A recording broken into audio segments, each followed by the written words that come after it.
Tantor Audio, a division of Recorded Books, presents How China Escaped Shock Therapy, The Market Reform Debate by Isabella M. Weber. Narrated by Susan Erickson. Preface. I grew up in the 1990s, in a city located about an hour's drive from what used to be the Iron Curtain. During my youth, the sense of capitalist triumphalism, as well as the deep social divide between East and West Germany, was a constant, subtle theme. The global socialist past was present through the stories of my relatives and friends. In 1987, the year I was born, my grandparents traveled to China. They cruised down the Yangtze River just a few months after the famous International Economics Conference had taken place on a boat floating down that same river. They liked to tell the story of a young Chinese student who had accompanied them as interpreter. He told them about the ongoing cultural opening and the wide-ranging debates, but also alluded to a sense of fear that all this could come to a sudden end. Some weeks after the submission of my Ph.D., on which this book is based, my grandmother passed away. In her house, I was amazed to find a wealth of pictures and newspaper clippings about 1980s China, including notes on some of the famous reform economists discussed in the chapters of this book. I entered my undergraduate program in Berlin during the 2008 global financial meltdown. I was one of many students shocked to find that our economics professors had little to say about the deeper reasons for the global crisis. A year later, I went to study at Peking University. Irritated with textbook economics and curious about the Chinese economy, I listened to lectures in some of China's most prestigious management and economics programs.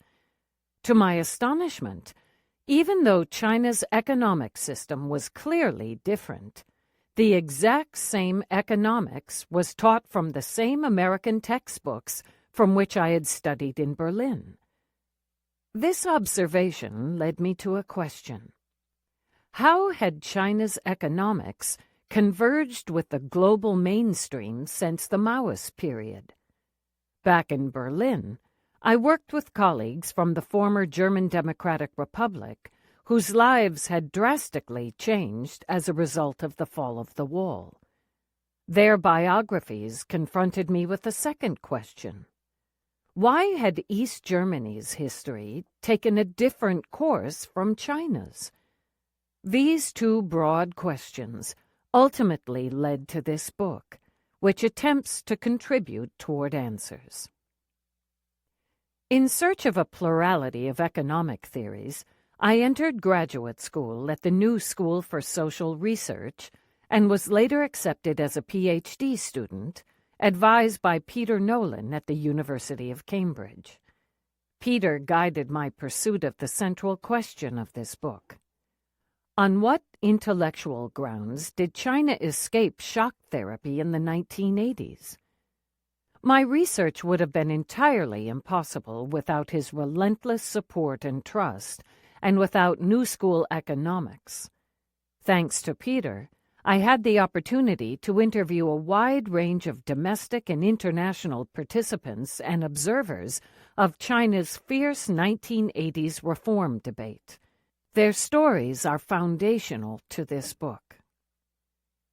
As I finalized this manuscript in 2020, the anniversary of the watershed year of 1989 has recently passed, and the world is shattered by the COVID-19 pandemic. Tensions between the United States and China have increased to a level that leads many commentators to speak of a new Cold War.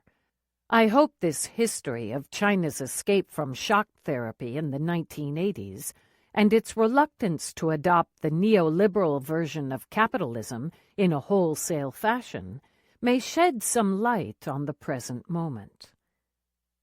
Many people have been crucial to this project. Foremost, I would like to thank all my interviewees who took the time to share their memories and perspectives on China's 1980s with me.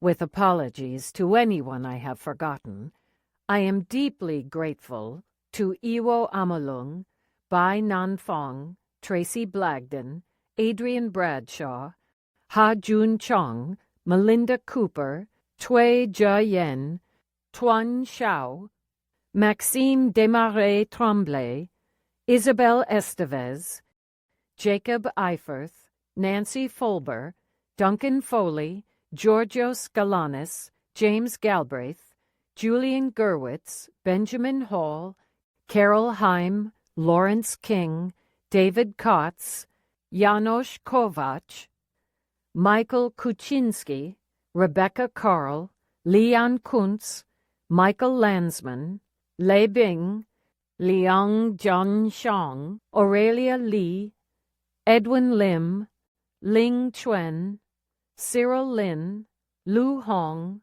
Lu Kong, Dick Lo, Luo Xiaopong, Mariana Matsukato, Maya McCollum, Branko Milanovic, John Moffat, Luisa Nassif Perez, Jose Bastos Neves, Terry Peach, George Pedden, Dwight Perkins, Stephen Perry, Robert Paulin, Joshua Rotz, Carl Riskin, Eberhard Sandschneider, Leon Semenyuk, Anwar Sheikh, Fan Shatau, Bertram Sheffield, Quinn Slobodian, Peter Soden, Malcolm Thompson, Jan Toporowski, Yamsi Vakulabharanam, Vela Velapule, Wang Xiaochong, Wang Xiaolu, Wei Zhong, Tom Westland, Felix Vemhauer, Adrian Wood, Bing Wang, Wu Jinglien, Zhu Ling, and Jean Zimmer. This research has been made possible thanks to financial support by the financial support I received from the European Recovery Program, the Cambridge Trust, the Susie Payne Fund, the Cambridge Political Economy Trust, the university's China Committee in London, the School of Public Management at Tsinghua University, the China Center for Economic Studies at Fudan University, the Greta Burkill Fund, the Bruckman Fund, and the Department of Economics and the Political Economy Research Institute at the University of Massachusetts, Amherst. The companionship and solidarity of my friends in Beijing, Berlin, Cambridge, London, New York, Nuremberg, and Amherst kept me going when my energies flagged. Conversations with my sister, Anna Magdalena Schaup, helped me regain enthusiasm when I was in despair. Gregor Semenyuk accompanied me day in and day out and critically commented on the manuscript as it evolved. And finally, without the love, trust, and support of my parents, I would never have done a PhD, let alone written this book. I extend to them all my deepest affection and gratitude. Introduction. Contemporary China is deeply integrated into global capitalism. Yet China's dazzling growth has not led to a full-fledged institutional convergence with neoliberalism. This defies the post-Cold War triumphalism that predicted the unabashed victory of economic and political liberalism around the globe. The Age of Revolution ended in 1989, but this did not result in the anticipated universalization of the Western economic model. It turns out that gradual marketization facilitated China's economic ascent without leading to wholesale assimilation. The tension between China's rise and this partial assimilation defines our present moment, and it found its origins in China's approach to market reforms. The literature on China's reforms is large and diverse. The economic policies that China has adopted in its transformation from state socialism are well known and researched. Vastly overlooked, however, is the fact that China's gradual and state-guided marketization was anything but a foregone conclusion or a natural choice predetermined by Chinese exceptionalism. In the first decade of reform and opening up, under Deng Xiaoping, 1978 to 1988, China's mode of marketization was carved out in a fierce debate. Economists arguing in favor of a shock therapy-style liberalization battled over the question of China's future with those who promoted gradual marketization beginning at the margins of the economic system. Twice, China had everything in place for a big bang in price reform. Twice, it ultimately abstained from implementing it. What was at stake in China's market reform debate is illustrated by the contrast between China's rise and Russia's economic collapse. Shock therapy, the quintessentially neoliberal policy prescript, had been applied in Russia, the other former giant of state socialism. Nobel Memorial Prize laureate Joseph Stiglitz attests a causal link between Russia's policies and its poor performance. Russia's and China's positions in the world economy have been reversed since they implemented different modes of marketization. Russia's share of world GDP almost halved from 3.7% in 1990 to about 2% in 2017, while China's share increased close to sixfold, from a mere 2.2% to about 1/8 of global output. Russia underwent dramatic deindustrialization, while China became the proverbial workshop of world capitalism. The average real income of 99% of people in Russia was lower in 2015 than it had been in 1991, whereas in China, despite rapidly rising inequality, the figure more than quadrupled in the same period, surpassing Russia's in 2013. As a result of shock therapy, Russia experienced a rise in mortality beyond that of any previous peacetime experiences of an industrialized country. Given China's low level of development compared with Russia's at the dawn of reform, shock therapy would likely have caused human suffering on an even more extraordinary scale. It would have undermined, if not destroyed, the foundation for China's economic rise. It is hard to imagine what global capitalism would look like today if China had gone down Russia's path. Despite its momentous consequences, the key role played by economic debate in China's market reforms is largely ignored. The famous Harvard development economist, Donny Roderick, represents the economics profession more broadly when he answers his own question of whether anyone can name the Western economists or the piece of research that played an instrumental role in China's reforms by claiming that economic research, at least as conventionally understood, did not play a significant role.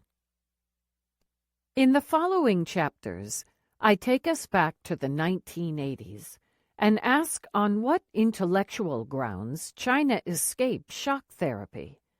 Revisiting China's market reform debate uncovers the economics of China's rise and the origins of China's state-market relations. China's deviation from the neoliberal ideal primarily lies not in the size of the Chinese state, but in the nature of its economic governance. The neoliberal state is neither small nor weak, but strong. Its purpose is to fortify the market. In the most basic terms, this means the protection of free prices as the core economic mechanism. In contrast, the Chinese state uses the market as a tool in the pursuit of its larger development goals. As such, it preserves a degree of economic sovereignty that buffers China's economy against the global market, as the 1997 Asian and the 2008 global financial crises forcefully demonstrated. Abolishing this form of economic insulation has been a long-standing goal for neoliberals, and our present global governance was designed to put an end to national protection against the global market.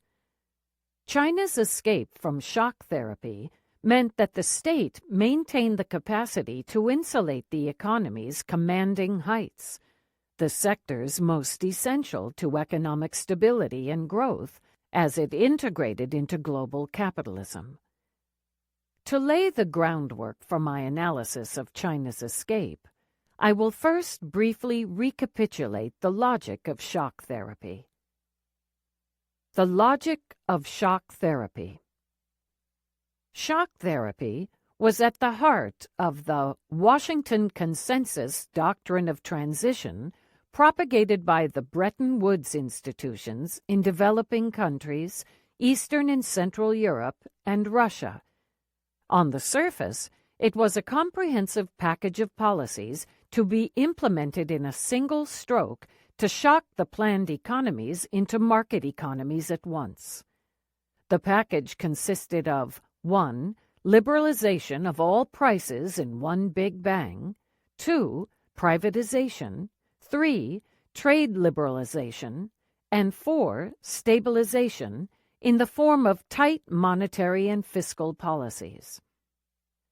The 4 measures of shock therapy, implemented simultaneously, should, in theory, form a comprehensive package. A closer analysis reveals that the part of this package that can be implemented in one stroke boils down to a combination of elements 1 and 4, price liberalization complemented with strict austerity.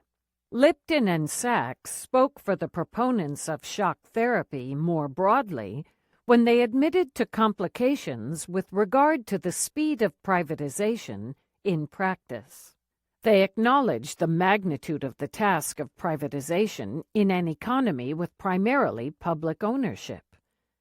Comparing the large number of state-owned enterprises in the socialist economies with the United Kingdom's privatization record, they pointed out that Margaret Thatcher, the world's leading advocate of privatization, had overseen the transfer of just a few dozen state enterprises to the private sector in the course of the 1980s. Hence, they observed, the great conundrum is how to privatize a vast array of firms in a manner that is equitable, swift, politically viable, and likely to create an effective structure of corporate control. They recommended, vaguely, that privatization should probably be carried out by many means, and the pace must be rapid but not reckless. The joint report on the economy of the USSR likewise cautions against moving too fast with privatization when relative prices are still unsettled. Similarly, trade liberalization, in the eyes of the shock therapists, requires domestic price liberalization as its precondition. A big bang in price liberalization thus emerges as a condition for both privatization and trade liberalization, and constitutes the shock in shock therapy. What was presented as a comprehensive reform package turned out to be a policy that is extremely biased toward only one element of a market economy, the market determination of prices. This one-sidedness was not a mere result of feasibility, however. The deeper reason for the bias toward price liberalization lies in the neoclassical concept of the market as a price mechanism that abstracts from institutional realities. In the outlook of neoliberals more broadly, the market is the only way to rationally organize the economy, and its functioning depends on free prices. According to the logic of shock therapy, as encapsulated, for example, by David Lipton and Jeffrey Sachs, the liberalization of all prices in one fell swoop would correct the distorted relative prices, which, as a Stalinist heritage, had been too low for heavy industry and capital goods and too high for light industry, services, and consumer goods. Similarly, the joint report on the economy of the USSR by the International Monetary Fund, the World Bank, the Organization for Economic Cooperation and Development, and the European Bank for Reconstruction and Development urged, "Nothing will be more important to the achievement of a successful transition to a market economy than the freeing of prices to guide the allocation of resources. Early and comprehensive price decontrol is essential to ending both the shortages and the macroeconomic imbalances that increasingly afflict the economy." Such wholesale price liberalization would need to be combined with a stabilization policy to control the general price level. As long as complementary macro measures were put in place, price liberalization might lead to a one-time jump in prices, but not to an ongoing inflation, the shock therapists alleged. The true causes of persistent inflation in state socialist economies were found to be excess demand due to large budget deficits, the soft budget constraint, easy monetary policies, and wage increases resulting from the zero unemployment policy.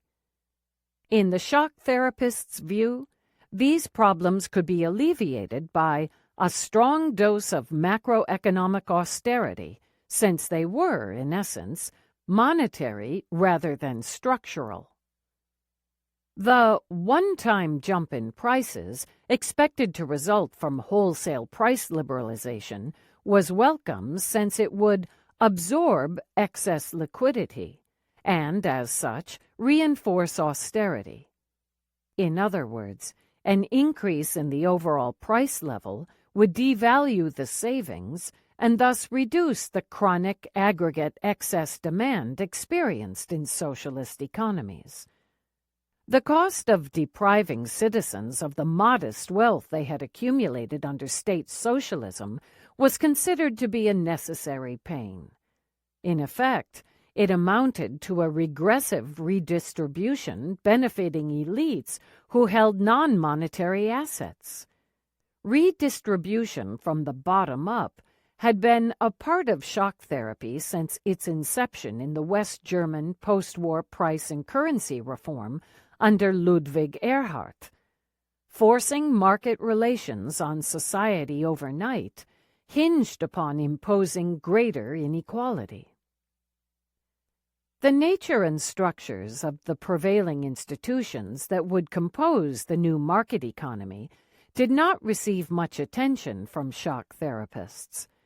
The package recommended by Lipton, Sachs, and many others, including economists based on the socialist world of the time, did not create a market economy, as the title of their influential study on Poland suggests.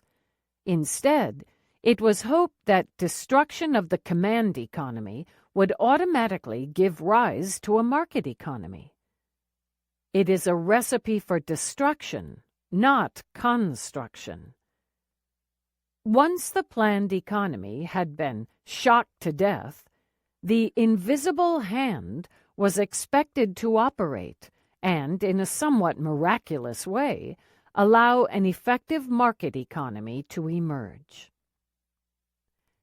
This is a perversion of Adam Smith's famous metaphor.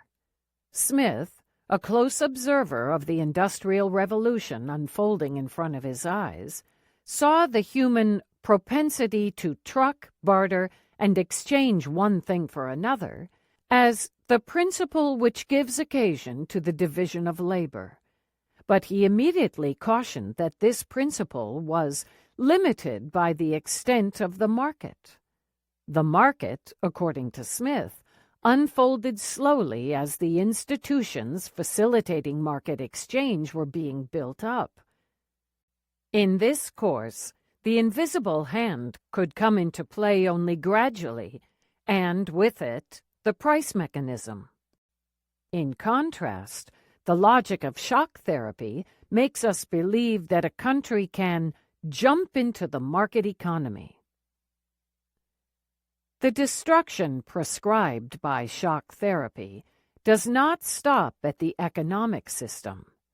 A further condition must be fulfilled, a revolutionary change in institutions, or, as Lipton and Sachs put it, the collapse of communist one-party rule was the sine qua non for an effective transition to a market economy. It did, in fact, require the collapse of the Soviet state and the communist one-party rule in December 1991 before a big bang could be implemented. Russian President Boris Yeltsin eliminated almost all price controls on January 2, 1992.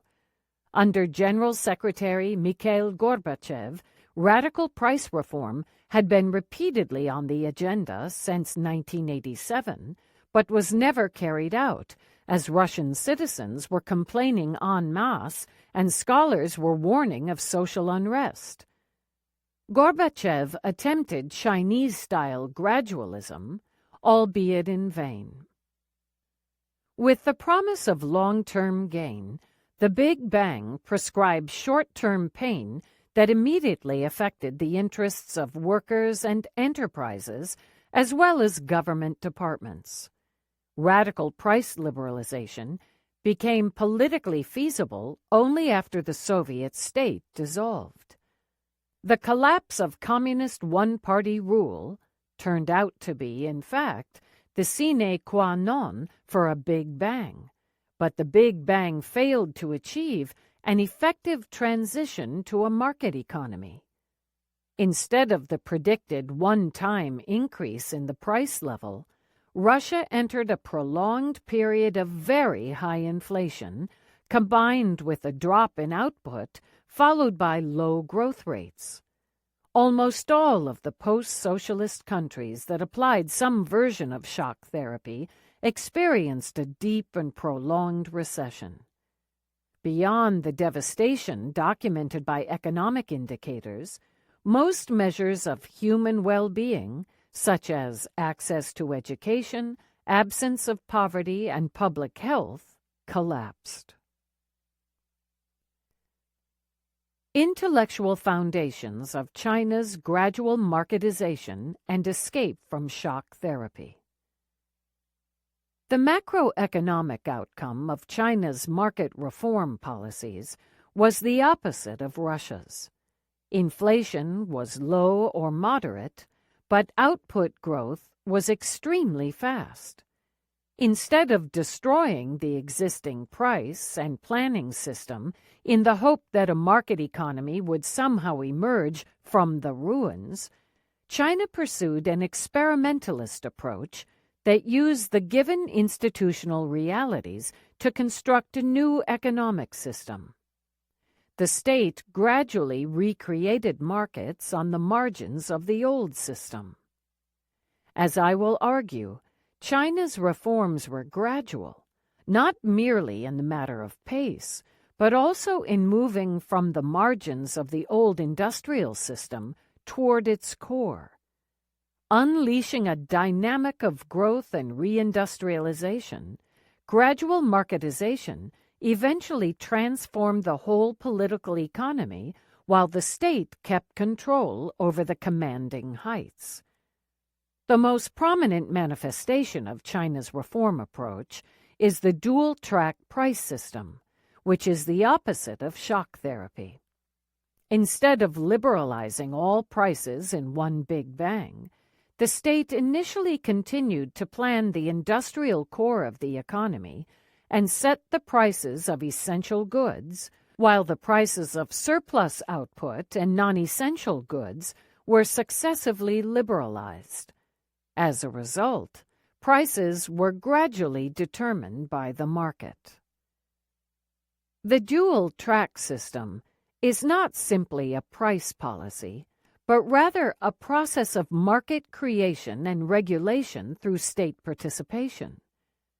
Before reform, the whole industrial economy was meant to be organized as a single factory with subordinate production units. The dual-track price system transformed the socialist production units into profit-oriented enterprises and created space for burgeoning market relations with all their social and environmental consequences. The transformation of the economic system was steered at every step by the state. In contrast, Big Bang price liberalization under shock therapy caused a disorganization of existing production links without replacing them with market relations. In this void, neither the old command structures nor the market operated effectively. By the end of the 1970s, China had given up on the revolutionary ambitions of late Maoism. The defining question of the 1980s was not whether to reform, as the commonly invoked binary of conservatives versus reformers stresses. The question was how to reform, by destroying the old system or by growing the new system from the old. To use a metaphor, if shock therapy proposed to tear down the whole house and build a new one from scratch, the Chinese reform proceeded like the game of Jenga. Only those blocks were removed that could be flexibly rearranged without endangering the stability of the building as a whole. Yet, through this process, the building was fundamentally changed. As everyone who has played Jenga knows, certain blocks may not be removed lest the tower collapses. China almost implemented such a destructive move by prematurely scrapping essential price controls in the critical first reform decade, 1978 to 1988. But it ultimately abstained. The gradualist reform that set China on a path of catching up, reindustrializing, and reintegrating into global capitalism also implied that the institutional convergence between China and the neoliberal variety of capitalism remained incomplete. Like in the game of Jenga, the new tower was shaped by the structures of the old. As such, an escape from shock therapy was critical for both China's economic rise and its partial institutional assimilation. Shock therapy is underpinned by neoclassical economics that constituted an intellectual bridge between mainstream economists in the West and market socialists in the East. In contrast, we know little about the economics that provided China an escape from shock therapy, the economics of China's gradual marketization. In this book, I offer an historical and analytical account of China's 1980s market reform debate and show how the dual-track system was theorized, contested, and defended against shock therapy. Approach of the book. My aim is to analyze the intellectual struggle between those reform economists who pursued the logic of shock therapy and those who argued for experimental gradualism and the dual-track price system. As such, this book is complementary to Kaiser's Professionalizing Research in Post-Mao China and Gurvitz's Unlikely Partners. Both books are primarily concerned with the formation of one or the other of these two intellectual strands in the 1980s, and they focus more on networks and knowledge exchanges than on an in-depth engagement with the economic arguments pronounced in China's market reform debate. The study of economic discourse in China had fallen out of fashion in the English-language literature, and is currently experiencing something of a revival. My work has benefited from these recent contributions, as well as from earlier accounts of the history of economic reform in 1980s China. Xu offers the most extensive review of the substance of economic theorizing in the course of Chinese 1980s reform. But as Halpern observes, Xu set out to explain to himself why Chinese economic journals in the late 1970s and early 1980s published so many dogmatic and superficial articles. Xu thus argues from the standpoint of the superiority of Western mainstream economics, rather than trying to understand the ways in which Chinese economists theorized the problems they sought to tackle. In contrast, I aim to analyze the different voices of reform in China on their own terms, to engage in depth with the substance, origins, and underlying logic of the economic arguments presented by competing reform economists, while also situating these arguments in their relevant context.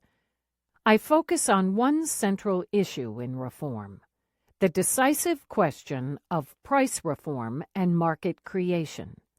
Yet, in carving out the different positions on this major issue in economic reform, a broader confrontation between fundamentally opposed approaches to economic policy and doing economics becomes apparent.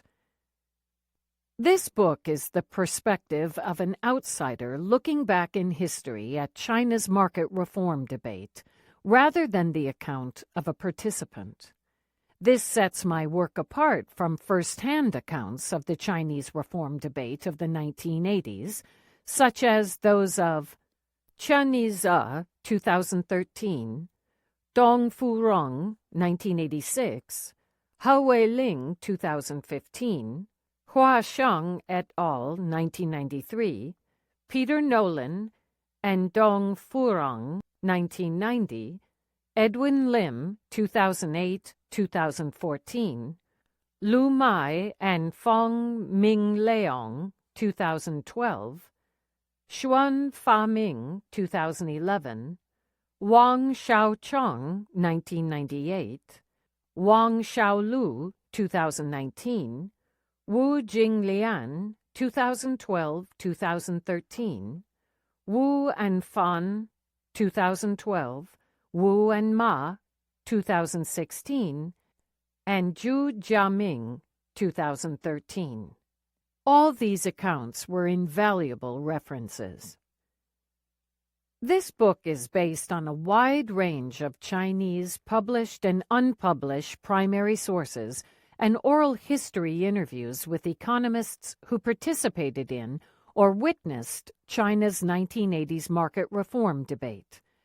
I asked open-ended questions tailored to the interviewees' specific positions and involvement in the making of reform policies. The goal was to bring out the speaker's views on the course of reform rather than to impose a preconceived structure. I conducted most of the conversations in Chinese. The speakers provided documents and publications that form important sources. Interviewees were identified and approached based on the principle of snowballing. Beyond direct references to these interviews throughout the book, my own thinking and analysis of China's first decade of reform have been shaped by the diverse perspectives and competing interpretations presented by my interviewees.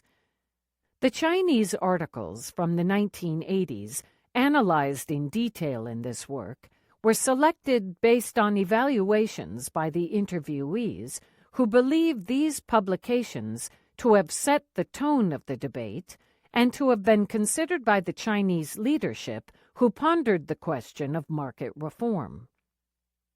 The interviews were the key event in my intellectual journey in trying to understand how China escaped shock therapy. To unpack the larger relevance of the insights derived from these conversations and from primary sources, Part 1 of the book takes a step back and situates this material in a broader context of relevant historical modes of market creation. To conceptualize the state-market relation emerging in the dual-track system, I propose a longue durée perspective that acknowledges China's distinct institutional legacy of price regulation through state participation in the market. Chapter 1. My purpose is not to suggest any sort of monolithic continuity or even a linear development from ancient times to the crossroads of the 1980s.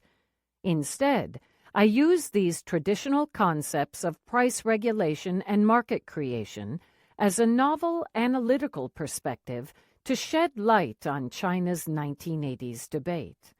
Far from essentializing China's reform as predetermined by the nature of its society or culture, I show that China's reform approach was the result of genuine intellectual struggles. This intellectual contest resonated with debates over the right handling of the market by the state that reoccurred throughout Chinese history. I do not propose to posit China against the West, or Chinese economics against Western economics. Instead, I suggest that an approach to economics, an approach that was more inductive, institutionalist, and pragmatic than that of neoclassicism, was fiercely contested but turned out to be dominant at the critical juncture of China's first decade of reform. This kind of economics is by no means unique to China. This fact is illustrated in the book through my analysis of debates over post-war market creations in the United States, the United Kingdom, and West Germany. Chapter 2.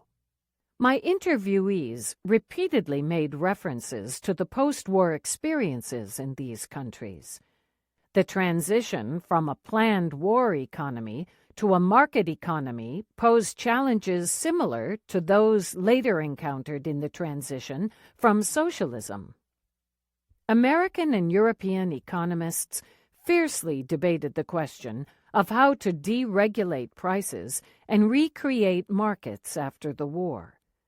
The so-called Ehrhardt miracle that followed the West German wholesale price liberalization provided an important piece of anecdotal evidence in favor of shock therapy in China's reform debate.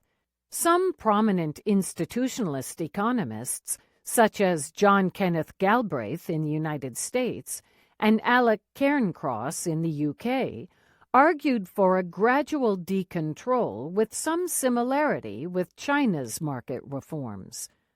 Both Cairncross and Galbraith came to be important references for China's gradualist reformers. In Chapter 3, I introduce an experience of market creation more immediately connected with the 1980s reform debate: the Communists' 1940s fight for price stabilization. Unlike the ancient concepts of price regulation through market participation, the 1940s experience exerted a direct and explicit influence on the ways in which Chinese economists and reformers have thought about market creation in the reform era. Many of China's most prominent reform leaders and economists in the 1980s participated in the Revolutionary War. Overcoming hyperinflation and reintegrating the economy was key to the material base of the Communists' revolutionary struggle. The Communists employed a strategy of economic warfare that relied on recreating markets through state commerce in order to re-establish the value of money. The techniques of economic warfare resembled elements of the traditional practice of price regulation and were revived in the early stages of economic reform in the 1980s as part of the efforts toward gradual marketization. Building on my discussion of modes of market creation, the second part of the book presents an in-depth analysis of China's 1980s market reform debate. I set the stage with an overview of the Mao-era development model and price system to show the challenge of introducing market mechanisms. To equip listeners with an understanding of the point of departure for the debate, I examine why China turned to reform in the late 1970s. I derive how a reorientation away from the late Maoist ideal of continuous revolution to economic progress as the all-encompassing goal of reform led to the reinstatement of economics after the discipline had been banned as a bourgeois project during the Cultural Revolution. Chapter 4. Chapter 5 dives into the early stages of China's market reform debate. It traces the intellectual origins of wholesale price liberalization, locating them in exchanges between China's established academic economists and Eastern European émigré economists, the World Bank, and other foreign visitors, including Milton Friedman. This reform approach closely resembled the logic of shock therapy and came to be called the package reform in the Chinese debate. As in other contexts, it was grounded in neoclassical economics, both the neoliberal and the socialist types. Chapter 6 contrasts package reform with the outlook of young intellectuals and older officials who formed an alliance as a result of their shared concern for rural reform. This alliance played a key role in researching, theorizing, and defending the gradual marketization from the margins that emerged from on-the-ground experimentations. This approach employed an interdisciplinary, institutionalist, and inductive kind of economics that utilized methods from the social sciences. Chapters 7 and 8 show how these two reform approaches, wholesale liberalization versus marketization from the margins, clashed when China escaped shock therapy. In 1986, Premier Chao Ziyang was convinced by gradualist reform economists who debunked the idea of a Big Bang to withdraw his initiative for wholesale liberalization. In 1988, Deng Xiaoping personally called for a Big Bang. His plans were reversed when, in the summer of that year, China experienced the first episode of runaway inflation since the 1940s. Deng was prepared to push ahead with full-scale marketization, but not at the cost of undermining the ability of the state to maintain control over society and the economy. In 1988, China escaped shock therapy a second time. At this point, market reforms had already unleashed rapidly increasing inequalities and flourishing corruption. The golden age of reform of the first years, when everyone seemed to be benefiting equally, was fading. In 1988, the prospect of a further radicalization of market reforms shook the foundations of Chinese society. The 1989 social movement ended with the crackdown on Tiananmen Square. Reform came to a temporary halt.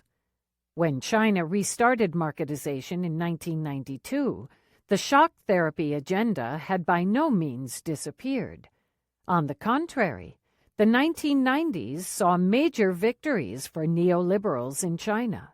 Yet the basic mode of gradual experimentalist marketization had been set in the 1980s. although it was renegotiated, challenged, and amended in the subsequent decades. It was not overturned. Part 1. Modes of Market Creation and Price Regulation. 1. Bureaucratic Market Participation. Guangxi and the Salt and Iron Debate. When things are plentiful, they will be cheap. When they are scarce, they will be expensive. Knowing this to be so, the prince pays attention to his country's surpluses and shortages and manages its wealth and goods. When grain is cheap, he exchanges money for food. He pays attention to the relative value, qingzhong, of things, and manages them in order to maintain price stability. Therefore, the expensive and the cheap may be harmonized, and the prince reaps his profits.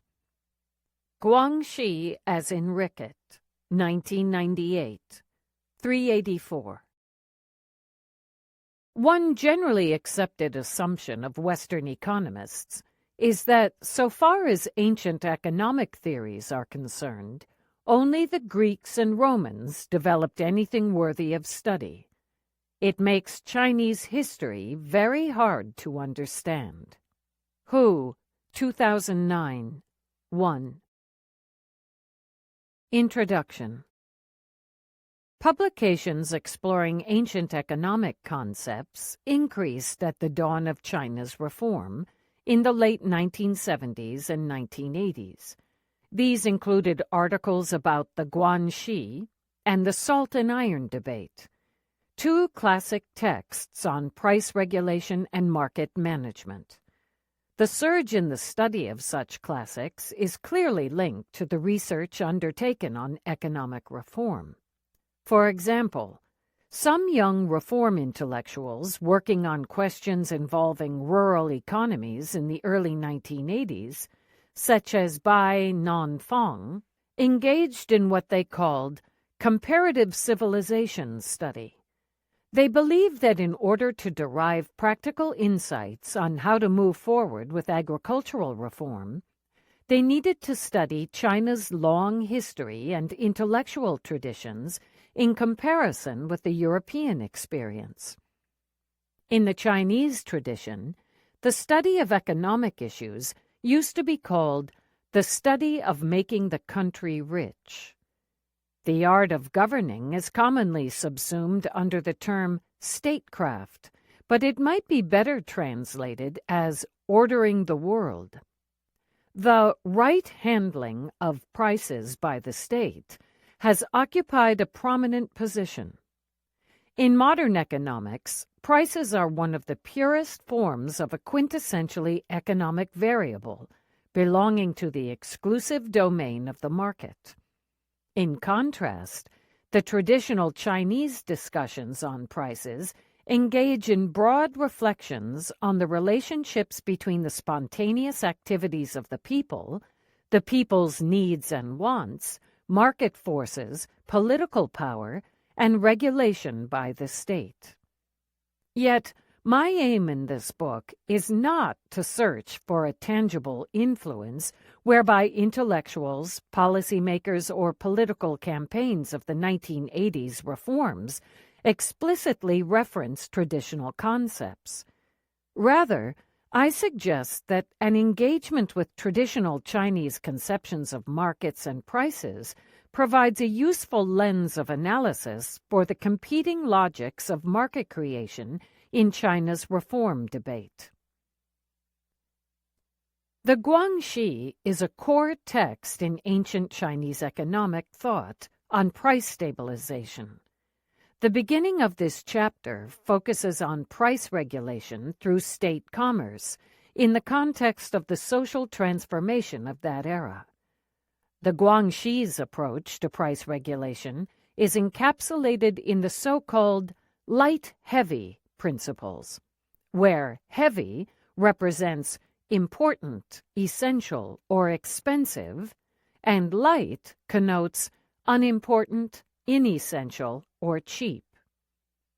The second part of the chapter sheds light on the salt and iron debate, as the classic statement of two competing visions for the relation between the state and the economy. In this debate, merchant bureaucrats, articulating arguments similar to those in the Guanxi, compete with literati to influence the ruler on the question of whether the state should hold a monopoly over production and commerce of strategic commodities such as salt and iron. On examination of this dialogue, two alternative views on the role for state regulation and the market, as well as on the concrete question of prices, become apparent. Throughout this book, I use my reading of the Guanxi and the salt and iron debate as a lens for a fresh perspective on China's recent market reform debates and practices.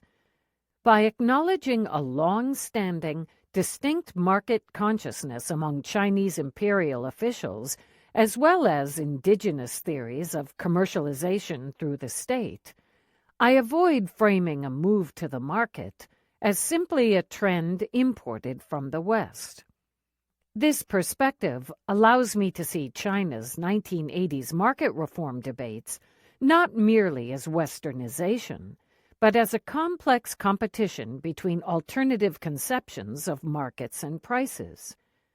To avoid suggesting the existence of some monolithic Chinese tradition of economic thought, I describe the recurrent debates over competing visions for economic governance, and I trace the confrontation between different paradigms.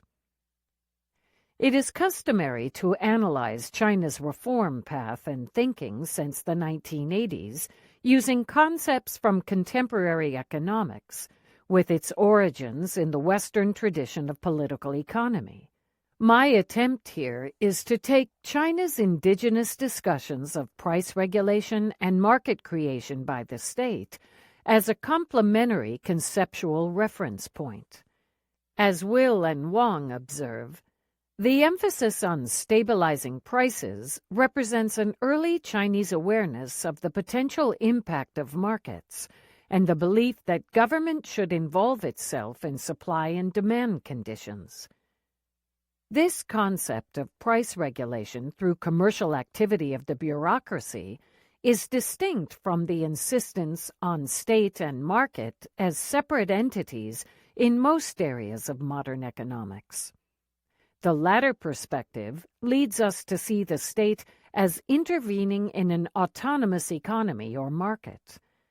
The approach of price regulation through state commercial activity by comparison suggests that the interaction between private and bureaucratic agents co-creates the market and economy.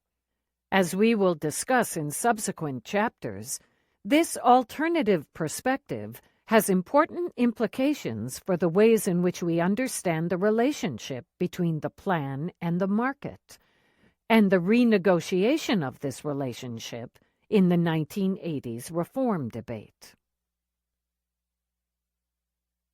The Guanxi's light-heavy principles of price regulation. The historical context.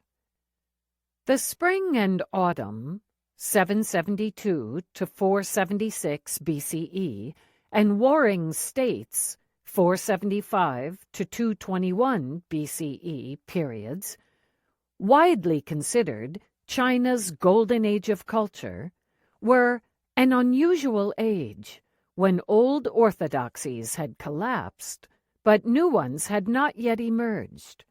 It was the age of the 100 schools.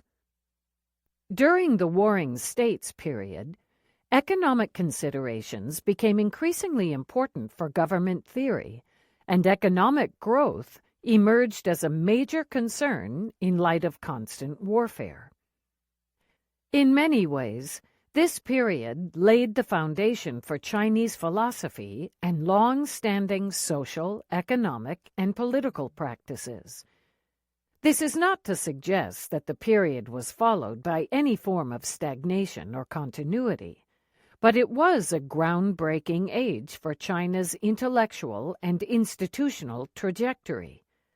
Regarding economic questions, the writings collected in the so-called Guangxi are the most important of these ancient contributions. The Guangxi, one of the largest of the ancient Chinese texts, is considered by some to be the most representative of the emerging political economy of the Warring States era.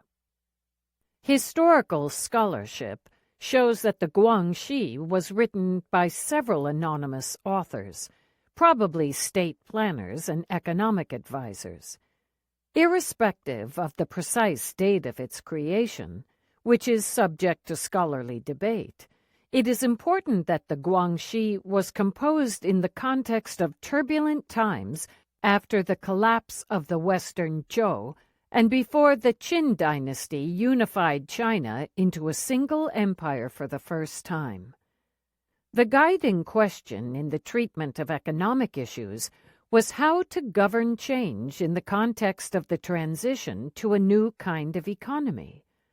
Most parts of the Guangxi were written in the form of dialogues between Duke Huan of the state of Qi and his advisor, Guan Zhong, with the latter providing answers to the pressing questions of the Duke. Guan Zhong is recognized as one of the most renowned and influential statesmen in ancient China. He was not an author of the Guangxi. The authors of the Guangxi referred to Guan Zhong to express their vision of what they imagined to be his economic policies during the rise of the state Qi to a temporary hegemon in the spring and autumn period. The years between the demise of the Western Zhou and the beginning of the Qin dynasty were a time of rapid and drastic social change, considered by some as without equal in Chinese history before the present 20th century. The Western Zhou had been a ritual order in which the king bestowed rank, office, and wealth according to kinship status. In contrast, the spring and autumn period and the Warring States period were times of chaos and war. New military and economic forces were unleashed as part of a process of big fish eating small fish. Several hundred agrarian city-states were merged into 7 territorial states. This state competition spurred social and economic reform that gave rise to centralized bureaucratic states. Institutions gradually developed that laid the foundation for a unified Chinese empire and shaped its future statecraft. At the heart of the state were a powerful monarch and a bureaucracy operated by officials who were selected more based on merits or mercantile experience than on aristocratic descent.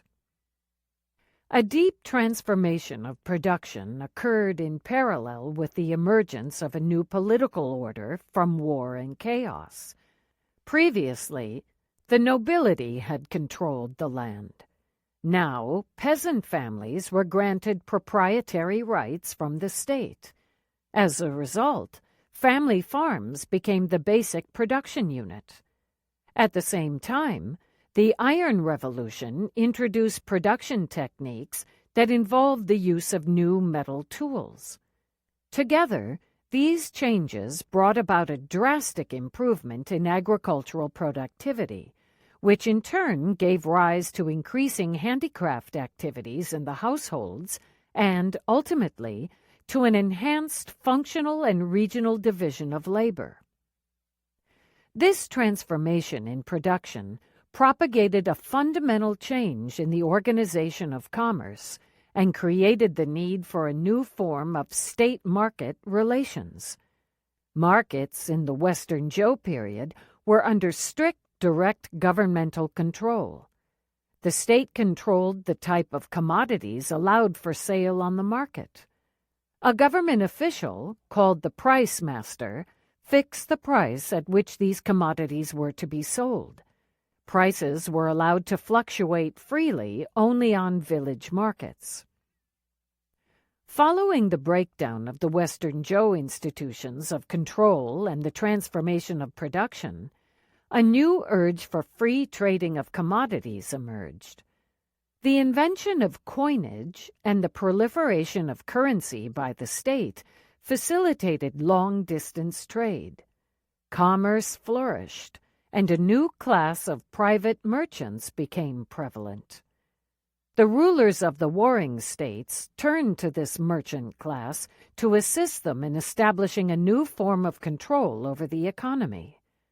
With this historical context in mind, the authors of the Guangxi derived their remarkable recommendations on harnessing the newly unleashed market forces by the state. At the core of their program were price regulations based on the light-heavy principles. The next section introduces the basic theoretical outlook in the Guangxi. Following that introduction, we will turn our attention to the application in concrete policies. The light-heavy principles. In the context of the fierce interstate competition of the spring and autumn period, all ducal states had been hankering for the art of making the state rich and the army powerful. The light-heavy principles were developed to meet these aims of strengthening state and army. Enriching the country is the starting point.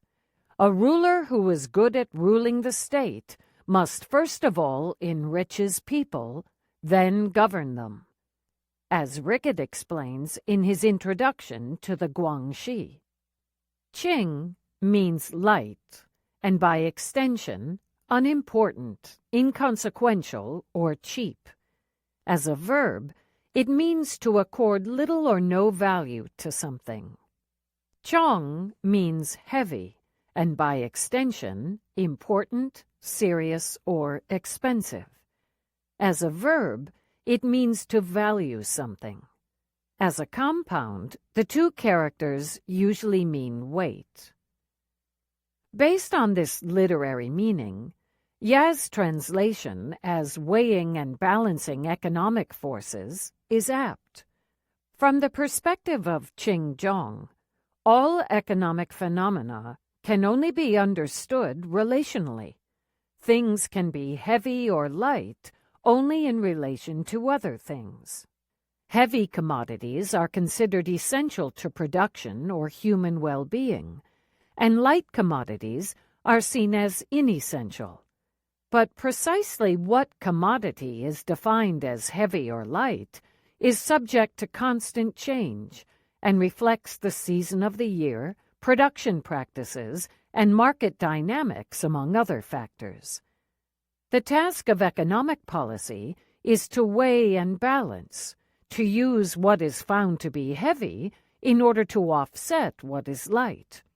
Or, in the words of the Guangxi, to use the thing that is heavy to shoot at that which is light, to use the cheap to level down the dear. These are the great advantages that can be drawn from the application of the light-heavy doctrine. Hence, the state should not work against the spontaneous forces inherent in the economy, society, and natural environment. It should instead use these forces to first enrich and then govern the people while generating revenue for the state. State regulation must be based on detailed knowledge of the real conditions and their changes. To this end, the Guangxi recommended extensive empirical surveys and the use of statistics and calculations. The state was to observe the movements in the market manifested in price changes, as well as prevailing fundamental conditions such as population, natural resources, skills, seasonal changes, and regional peculiarities. As far as the prices of specific commodities were concerned, the ruler had to understand the following principles, determining what was heavy or dear and what was light or cheap. When things are plentiful, they will be cheap. When they are scarce, they will be expensive. In modern language, this principle says that the price of a commodity is determined by its scarcity. But prices were also affected by a second principle. Goods, if concentrated, will become heavy, but will turn light once they are scattered about. This pointed to the institutional structure of suppliers as one of the determinants of prices. If the goods are in the hands of few, for example, they are monopolized, they will be expensive. If many suppliers offer identical goods, the goods will be cheap. In other words, scarcity is not simply about the absolute quantity of goods in the market, but also about the distribution of these goods across producers. If goods are concentrated in few hands, those in control of supply can generate artificial scarcity to charge higher prices. The Guanxi anticipated the idea of monopoly price markups. Furthermore, the demand for goods influenced their price. Goods worth being hoarded will become heavy, and conversely, if not worth hoarding, will become light. Goods cornered will be heavy, or otherwise will be light. This principle suggested that goods that are demanded as a store of value of some sort, rather than to satisfy some immediate need or want, will increase in price when people try to hold on to their wealth in some physical, non-monetary form. When there is a rush on such goods, and they are withdrawn from the market, they become scarce and hence expensive. Finally, the government's taxation affected the price, according to the Guanxi. An urgent decree to collect tax in the form of certain goods will make the goods in question heavy, but a go-slow decree will make them light. With regard to taxation, the writers of the Guanxi saw time as the crucial factor. If people have to pay a certain commodity as tax to the government in a rush, the price will shoot up. But when they have time to collect the required commodities, this will not be the case. In modern language, we call the underlying phenomenon a demand shock. All these principles build on the idea that relative value depends on supply and demand. But rather than focusing on the equilibrium between supply and demand, as economists are accustomed to doing in modern neoclassical economics, the Guanxi explores reasons for change. The crucial point is that all these price-determining conditions were thought to vary depending on concrete circumstances. Things are not universally heavy or light. They change their designation depending on the context, which is analyzed in ways more dynamic than a simple assessment of some given constellation of supply and demand. Therefore, the Guanxi suggested, there is no rigid art of the light and heavy, but to respond to anything that is showing signs of coming and to take advantage of any tidings heard. As a result, the art of governing depended on being flexible. The true king takes advantage of the situation, and the sage takes advantage of the principles of change. However, it would be a mistake to conclude that the Qingzhong principles only knew the movements in the market. Qingzhong economic policies aim to use the individual pursuit of profit and self-interest to enrich the state while balancing and integrating the economy. When people valued something, it would become heavy, or in the opposite case, light. Yet social wealth was defined not in terms of the subjective value, but in terms of the fundamentals of material well-being. In a vastly agricultural society, This was essentially the ability to cultivate the land to its fullest. Labor and land were the ultimate sources of wealth, and because the subsistence of people depended on grain, it was considered the most fundamental commodity in the Guangxi. A man can't eat without grain. Grain can't grow without land. Land can't do without man. And man can't get rich without labor. Grain, being the centerpiece of wealth, takes the most crucial position in relation to all other commodities, and is hence of utmost importance in the Qinggong economic policy. Grain, it is suggested, determines the price of all other commodities, including money. The price of commodities will rise or fall along with the value of money, and it is grain alone that will determine whether they are expensive or cheap. When grain is expensive, all other things are cheap. When grain is cheap, all other things are expensive. This means that the value of money moves in opposite directions. The price of grain affects all people in determining the general price level. At the same time, it affects the rural and urban populations in different ways. Even before the writing of the Guangxi, Li Kui, the economic advisor to Duke Wen of the Wen state, noticed, "If grain was very expensive, it would injure the people, other than the farmers, while if it was very cheap, it would injure the farmers. Consequently, whether the price was very high or very low, the injury was one and the same." In the Guangxi, this notion is further developed.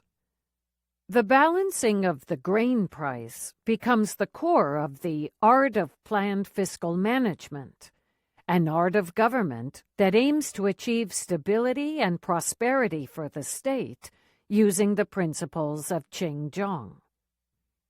This policy of balancing the grain price is the subject of the next section.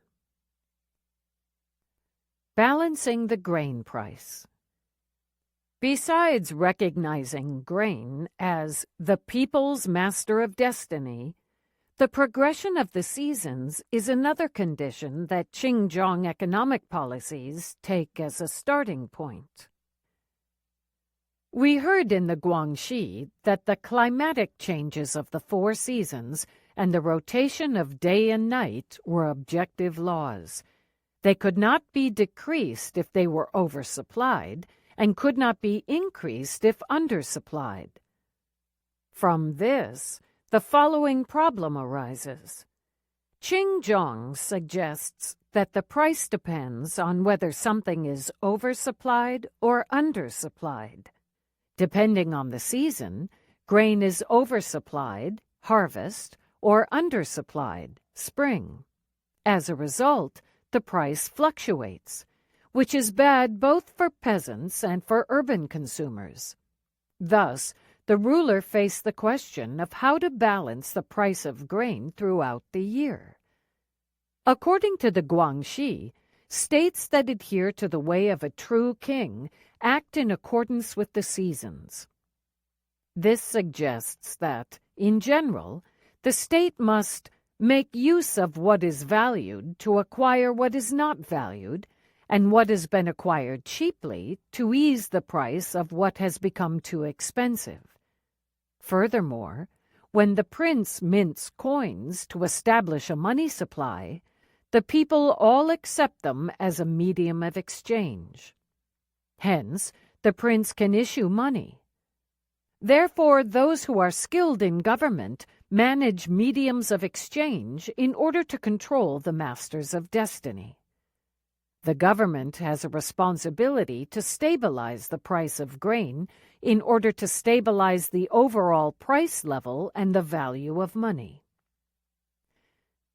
This principle, manifested as government purchase of surplus grain from the peasants in autumn at harvest time, when it was oversupplied, and its price was low. In other words, grain was light and money was heavy.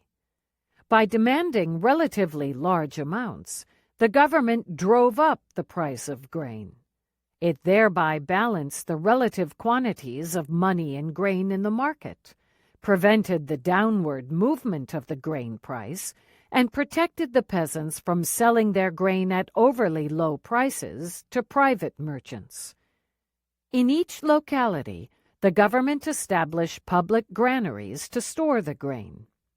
In spring, when the farmers were plowing and sowing, and in summer when they were weeding, their grain reserves would run low.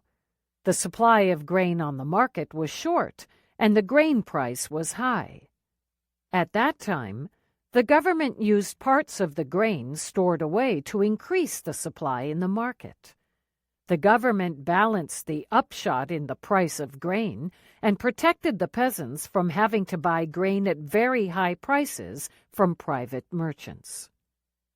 This scheme stabilized both the price for grain and the general price level. First, we have seen that in the Guangxi, the prices of all things depended on that of grain. Second, by participating in the market for grain, the state adjusted the money supply. Since the value of money, like that of all other commodities, was found to depend on its quantity, a change in the money supply would affect its value in relation to all other goods. In other words, it would change the overall price level. According to the Guangxi, when grain is cheap, he, the prince, exchanges money for food. In such a situation, money would be heavy and would buy a relatively great amount of grain. Hence, the price level is low. As the state bought a considerable amount of grain, the price of grain rose, but the value of money also fell, and hence a deflationary tendency was balanced. The opposite occurred in spring and summer when grain was expensive. The state balanced the price of grain in money and the price of money in grain by balancing the quantities of money and grain in circulation. This is how the Guangxi envisioned the government to manage mediums of exchange in order to control the masters of destiny.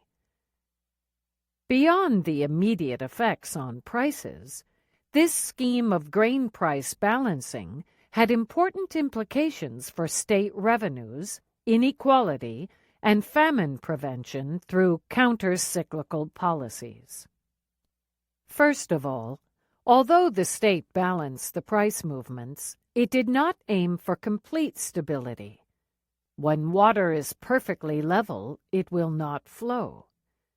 The price of grain in autumn would still be higher than in spring and summer, but the price difference would be smaller than it had been without the state's participation in the market. As a result of the price difference, the state participation in the grain market generated government revenues. The state did not have to impose any direct taxes. By taking advantage of government orders to move goods and money back and forth, there was no need to make any demands on the people in the form of special taxes and levies. The rulers of Western Zhou had fixed prices by decree and extracted surpluses from the people by direct taxation. In contrast, the new art of government was to use price fluctuations to enrich the country without undermining the enthusiasm of the peasants. Mastering this new art of planned fiscal management was not something to create resentment among the people or ruin their aspirations. Instead of taking away from the people by command, the state sold grain to the people when they needed it, thereby lowering the price, and bought grain from the people when they had it to sell, thereby raising the price. Instead of being subjected to direct taxation, the people would experience the state as a benevolent government. In sum, this approach would create stability similar to placing a square object on the ground. Furthermore, the policy of balancing grain prices prevented the most severe forms of inequalities without making all people equal. At the time, a class of private merchants was rising. In fact, the government learned the techniques of market participation from the merchants. As prices were not directly controlled by the state any longer, it became apparent that, as the harvest is bad or good, grain will be expensive or cheap. If the government did not utilize these price movements to generate public profit, private merchants would do so. If the prince is not able to control the situation, it will lead to large-scale traders roaming the markets and taking advantage of the people's lack of things to increase their capital 100-fold. The pursuit of profits was not condemned in the Guangxi, but was taken as a given reality. It is the nature of men that whenever they see profit, they cannot help chasing after it. The task of the ruler was hence not to appeal to the morality of the people, but to use the prevailing interests and regulate the people's profits. In order to do this, the state had to maintain control over policies affecting prices. Land reform was not enough to prevent inequalities. Even though the land may have been divided equally, the strong will be able to gain control of it. Even though wealth has been distributed equally, the clever will be able to accumulate it. If the government failed to balance the grain price, it will only result in the people below enslaving each other. When such great inequality exists between rich and poor, the multitude is not well governed. Hence, should the prince fail to maintain control over policies affecting prices, the economic policy of the state becomes meaningless. Finally, and most essentially, the participation in the grain market allowed the state to accumulate grain in each locality and protect people from the consequences of natural disasters. An elaborate system of famine prevention worked hand in hand with a counter-cyclical fiscal policy. The government's task was to protect the people from the changes of the seasons, climate, and the market, and to ensure their access to daily necessities at all times. The state employed the people when the seasons did not require them to work in the field. In this way, the state prevented the source of wealth from drying up. The ruler was to practice frugality in normal times so as not to divert too much of the people's time from the fundamental occupation of agriculture. However, prodigality should be adopted in a special situation. If the people lost the foundation of their livelihood and could not work their land because of natural disasters, the state should offer them employment. At such times, the state should also encourage the rich to create work, for example, by encouraging them to have lavish funerals. In sum, the Guangxi holds that those who are good at ruling a state simply depend upon the situation to relax or intensify their demands. The salt and iron monopoly. If you, my lord, were to issue an order stating, "I am going to impose a special tax on all adults and children," it would give rise to great yelling and screaming. But now supposing you issue orders adopting the salt plan, then even if the amount reverting to your government were 100 times this, men would have no way to avoid it. Such would be the inevitable results. The general principle in the Guangxi was policy activism, but as Hu comments, Policy might take different forms in accordance with the different conditions of the specific trades, no panacea being offered indiscriminately for all situations. Complementary to the indirect control of grain prices by state demand and supply in the market, the Guangxi suggested a partial public monopoly over salt and iron. When the Duke asked Guangzhong what kind of tax he should impose, he answered that any kind of special tax on an economic activity or property would result in people reducing this activity or concealing their property. The state should instead generate revenue by managing the mountains and seas, that is, by bringing salt and iron under state control. This policy recommendation was based on the insight that both salt and iron are essential commodities and as such are heavy. As Gale observed, salt and iron were the two most universal necessities after grain in the ancient Chinese Commonwealth. Every human has to consume salt. Tools for any kind of work contained iron, for example, needles, scissors, plows, and axes. Without such tools, no one in the world can be successful. Thus, the demands for salt and iron were inelastic. If the state controlled the selling of these two commodities, it could charge a high price and thereby collect revenue. The income from the control over the prices and trading in these commodities would be much larger than that generated by a special tax. But even if the government collected revenues from the sale of salt and iron 100 times this from a special tax, men would have no way to avoid it. People would also not object to such extra charges in the way they would object to direct taxation. That would factor in maintaining political stability. In managing both salt and iron, the state had to pay attention to the characteristics of the production of the two commodities. For salt, Guangxi envisioned a partial monopoly in production and marketing, which was to be established by taking advantage of the season. At times when people were not busy with their agricultural work, the state would employ large numbers of people for boiling salt water. When agricultural work begins in the spring, the ruler would issue orders that the people are not allowed to hire labor to boil salt. This would limit the overall supply of salt and drive up the price.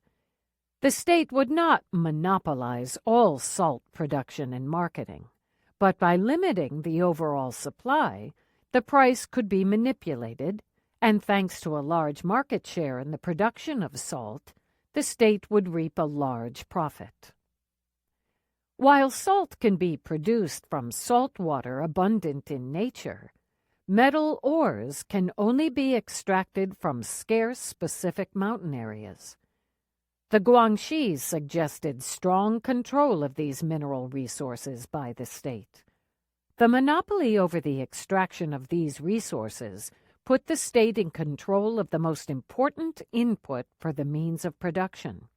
But, in contrast to the extraction, the Guangxi stipulated that iron smelting should not be under the direct control of the state. The work would be so dreadful that, if imposed on the people by the state, they would resent their lord, which would result in being defeated from within. Thus, rather than keeping direct control, the state should let the people do it, and only take part of their profit. Under this policy, the people would rush to do their work and become captives of your government.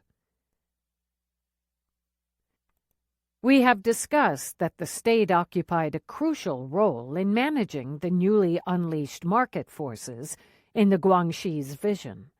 Thereby, the concrete policies employed by the state were highly context-dependent, subject to change in circumstances, and tailored to suit the nature of the production and the essential characteristics of key commodities. For grain, peasants would work their private plots of land and sell their produce in the market. Hence, both production and circulation were private, while the state acquired grain reserves sufficiently large to balance the price and to prevent famine. For salt, both production and circulation were partially controlled by the state, while the government also controlled the overall supply and thus the price by seasonally prohibiting production. For iron, the extraction was monopolized by the state, smelting was in private hands, and the government controlled the price, both by controlling the raw material supply and by participating in the market for iron products. This points to a vision of a political economy in which consumption income was generated privately, but saving, in the form of storing grain and cash, and investment, in the form of producing means of production, was to be both in the hands of the state and private businesses. Economic policies akin to those described in the Guangxi were introduced in the pre-Han period and were revived under Emperor Udi, 141 to 87 BCE, until, shortly after his death, a major controversy over the right attitude of the state toward the economy broke out. This controversy is canonized in Huan Quan's classic account of two competing positions on the proper way for the bureaucracy to handle economic matters, the salt and iron debate. The Literates' challenge in the salt and iron debate. The historical context. When Emperor Udi stepped onto the throne, about half a century into the reign of the Han dynasty, the country was facing a deep crisis. Both the financial and political integrity of the state were threatened. Challenges from within the empire and military expansionism incurred high costs. The Han Empire faced a constant treasury deficit, and the generation of state revenue became the most pressing issue. Udi repudiated Wendy's strategy of relaxing state involvement in industry and commerce. Fan Clan goes as far as to call Wendy's approach a minimalist government, whereas Qin established a system of wide-ranging state administration of key industries in line with the policy vision of the Guangxi under Wendy. The people were permitted to cast coins, smelt iron, and boil salt.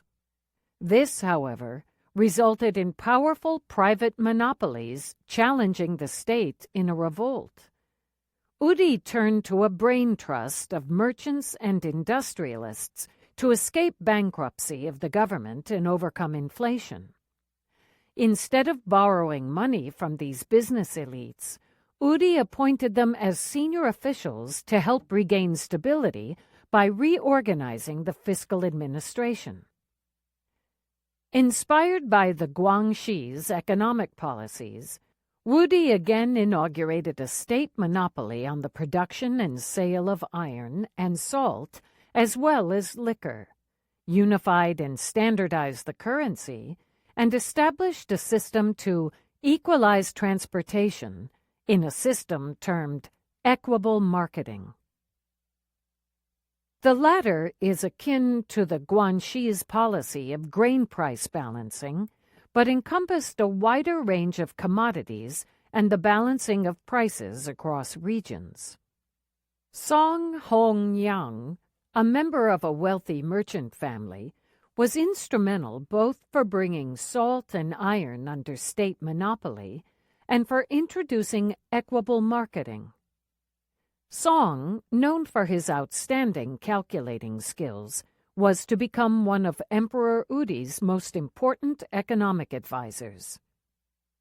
Song later merged the system of equable marketing with that of salt and iron monopolies to institute the so-called balance standard. Public funds were now used across the whole country to buy commodities when they were cheap in one place and sell them where they were dear. This balanced prices and generated profits for the state while creating and integrating markets. Following the Guangxi's approach, the state monopolies were tailored to the concrete conditions of production. For salt, this involved public ownership of the means of production, in particular the iron salt pan, private producers, and marketing at a state-fixed price. Reflecting new production technologies that allowed much larger scales of production, the iron production and all distribution, including price fixing, was under state monopoly. The complete control over the production and marketing of iron also meant indirectly controlling the salt production, since the most important input, the salt pan, could be produced exclusively by the state. Finally, the wine monopoly covered only production, not marketing, which remained in the hands of private dealers. The physical institutions of state monopoly were hence designed to reflect the inherent conditions of production and structures of marketing. Song's economic policies were successful at overcoming the fiscal deficit, stabilizing the price level, filling up the public granaries, and supplying the army. However, many people became displeased with the high cost of salt and complained about the poor quality of the state-supplied ironware. Traditional agriculturalists and philosophers criticized the policy activism from the beginning of Song's policies onward.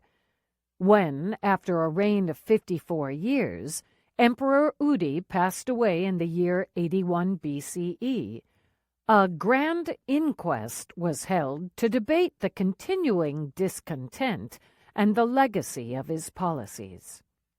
The new Emperor Zhou was still a child, and power was in the hands of Emperor Huo Guang. A political struggle was staged against Song Hong Yang under the guise of a survey. This set the stage for the famous salt and iron debate. On one side of the debate were the literati, men of learning, or classical scholars, and the worthies. Gale describes them as the intellectuals not in office, pursuing certain ideas ascribed to Confucius and his successors. The literati are in places called Confucian in the text of the salt and iron debate, and have thus often been labeled as such by interpreters. But Gale warns that what is rendered Confucian in Huan Quan's account is not consistent with the later Confucianist school, let alone with what came to be attributed to this term in modern interpretations. To avoid misunderstandings, I will therefore call the persons on this side of the debate literati, since their key characteristic is that they build their arguments on an exegesis of classic texts, including but not limited to Confucius, rather than on empirical investigations. The counterpart to the literati was the imperial counselor. This referred to Song Hong Yang, who defended his economic policies against the fire of a vicious attack by the men of letters. More generally, this side represents the administrators, the responsible officials, advocating certain methods of government, with a background in commerce and industry, who during Emperor Udi's reign had gained the ear of their sovereign thanks to their effective financial resourcefulness. The most important source on the salt and iron debate is Huan Quan's 1st century BCE posthumous chronicle. The account is clearly biased toward the literati. Lowe conjectures that it might have been compiled as an exercise in political propaganda. Huan Quan's account is also described as a work of fiction in dialogue form on a historical theme. Like the Guangxi and other early classics, Huan Quan uses the form of a dialogue or debate. He draws on essays written in the context of the actual historical debate, but enriches his account with complementary materials, importantly, unattributed quotations from the Guanxi. The writer's motivation might have been to reflect on the abolition of the state monopoly and government activism more broadly that occurred in 44 to 41 BCE. Notwithstanding these limitations with regard to its historical accuracy, Huan Quan's account presents crucial insights into competing perspectives on key issues in political economy of his time. It became a recurring reference for subsequent debates, even in modern times. The salt and iron debate articulated tensions within the political economy of imperial China that were to persist and recur for centuries to come. The next section discusses some key points of argument in the salt and iron debate with regard to the state monopolies, price policies, and the role of economic policy-making more broadly. The debate: Idealism versus realistic pragmatism. Song Hong Yang followed the basic principles underlying the Guangxi's approach to policymaking. That is, practical considerations should take priority, and the art of government must be addressed to the needs of the prevailing situation and not to the attainment of a perfectionist state of society. In Song's pragmatic outlook, values and moral principles could be pursued only after material prosperity was achieved. The literati idealists attacked Song on the grounds that purely material considerations would have given way to fundamental principles, which, in their view, were not subject to the changes of the time.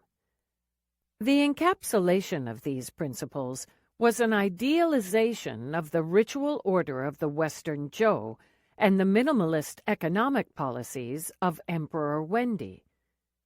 The transformation toward a monetary economy and a commercial society that had occurred in the course of the previous centuries represented, for them, a form of degeneration. The goal was, therefore, to return to the old ways, when subsistence agriculture had been the dominant occupation and barter exchange and taxation in kind were prevalent. Song and the bureaucratic merchants saw the deep social and economic transformation as a reality that the state had to face. To satisfy the material needs of the population and guarantee the safety of the people from invasion, the state had to participate in the economy to harness the prevailing forces, satisfy the material needs of the population, and generate profits to the benefit of the state. The literati held against this approach, arguing that by pursuing such a commercial policy, the state would become a driving force of moral degeneration and corruption.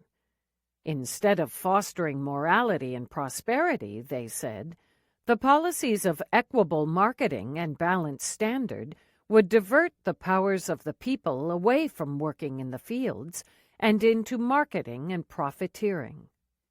In addition, government offices would become overstaffed, absorbing even more labor needed for the fundamental occupation of agriculture.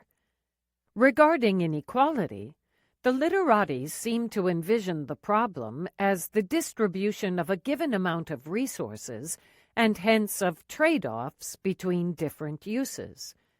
The primary concern of a ruler, to the minds of the literati, would not be scantiness of wealth, but rather inequality in its distribution, not poverty, but rather disquietude.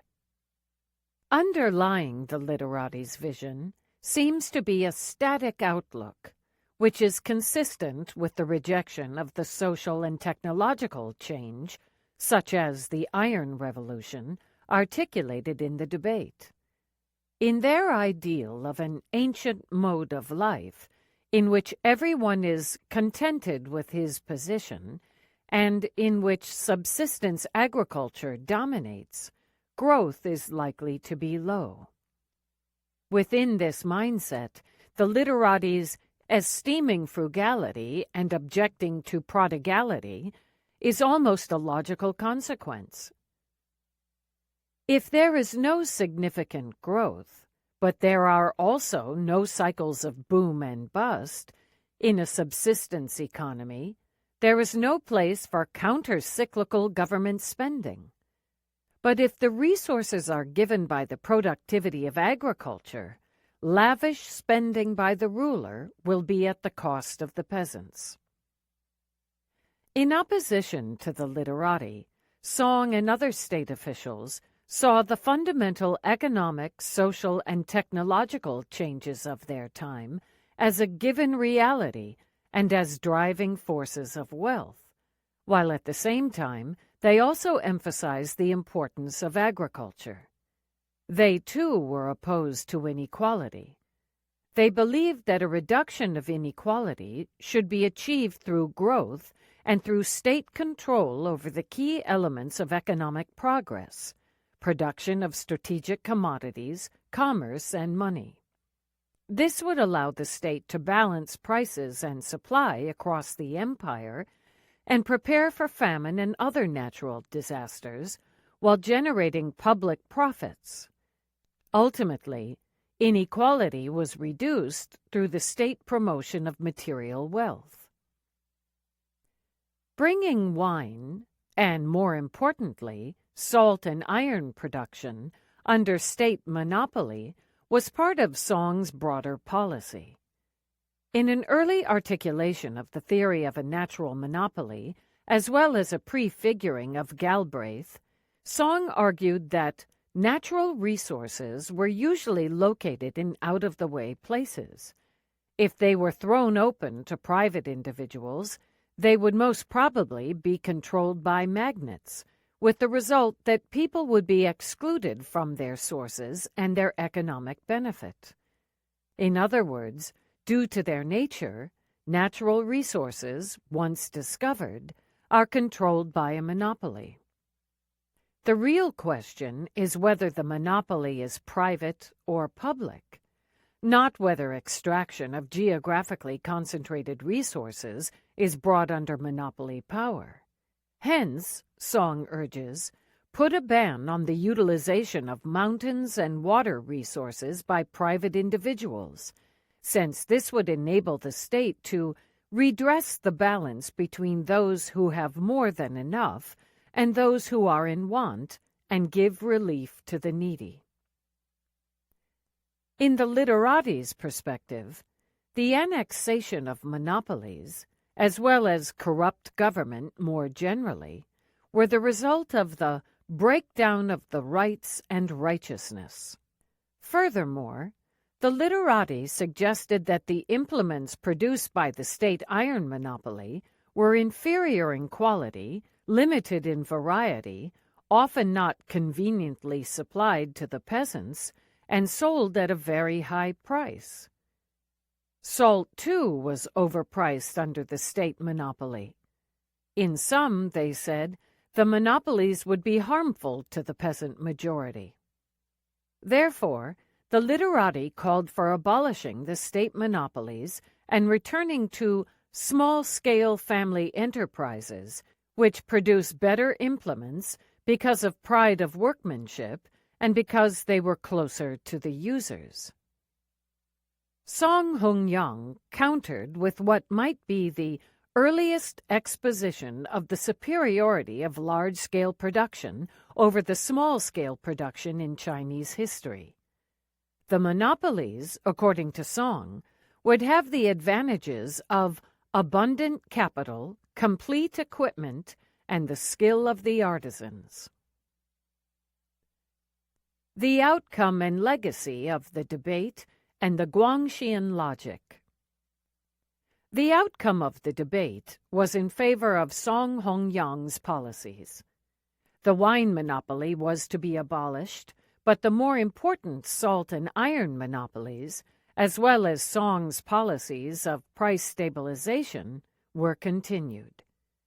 Despite his victory in the debate, Song Hongyang was executed in 80 BCE as part of a plot against General Huo Guang and subsequently treated as traitor in the official history writing of the Han Shu. Yet notwithstanding Song's fate, his economic policies persisted. Concurrent with Huan Quan's writing of the salt and iron debate, the state monopolies were abolished in 44 BCE, only to be reintroduced 3 years later. Wagner and Needham argue in this regard that a major, large-scale, technologically complex industry cannot be privatized at a stroke without consequences for the entire economy. It therefore seems likely that serious problems became apparent within a short time, and the government found it necessary to return to former arrangements. Still, the monopolies began to erode at some point, not as a result of a renunciation motivated by theoretical arguments, but when the effectiveness of the imperial government came into crisis. The Guangxi's principles of light and heavy and Song Hongyang's institution building created a legacy, and the monopolies recurred over the centuries, invoking repeatedly fierce debates. One prominent example in the CE 1060s is the statesman Wang Ansha's response to a deficit crisis. When the deficit remained unresolved after the implementation of austerity measures, Wang implemented economic reforms, the so-called new policies. These included a reinstatement of state monopolies, as well as grain price stabilization through green sprout loans. Wang Ansha defended his policies in the famous Memorial to the Throne in 10,000 characters against Sima Guang and others who took a stance along similar lines of the literati in the salt and iron debate. The memorial was referenced in critiques of privatization measures as recently as 1996. As Smith observes in his lucid analysis of the debate between Wang and Sima and the activism initiated by the new policy, Wang recognized no rightful demarcation between the public and private sectors of the economy. Household, public finance, and the resources of the natural economy were interlinked, so that if any one sector was to be enriched, they must all be enriched. To create wealth, Wang Ansha argued, the institutions and techniques guiding the relation of heavy and light, and the collection and disbursement of goods and money in the economy as a whole, had to follow good governance. To achieve this, he urged, private monopolies engrossing profits should be replaced by state monopolies staffed with entrepreneurial bureaucrats. Agriculture remained key for Wang, as it had been for the ancient scholars. To overcome a crisis in the institution of the civilian granary system, Wang proposed a policy that would supplement public supply and demand of grain for money by providing seasonal loans. The institution, commonly called the ever-normal granary, is more precisely translated as granary for maintaining constant price stability. Wang's green sprout loans entailed that the public grain reserves were converted into a loan fund that provided credit to the peasants in springtime to be repaid in the subsequent autumn. Instead of direct market operations, state credits were now to balance the flow of money and grain in the market across seasonal fluctuations. This also served to drive out landlords and moneylenders from the rural economy. The Green Sprout loan policy amounts to a financialized incarnation of the Guanxian price balance through market participation by the state appropriate to the rise of fiat money at the time. While the stabilization of the grain price continued to have an important welfare dimension, a state monopoly over certain non-essential goods, such as tea, was, in Wang's scheme, simply a tool to extract profit for the state. Skipping ahead to the High Qing dynasty, 1644 to 1840, the bureaucracy's commercial activities became the subject of renewed great debates among scholar officials. Many of the arguments on both sides were restated. Our understanding of these debates of economic policy among intellectuals in China's last dynasty has recently been greatly enhanced by a number of important contributions. Dunstan finds that some of the arguments in these Qing discourses were reminiscent of the salt and iron debate, while arguments in defense of price stabilization through state commerce can be traced to the Guangxi.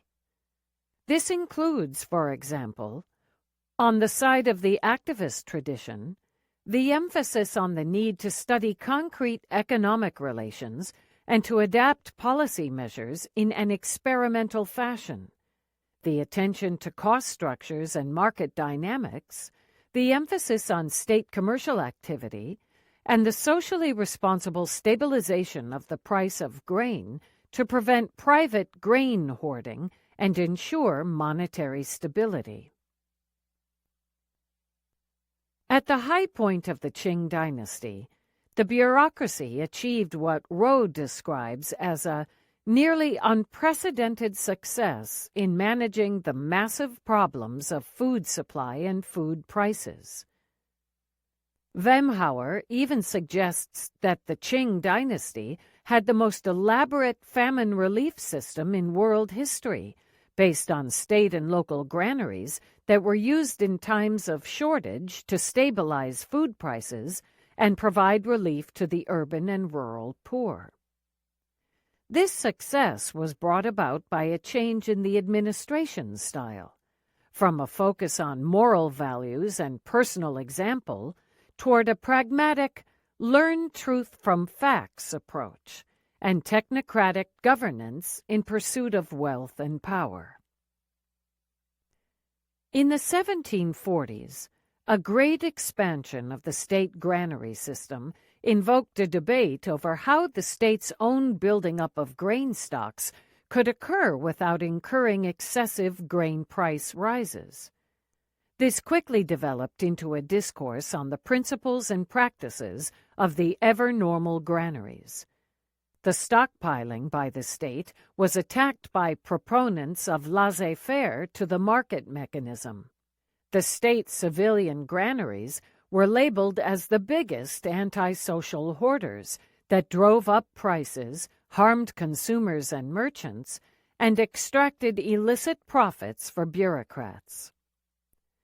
But even when the 1740s scholarly debates reached pessimistic conclusions about policy activism, and when, in the second half of the 18th century, the activist policy position largely vanished, the institutions of state commerce and price stabilization continued and even expanded in practice.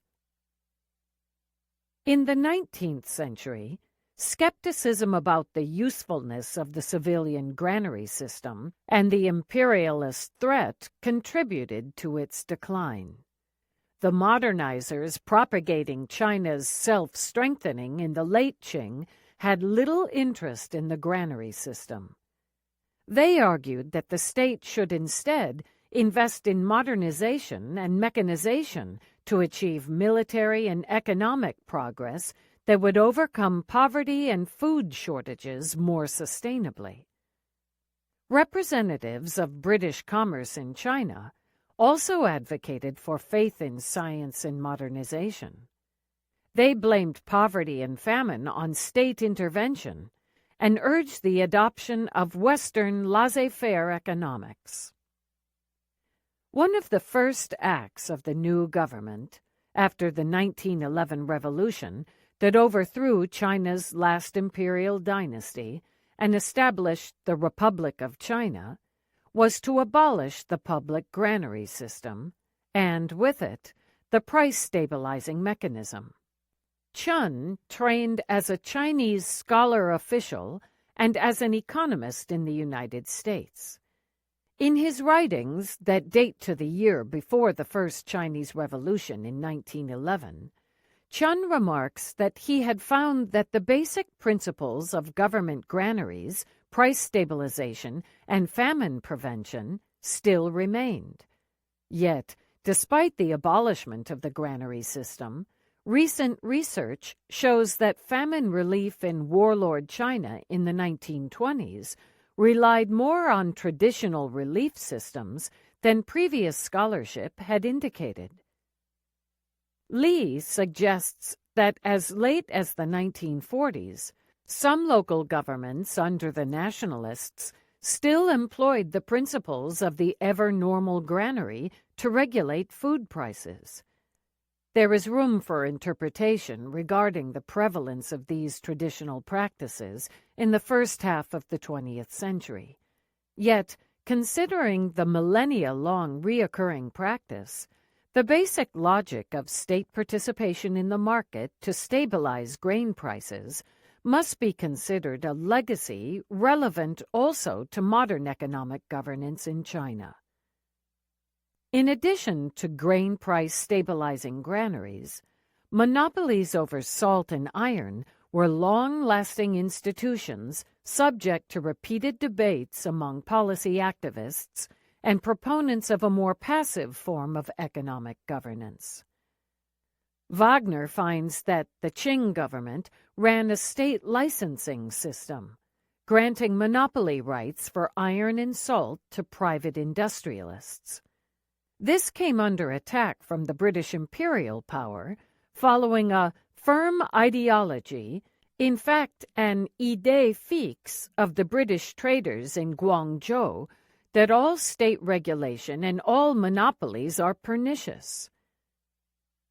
In the first of the unequal treaties after China's defeat in the First Opium War with the British, the Chinese government was forced to ban the monopoly system. Wagner sees this as the starting point of the decline of China's iron industry.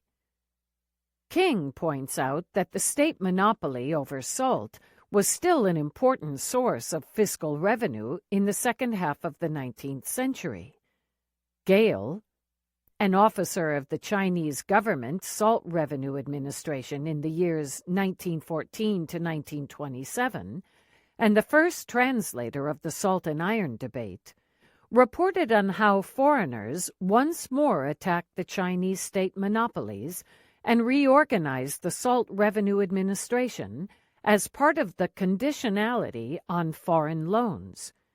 In Gale's eyes, they thereby came to change practices and procedures enjoying the sanction of centuries. As late as the 1930s, salt revenue was an important source of fiscal income for the nationalist government. For example, in the Shandong province, salt accounted for almost 1/5 of the provincial fiscal revenue. Conclusion. We have discussed that the Guangxi articulated distinct principles of government balancing of prices, market creation, famine prevention, and monopoly control, which were developed in a period when a new order emerged from great chaos. These policies aim to protect the peasant majority from violent fluctuation, cycles, and speculations in the context of the recently unleashed market powers, and to increase commercialization of society while enriching the state. Rather than working against powerful economic trends, this approach to economic policy suggested that the state should unleash and harness market forces in order to promote wealth for the state and the people. In contrast to this realistic and pragmatist outlook, the idealist approach, represented by the literati in the salt and iron debate, takes a vision of an ideal state in the foregone past as its reference point. Rather than utilizing the emerging material forces, the literati aim to convince people and government officials to return to morality and righteousness by reviving the old way of living. Under the premise of the reinstatement of a ritual order and subsistence agriculture, they promoted a government that would abstain from policy activism. Yet, it may be helpful to look beyond seeing the two approaches only in opposition to one another. Despite recurring clashes, the two opposing visions might actually have nourished one another in the course of Chinese history. The tension between these two basic outlooks on economic governance recurred throughout the centuries of imperial China in various incarnations. It inspired many debates with similarities to the salt and iron debate, and prefigured some 20th century controversies in economics. One of the most authoritative studies of the late imperial civilian granary system asserts, much of the 18th century Chinese critique of granary operations is echoed in 20th century Western arguments against more general government intervention in markets. As I derive in my analysis of the 1980s debate, similar arguments were also invoked in the quests for radical price liberalization in this recent discourse on market reform. The subsequent chapters of this book show that some of the ancient principles of economic policymaking in general, and price policies in particular, can be helpful in shedding light on the communists' approach to economic warfare during the Civil War. They also help to reveal the logic of Deng Xiaoping's market reforms. While intending to take China's traditions of economic thought into account, the intent of this book is not to create a Sinocentric narrative of China's economic reforms in which the 1980s are simply a relapse of some ancient traditions. Rather, the aim is to trace several different ways of doing economics that provided competing depositories of knowledge to the 1980s reformers. In this context, China's tradition of conceptualizing and practicing the relation between the market and the state is important.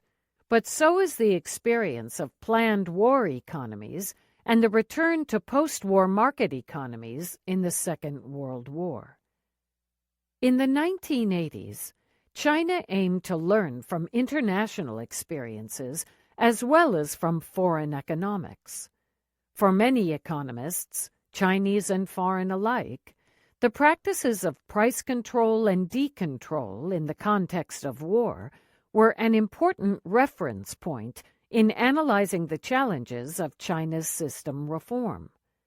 Beyond this connection between the transition from a war to a peace economy drawn by participants in the 1980s reform debate, the debates on how to stabilize and liberalize prices in the context of the Second World War provided an insightful point of comparison. The debates over war economies and the peace transition involve some of the most influential 20th century economists thinking through a problem accompanied by challenges similar to those presented by market reforms. 2. From Market to War Economy and Back. American price control during the Second World War and its aftermath. After the last war, World War I, this nation was confronted by much the same problem: At that time, we simply pulled off the few controls that had been established and let nature take its course. The result should stand as a lesson to all of us. A dizzy upward spiral of wages and the cost of living ended in the crash of 1920, a crash that spread bankruptcy and foreclosure and unemployment throughout the nation. Radio Address of the President, October 30th, Truman, 1945. Introduction. We heard in the previous chapter that China's traditions, both of the state regulation of prices and the literati's critique of such an activist economic policy, date back to the Warring States period. European and American traditions of economic theorizing on price control, too, are intimately connected with war. The practices and debates over price control peaked in the context of the two world wars and their aftermath. In this context, we find a confrontation between the insights of practical price fixers and theoretical economists that parallels, to some extent, the one between the merchant bureaucrats and literati in the salt and iron debate, which we discussed in the previous chapter. At the same time, the abrupt and far-ranging post-war price liberalization is reminiscent of the Big Bang policy promoted in the context of transitions from socialism. In this chapter, I introduce the American debate over price control and decontrol in the time of the World Wars as an important reference point in later market reform debates in socialist countries, China in particular.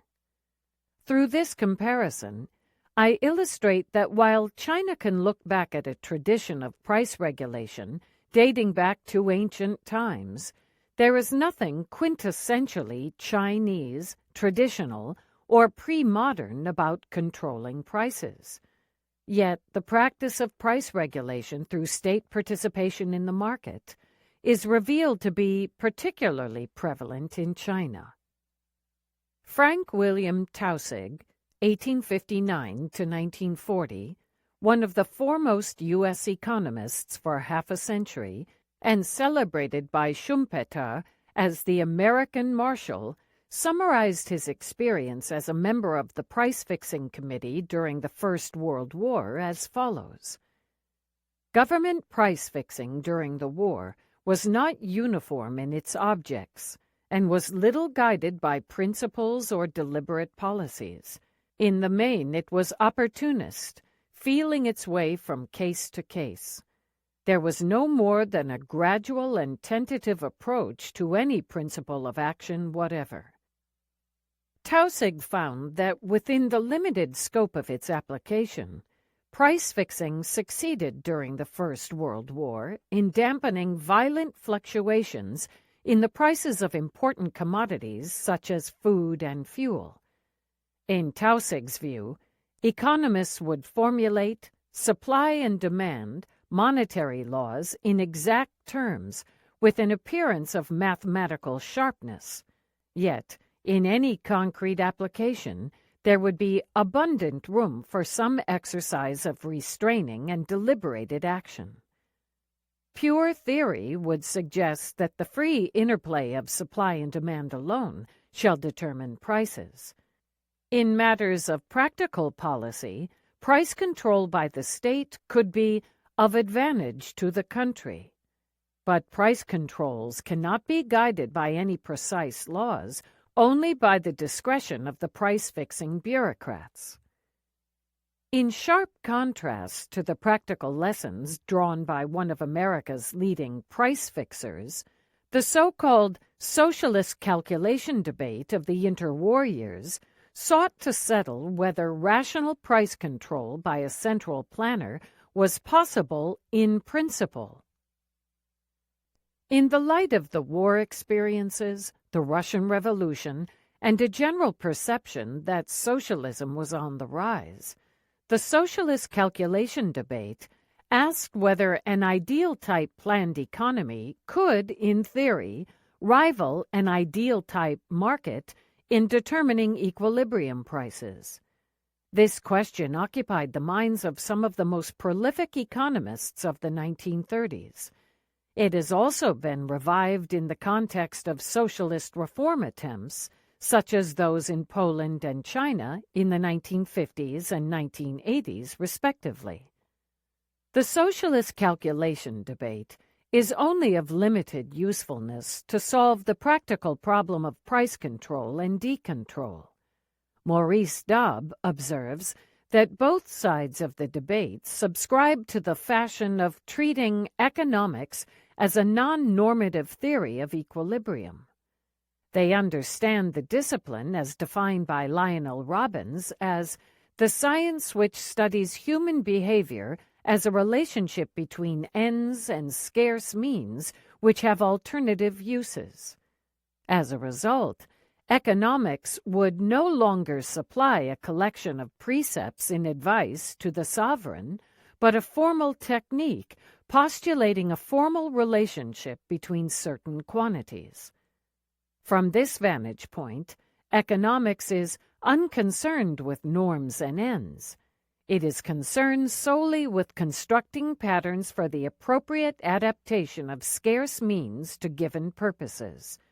Consequently, economics in this definition is of little value to pressing practical problems of economic policy, including that of price fixing in times of economic emergencies such as wars. In fact, the type of economic science envisioned by Robbins that underpins the socialist calculation debate did not gain great prominence during the Second World War for practical price fixing. In this war, all major powers, with the exception of China, implemented price and wage controls that were far more comprehensive than those of the First World War. Controls over prices and wages were the rule. Freedom from such regulation was the exception. Some of the greatest economists of the 20th century were involved in stabilizing the Second World War economies. Despite the new comprehensiveness of price controls, the policies were not based on a sophisticated theoretical principle, but on the approach described by Taussig as feeling its way from case to case. Galbraith, the most prominent American price fixer of the Second World War, described this as an evolutionary development in the sense that the final structure was influenced less by an effort to build to an overall design than by a series of individual decisions.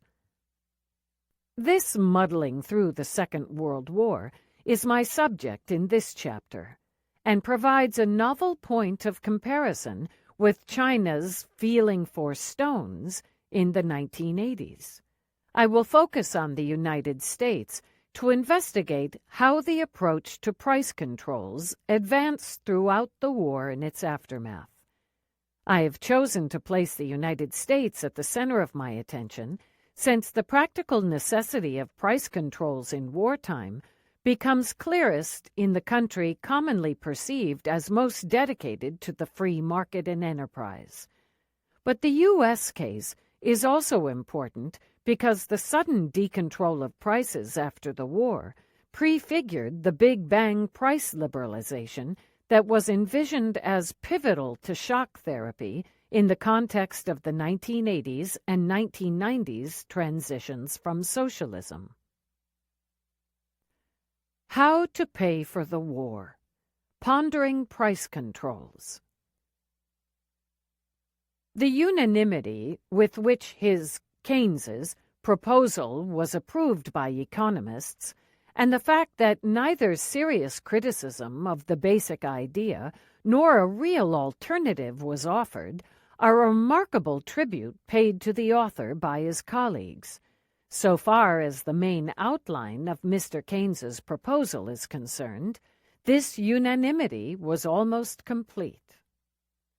As we can tell from this excerpt of a review by Hayek, who is often described as one of Keynes's fiercest adversaries, Keynes's How to Pay for the War, 1940, set the tone for the reflections by professional economists on war finance and economic stabilization. Keynes stated both the basic parameters of the problem and its solution. In his considerations of the war economy, Keynes radically departed from the principles of effective demand, the concept for which he is most famous. Keynes had derived the importance of effective demand from the general case of peacetime in his General Theory, 1936, but he did not believe that it applied to the special case of war. In the context of the Great Depression, one would have become accustomed to a level of production which has been below capacity. Under such conditions, Keynes argued, an expansion in expenditure induced an increase in production and, ultimately, an increase in consumption supply. This, however, Keynes believed, was not to be the case during the war. In wartime, the size of the cake is fixed. If we work harder, we can fight better, but we must not consume more. As shown in this chapter, the American experience during the Second World War actually proved the contrary. According to Keynes, the reason for this difference was that, in times of war, all expansion of production is to supply the goods needed for the war. The war effort is to pay for the war. It cannot also supply increased consumption. Hence, during wartime, Keynes thought we were back to the world of the classical economists, to the age of scarcity of the orthodox economists. Under these circumstances, all aspects of the economic problem were interconnected. Nothing could be settled in isolation. Every use of resources is at the expense of an alternative use.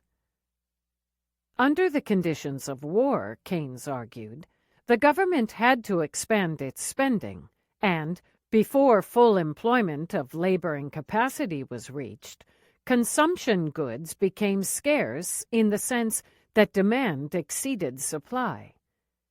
This was the case because even if there were no increases in the rates of money wages, the total of money earnings would be considerably increased.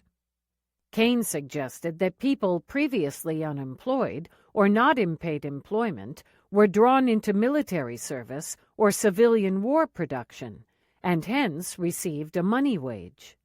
The aggregate wage fund increased, but it encountered roughly the same amount of consumption goods that had been available before that increase. Or, to put it differently, the problem of how to pay for the war, from Keynes's viewpoint, was the question of how as many people as possible could be employed to contribute to the war effort without receiving an immediately increased enjoyment of consumption goods in return for their work. In principle, Keynes indicated two feasible alternatives to his own plan for solving this problem. The first was based on the assumption that peacetime economic policies and taxation were, in essence, fit to serve the war economy, and needed only to be complemented with propaganda to encourage voluntary saving. Keynes saw this as a very unjust solution. He found it highly unlikely that voluntary savings were sufficient to limit the purchasing power in order to match the constrained consumption supply, as well as to provide the necessary finance for the war effort. This scheme would imply a repetition of the policy of the First World War, which entailed a sufficient degree of inflation to raise the yield of taxes and voluntary savings. But this would not actually be a voluntary saving. It would, rather, be a method of compulsory saving, converting the appropriate part of the earnings of the worker, which he does not save voluntarily, into the voluntary savings and taxation of the entrepreneur.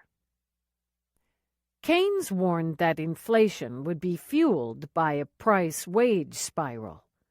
As the economy approached full employment and the wage fund increased, prices would rise.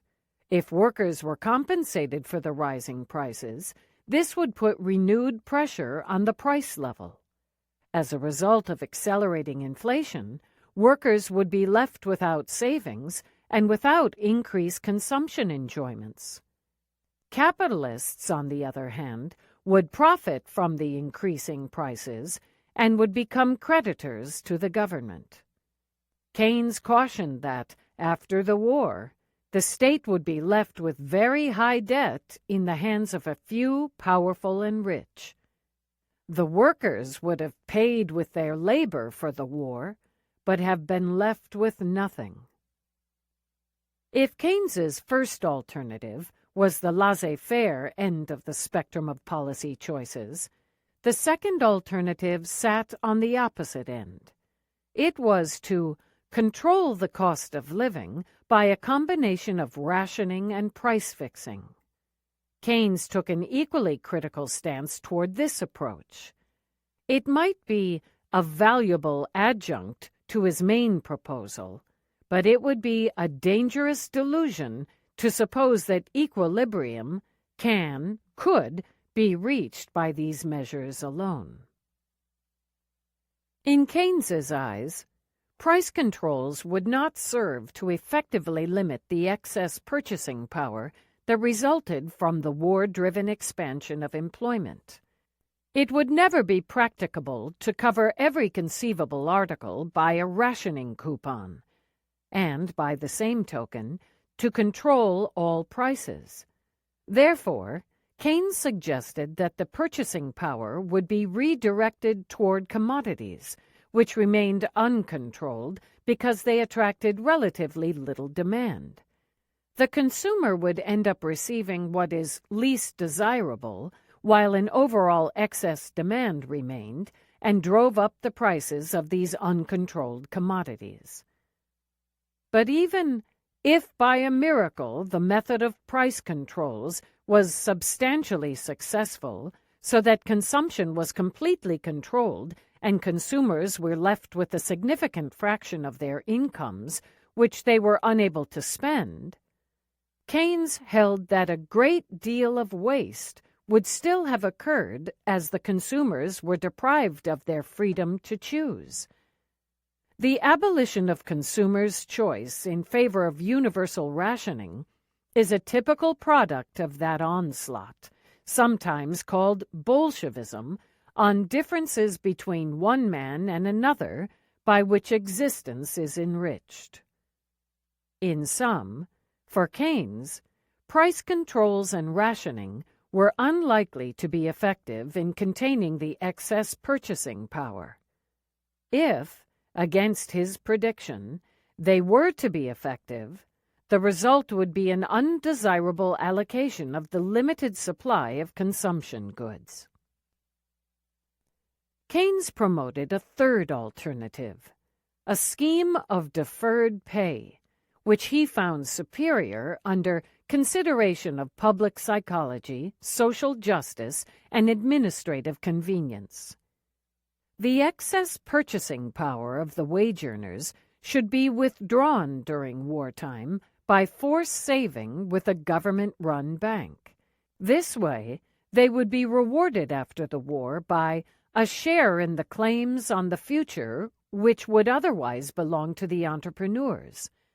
Keynes thought that inflation would be contained by the resulting temporary reduction in aggregate demand.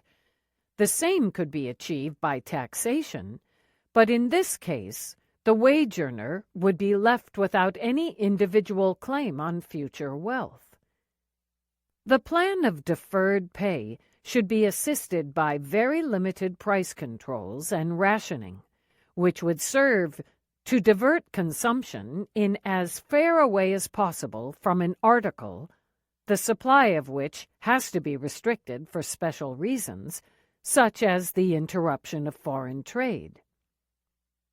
Even under these conditions, Such a diversion of demand should, according to Keynes, take the form of rationing and price control only if this article is a necessary, an exceptional rise in the price of which was undesirable.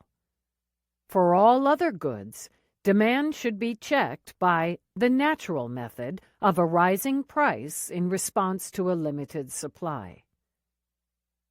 Keynes's plan for deferred pay was the most prominent theoretical contribution to the question of war finance, not only in the United Kingdom, but also in the United States. Another important contribution, more tailored to the specific conditions in the United States, came from Alvin Hansen, an institutionalist and one of America's leading teachers of Keynesian thought at Harvard University. Hansen departed to some extent from Keynes in his vision of price controls. For Hansen, until an approach to full employment was reached, the main danger of inflation was in the development of bottlenecks, and hence these bottlenecks should be the primary target of anti-inflation policy. Hansen recommended that the weapon of specific price increases, where these may help eliminate bottlenecks, should be used when provision of adequate plant and equipment capacity and an adequate supply of skilled mechanics was readily forthcoming. In the event of a lack of such capacity and labor with regard to a specific bottleneck, however, direct price control and rationing could help prevent inflation. Hansen saw the most serious of these bottlenecks in steel. Thus, Hansen differed from Keynes by shifting attention from price controls on necessary consumption goods to those on production goods. While Keynes's plan relied almost entirely on the relationships between homogeneously perceived aggregates, Hansen considered the great asymmetries in sectorial production capacities and demand pressures. In response to Hansen, Galbraith lifted the analysis of such heterogeneities in the form of the parallel existence of shortages and oversupply to a new level. Galbraith, too, emphasized the pressing need to prevent inflation, which had, as a result of the First World War, been an almost paranoid concern in 1940 and 1941. But neither Hansen's peacetime-inspired notion of bottlenecks occurring in some few singular places, nor Keynesian considerations of some aggregate relations would serve to capture the dramatic change in requirements resulting from war and, hence, to understand the problem of war inflation. According to Galbraith, the problem of the war economy was progressively more difficult than these two notions suggest, and it entailed nothing less than a reorganization of the resources of the whole economy, which would face institutional and technical resistance. Under the circumstances of such restructuring, one would encounter a steadily increasing number of industries where the supply function would be inelastic. As a result of these rigidities, Galbraith argued, there would be price advances in the interim, and full employment will have little or no relation to the appearance of inflation.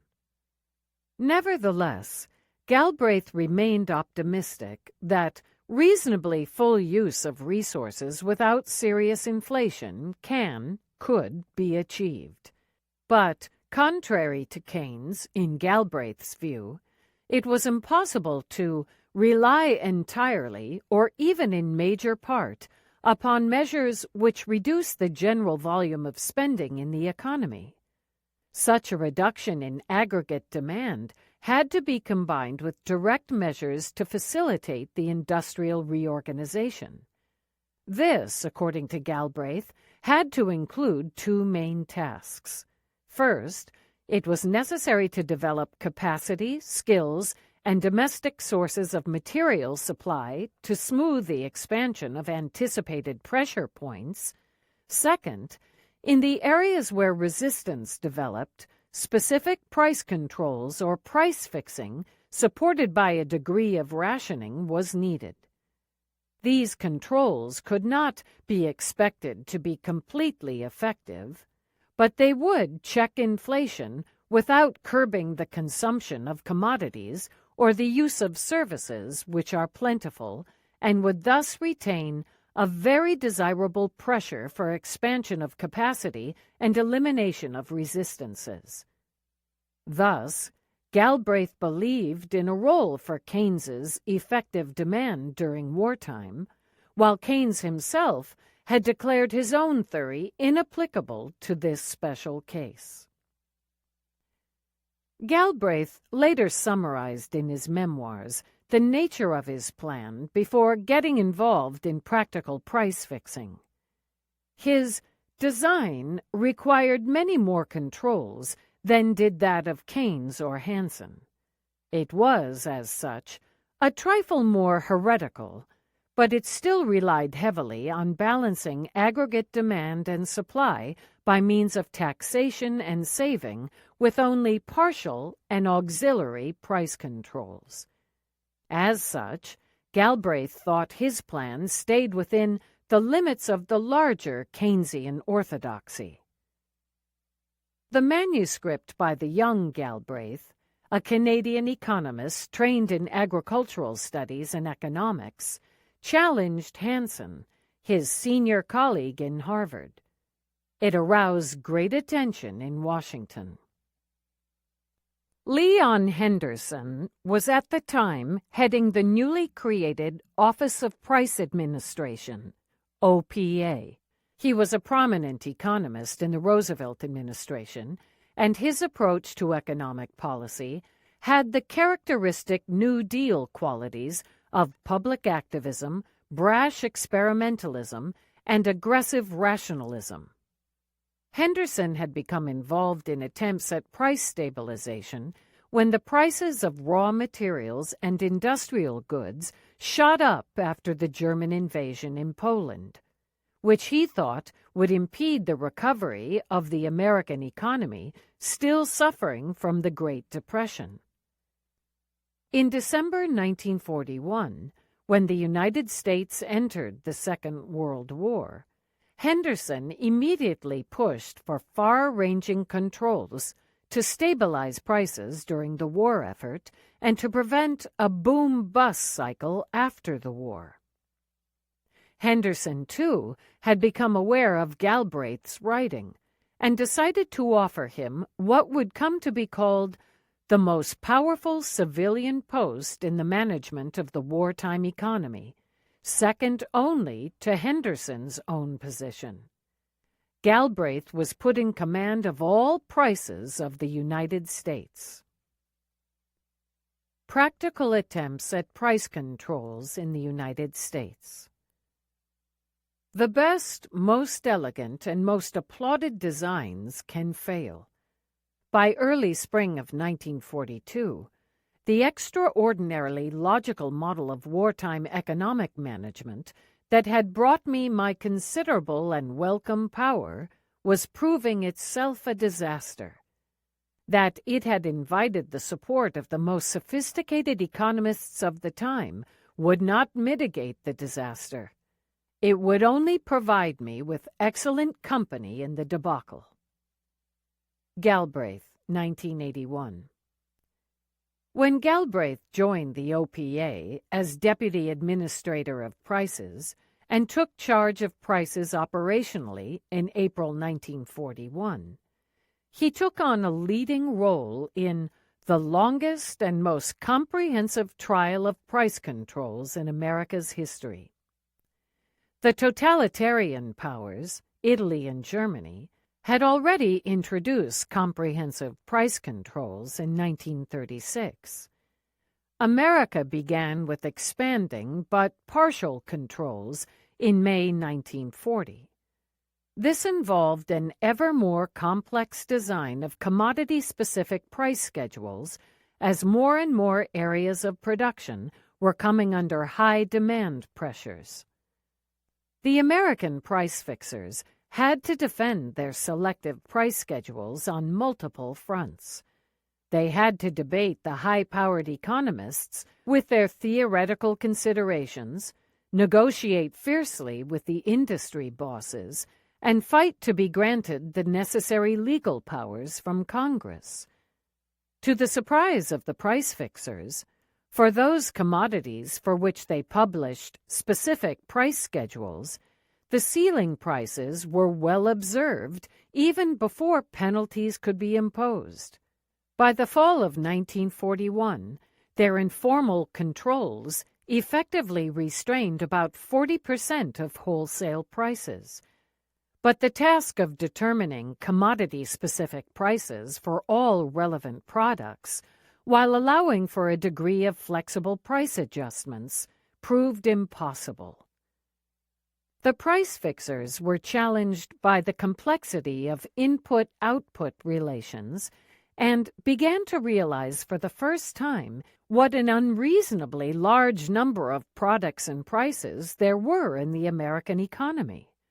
Further, they had overlooked the importance of wage push inflation, wages shoving up prices rather than the other way around.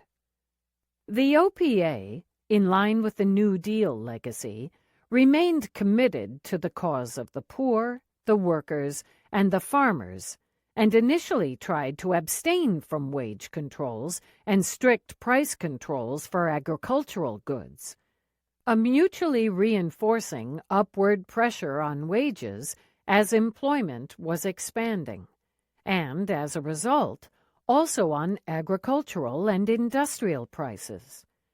This proved to be a great challenge to the effort of price stabilization.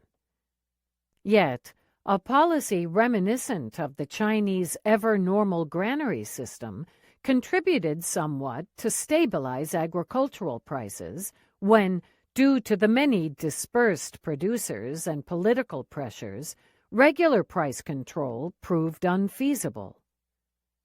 Since the New Deal, and under the auspices of Henry A. Wallace, the United States had established a public granary and cotton stock system to absorb and redistribute surpluses, a system that was inspired by the age-long Chinese practice.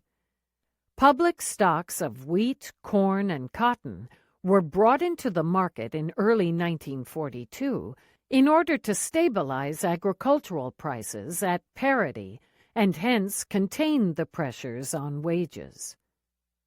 But this policy, limited to staple agricultural products, was constrained by the availability of public stocks and faced severe attacks from agricultural interest groups. Nevertheless, it became apparent that the effort of chasing individual prices, combined with the de facto exemption of wages, did not achieve a sufficient stabilization of the price level. Despite the OPA's efforts, consumer prices had risen by 11.9% and wholesale prices by 17.2% in the course of the first year, from April 1941 to 1942. The pressure of inflation was much higher in the immediate aftermath of America's entry into the war than most economists had expected, and, as Galbraith remembered, the beautiful Keynesian balance between total purchasing power and the aggregate of the goods and services to be purchased was like a rainbow, seen but never approached. In this situation, the OPA and Galbraith became amenable to the ideas of Bernard Baruch. Baruch's voice was very different from that of most of the professional economists. Born in 1870, he had become rich in his early years on Wall Street and had gained influence as a political advisor to President Woodrow Wilson. He became chairman of the War Industries Board during the First World War and, as such, was also a member of the Price-Fixing Committee. Baruch experienced the challenges of controlling inflation firsthand. He lobbied for an overall price freeze in the Second World War. Instead of selective price controls, he believed that all prices should be pegged where they stood. This became known as the Baruch Plan. Henderson, Galbraith, and their team, joined by celebrated economists such as Irving Fisher, had initially lobbied against the Baruch Plan. But about a year into Galbraith's work at the OPA, they had to admit that their own attempt at scientific price fixing had failed to prevent the price level from rising rapidly. On April 28, 1942, the General Maximum Price Regulation was imposed under the lead of the OPA. All prices legally within reach were set a ceiling that was defined as the highest charged price in March by that seller for the same item, and wages were brought under government control. As Galbraith avouched, this policy was far less elegant in conception than the ideas that it replaced, but it presented a considerable improvement over selective controls. The new policy was based on given prices observed in the market within a certain time span, rather than trying to determine abstractly what the price for each commodity should be. By first gaining a firm hold over most of the price system, the OPA could gradually and partially let prices fluctuate where concrete economic considerations in one sector urged an upward or downward adjustment. The overall rise in consumption prices decelerated to 7.5% in the year after the General Maximum Price Regulation was imposed. The increase in prices of consumption goods controlled by the General Maximum Price Regulation was as low as 0.5 to 1% in the first 5 months. But Congress delayed its approval to lift limitations on controlling the prices of agricultural foodstuff. As a result, the General Maximum Price Regulation did not cover prices of key consumption goods such as flour, meat, eggs, and vegetables, which continued to rise sharply. The prices of these foods increased by 15.9% within the first 5 months. Nevertheless, polls showed that despite these shortcomings, the price freeze was popular with the public. Even though the General Maximum Price Regulation was more effective than selective controls, it also failed to stabilize the overall price levels sustainably due to a lack of control over wages and agricultural prices. Following Henderson's initiative, Roosevelt finally received, in September 1942, backing from Congress for legislation to freeze farm prices at parity and to stabilize wages. This proved unpopular with both workers and farmers and caused severe losses for the Democrats in the congressional elections. As a consequence, Henderson had to resign in December 1942 when, finally, the necessary legislative foundations for a coordinated stabilization effort were put in place. On April 8, 1943, President Roosevelt issued an executive order to force an effective general price freeze. This policy was called Hold the Line and enforced that no further increases in prices affecting the cost of living or further increases in general wage or salary rates would be tolerated, except where clearly necessary to correct substandard living conditions. With the executive backing of the Hold the Line order, and thanks to a great popularization effort to make dollar and cents price ceilings known to sellers and consumers, the OPA, under Henderson's successors, Prentice Brown and Chester Bowles, managed to halt inflation.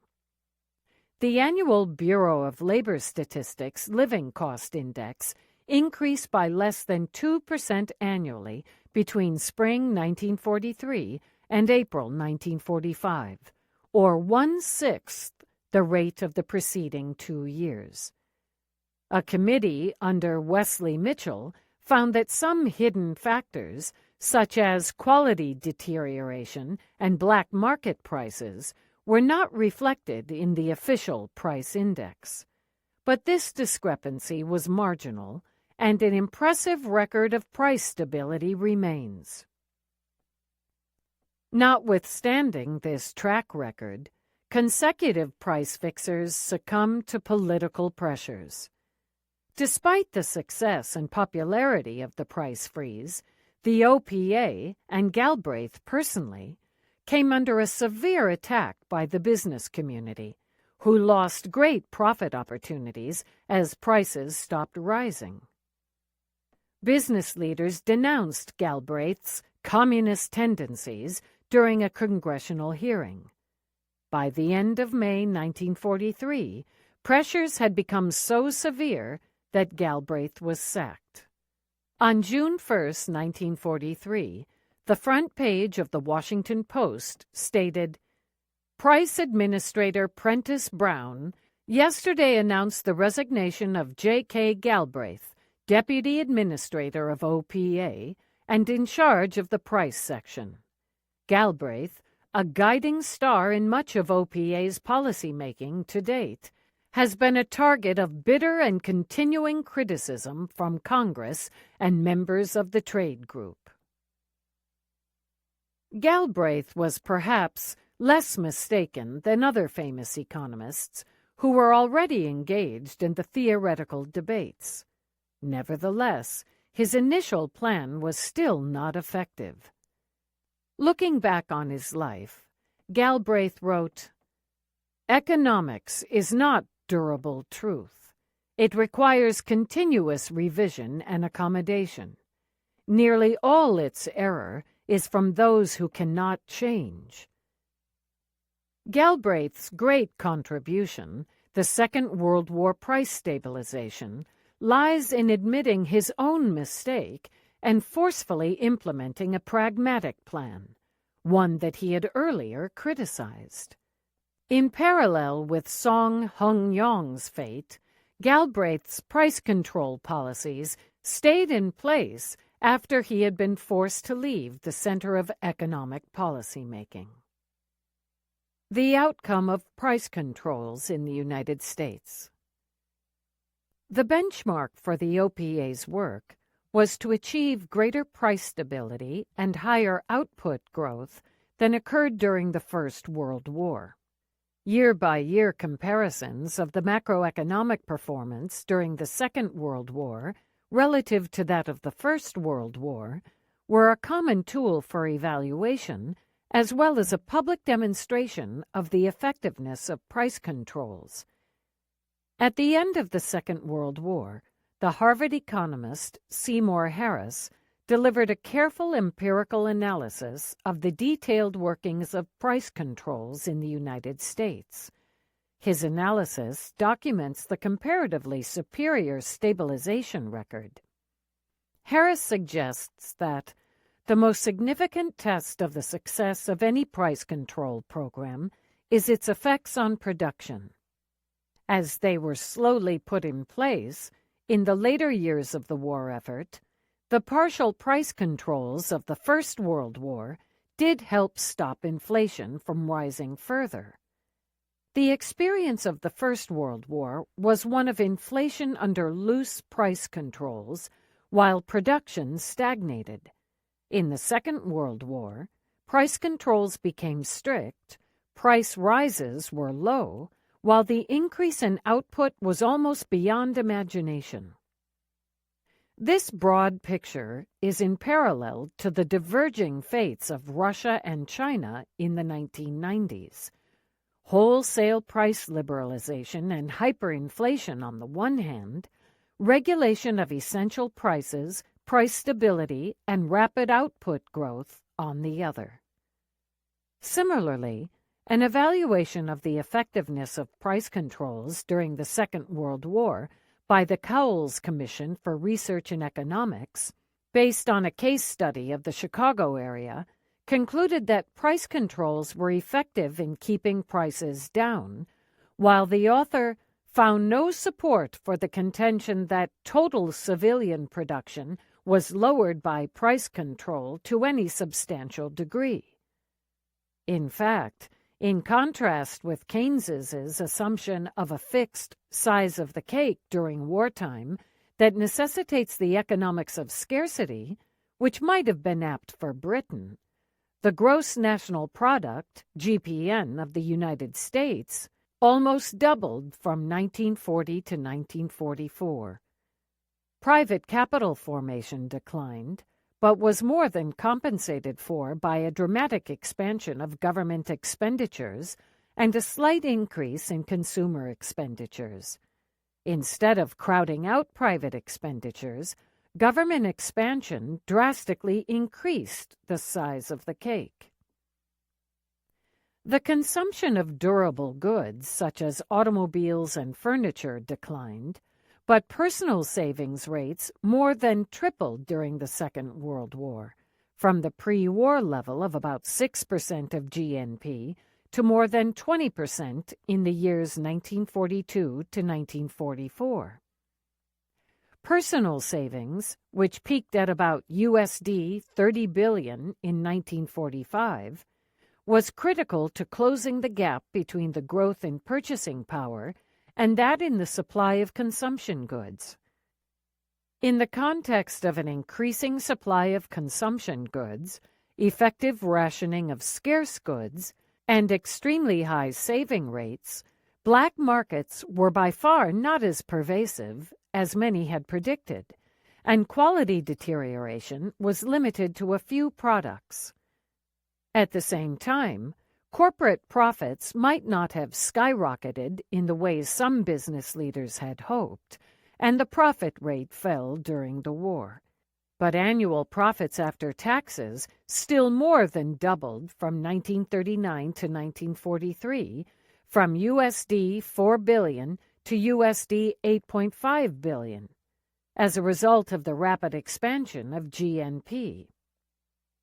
In 1952, Galbraith wrote A Theory of Price Control to summarize his theoretical reflections on the workings of price controls. Overall, he sticks with his Lessons from the First Phase, 1943, where he states, "The strategy of control must involve a two-way move. Along with the controls over the growth of income from the side of taxation and savings, there must be direct market controls. On this side, the role of price control per se is strategic. No more than the economist ever supposed will it stop inflation, but it both establishes the base and gains the time for the measures that do."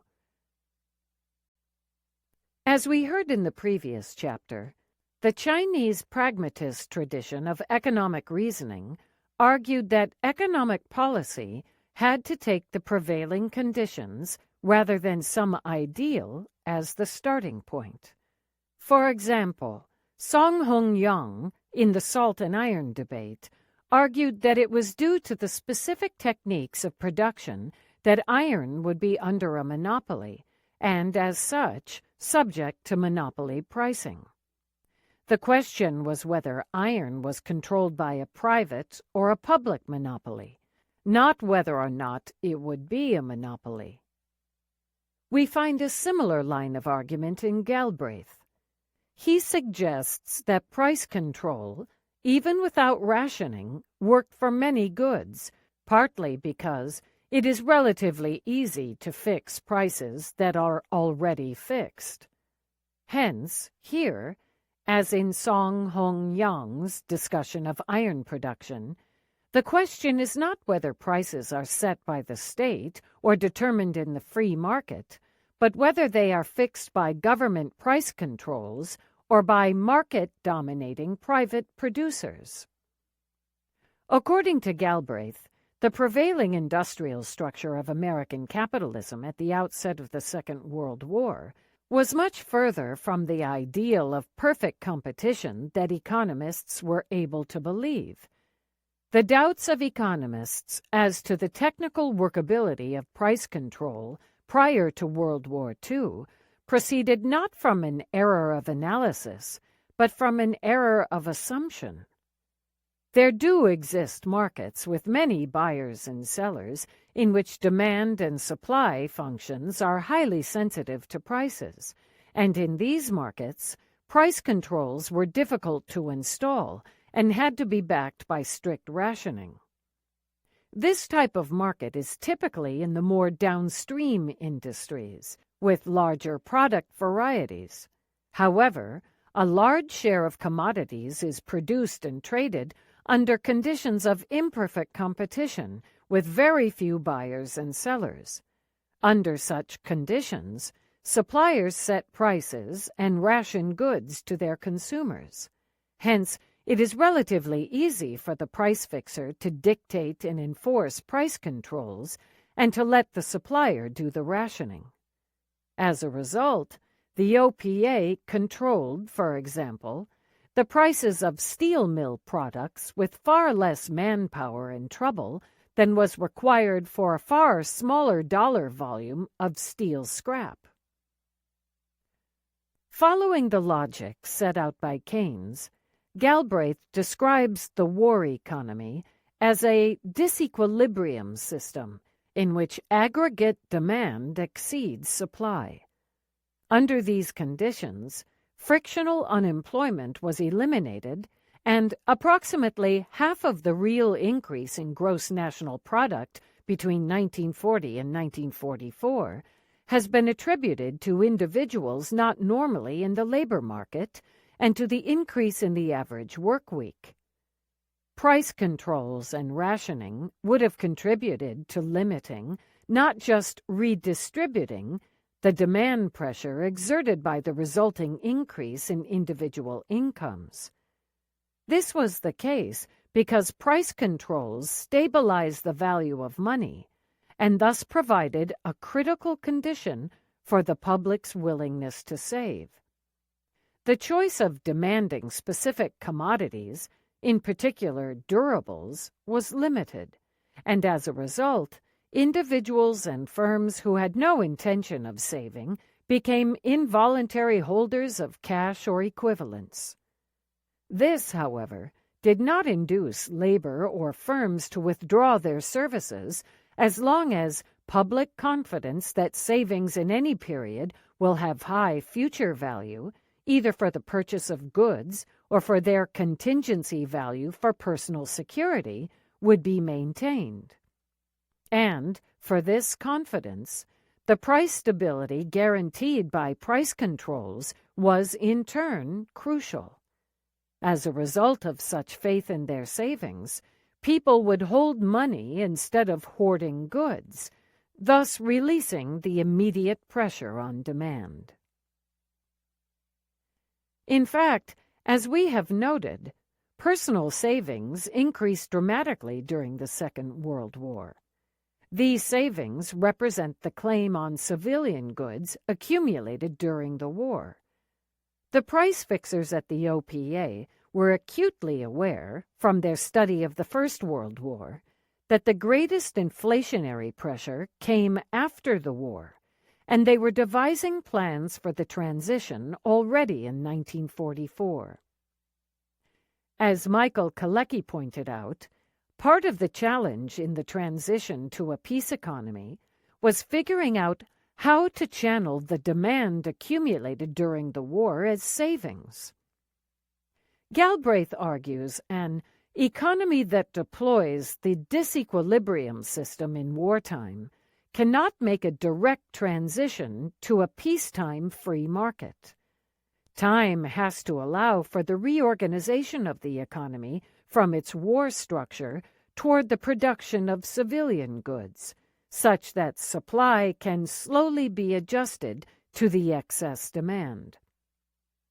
For this reason, Galbraith asserted, controls, especially the price controls that inhibited spending during the war period and which accounted for the accumulation of the assets, must be continued for a period after the accumulation ceases.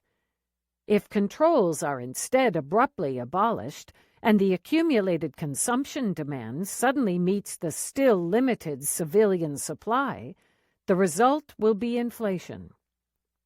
It follows from Galbraith's argument that this would amount to depriving wage earners of their legitimate claim on production in return for their contribution to the war effort. The transition to a peace economy and the lessons of the war economy. On August 15, 1945, Japan announced its surrender. On August 18th, the new President of the United States, Harry S. Truman, issued an executive order for the orderly modification of wartime controls. It stated the aim to move as rapidly as possible, without endangering the stability of the economy, toward the removal of price, wage, production, and other controls, and toward the restoration of collective bargaining and the free market. As part of this order, direct wage controls were removed. Truman was aware of the dangers of a hasty price increase as a result of decontrol, but he hoped to be able to relieve the direct controls and hold the line through voluntary cooperation with business leaders and trade unions. This proved to be ineffective. Truman still reinforced his policy of decontrol in October 1945, but by December, he had come to realize that it did not work. He recalled in his memoir that at this point, it had become obvious to him that decontrol of prices would not work, at least until the emergency was less threatening. The economy was certain to be plagued by war-borne shortages for a considerable time, and I urged further legislation to cover the period after June 1946. In turning toward extending the period of compulsory price controls and a more gradual decontrol, Truman received support from the OPA. Baruch, too, testified before Congress in favor of retaining price controls in the period of transition. 54 economists, including 11 former presidents of the American Economic Association, and some of America's most famous economists, such as Arthur Burns, Edward Chamberlain, Irving Fisher, Alvin Hansen, Frank Knight, Simon Kuznets, Abba Lerner, Wesley Mitchell, Hans Neiser, Paul Samuelson, Henry Simons, Alan Sweezy, and Paul Sweezy, collectively published a letter in the New York Times on April 9, 1946. As we will discuss in chapters 4 and 5, this letter foreshadows one side of the debate over price reforms in China in the 1980s. We urge upon Congress an extension of the Price Control Act for another year and without crippling amendments.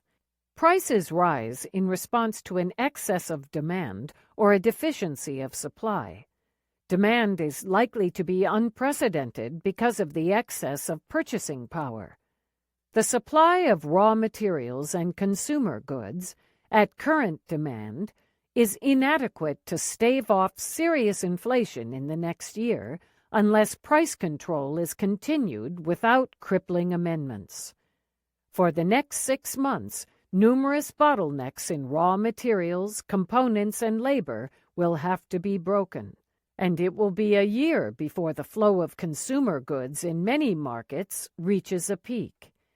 As soon as supply and demand of any important commodity are once more in balance with ceiling prices, price control should be suspended and then removed.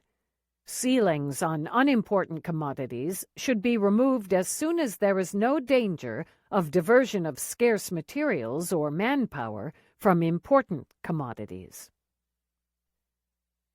Opinion polls showed that the general public strongly supported the plan of keeping price and wage controls, but it was to come about differently.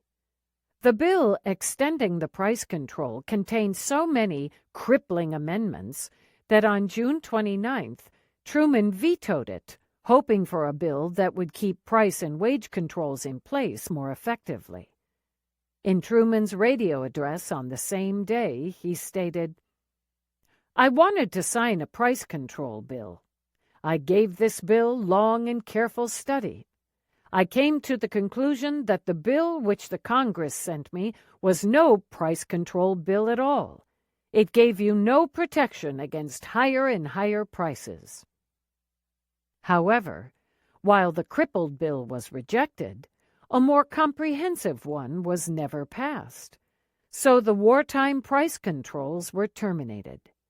Truman himself attributed this debacle to the obstructionist tactics of special privilege groups who would have exerted so much pressure and lobbying that the Congress was induced to let the Price Control Act expire.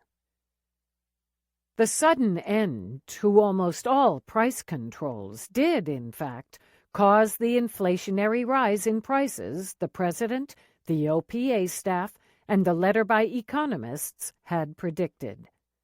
Some key input commodities, such as steel scrap, copper, tin, and rubber, still had their prices set by the government, and rents, sugar, and rice remained controlled. But, irrespective of this, prices rose rapidly after the failure to renew the Price Control Act. The overall annual price increase had been an average 2.3% per year for the period April 1943 to June 1946, the high tide of controls. In contrast, an index of 28 important commodities rose by 35% within only the first 6 days of July 1946. Overall, commodity prices rose at a rate within the first month without controls that would have amounted to an annual increase of 67.4%. There were some aborted attempts toward recontrol in the following months, and some temporary selective controls were reintroduced, only to be abolished shortly thereafter.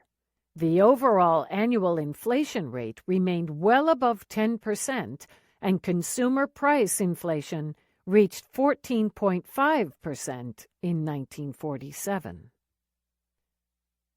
Michael Kalecki analyzed post-war inflationary tendencies in the United States and other countries on behalf of the United Nations Department of Economic Affairs. He showed that, in particular, the prices of essential raw materials and foodstuff, for which the respective demand by producers and consumers is inelastic, shot up. Wage increases did not compensate for the increase in the cost of living, so price decontrols resulted in a decline in real incomes for workers. Real labor incomes had declined 8% by the first half of 1947, as compared with the first half of 1946. At the same time, profit margins increased, and there was a shift of gross private income from labor to capital. In the course of the war, labor had increased its share. By the first half of 1946, labor still accounted for 61.5%, which declined to 58.8% by the first half of 1947. Conversely, gross corporate profits rose from 11.6% to 14.0%.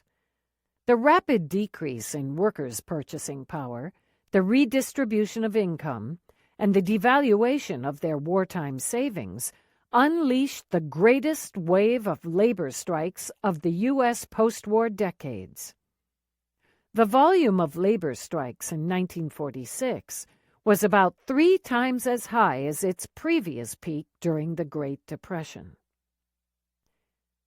The immediate post-war years saw a short inflationary boom paired with labor unrest, followed by a sharp downturn.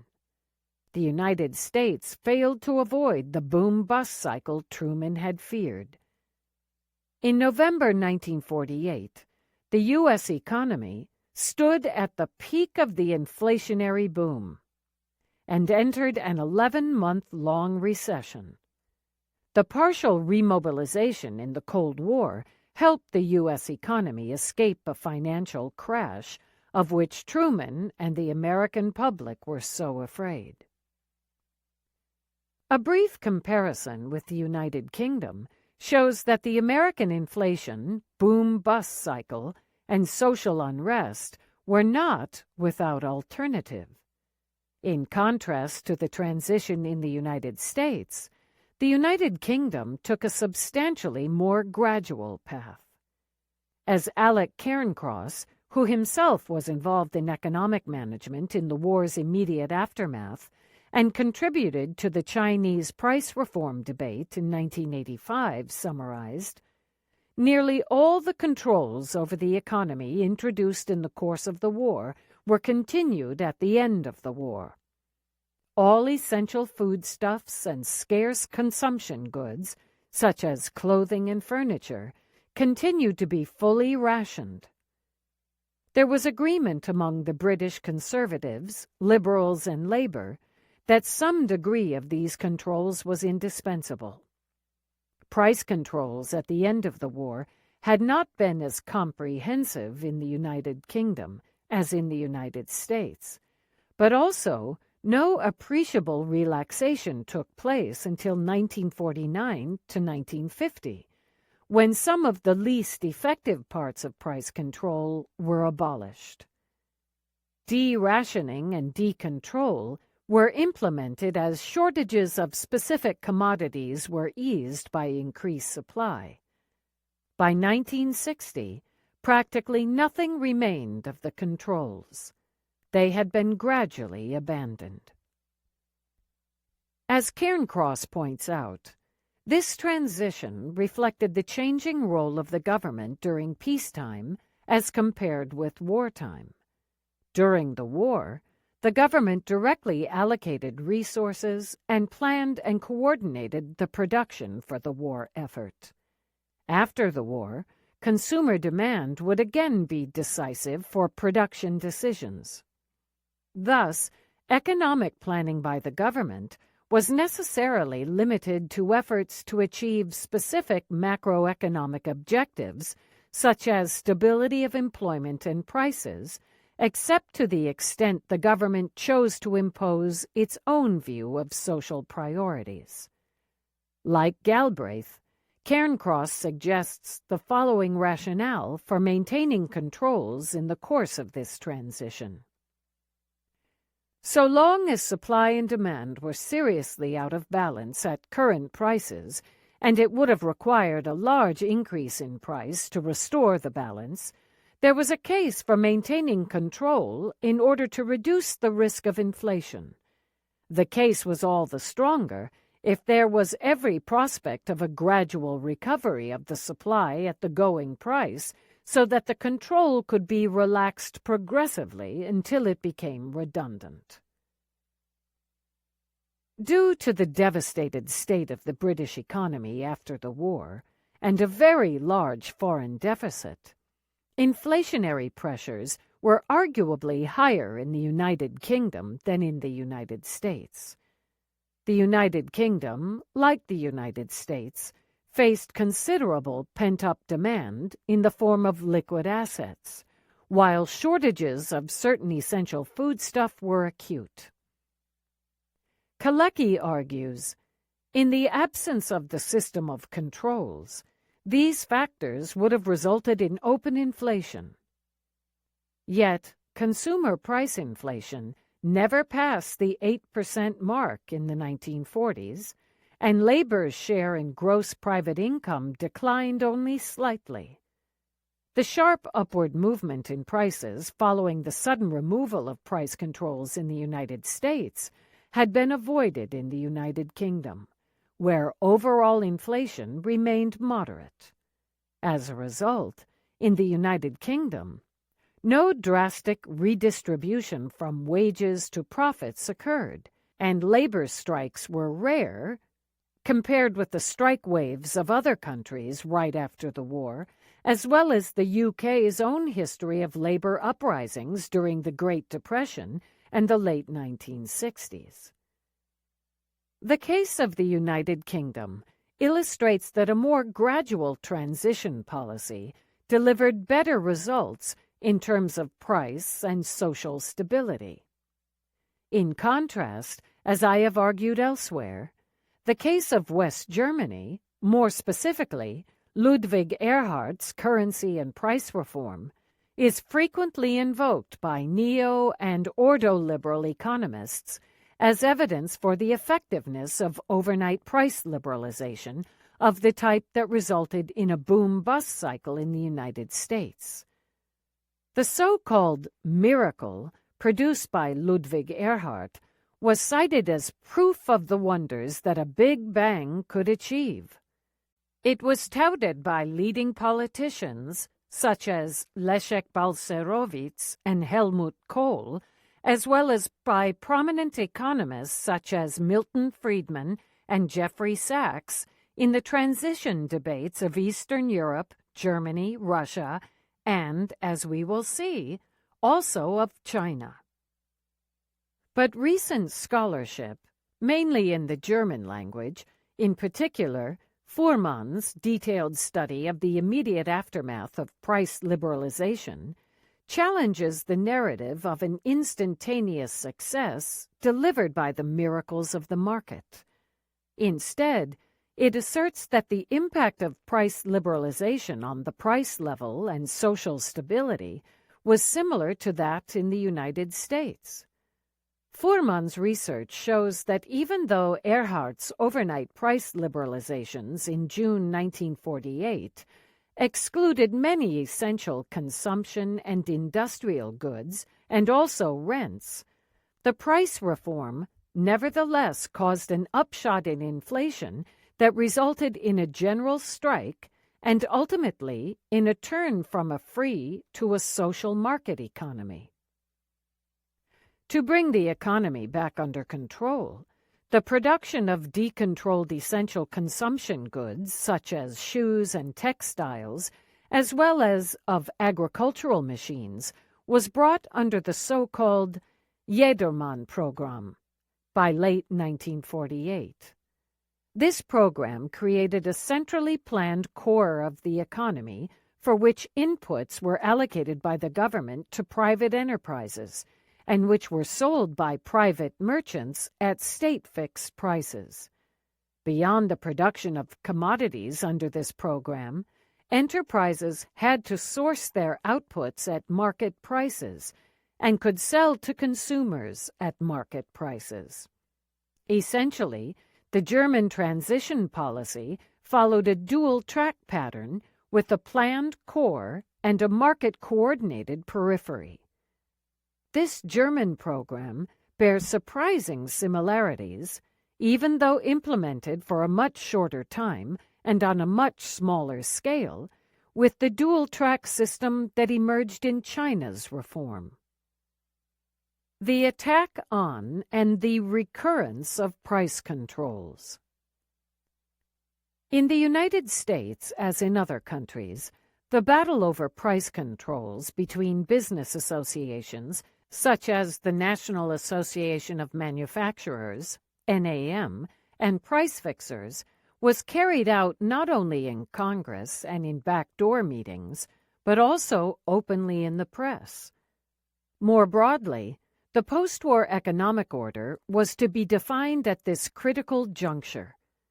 In this context, members of the community of businessmen who were delighted to learn of the work of Friedrich Hayek and Ludwig von Mises, helped to form a supportive network for the Austrian thinkers in America, and in 1947 to found the Mont Pelerin Society with the long-term goal of shifting the academic and public discourse in favor of the free market. Even before the war was over, Hayek had published The Road to Serfdom, which was to become an important reference for neoliberals across the world in the decades to come. Had Hayek supported Keynes's plan for war finance, which involved a considerable degree of central planning of production and at least a limited role for price controls, none of that would, in his view, have had any role to play in a free society in peacetime. Not only must central planning lead to fascism, but any concession to central guidance would lead down this dangerous path. The idea of complete centralization of the direction of economic activity still appalls most people, but not only because of the stupendous difficulty of the task, but even more because of the horror inspired by the idea of everything being directed from a single center. If we are nevertheless rapidly moving towards such a state, this is largely because most people still believe that it must be possible to find some middle way between atomistic competition and central direction. Hence, only two ways of organizing economy and society are possible for Hayek: either central planning, which must imply totalitarianism, or a free society with free competition. There is no middle ground, only the choice between a good and a bad ideal type. Or, as Keynes wrote in a letter to Hayek, which is, in parts, very appreciative of Hayek's latest book, "I should guess that according to my ideas, you greatly underestimate the practicability of the middle course.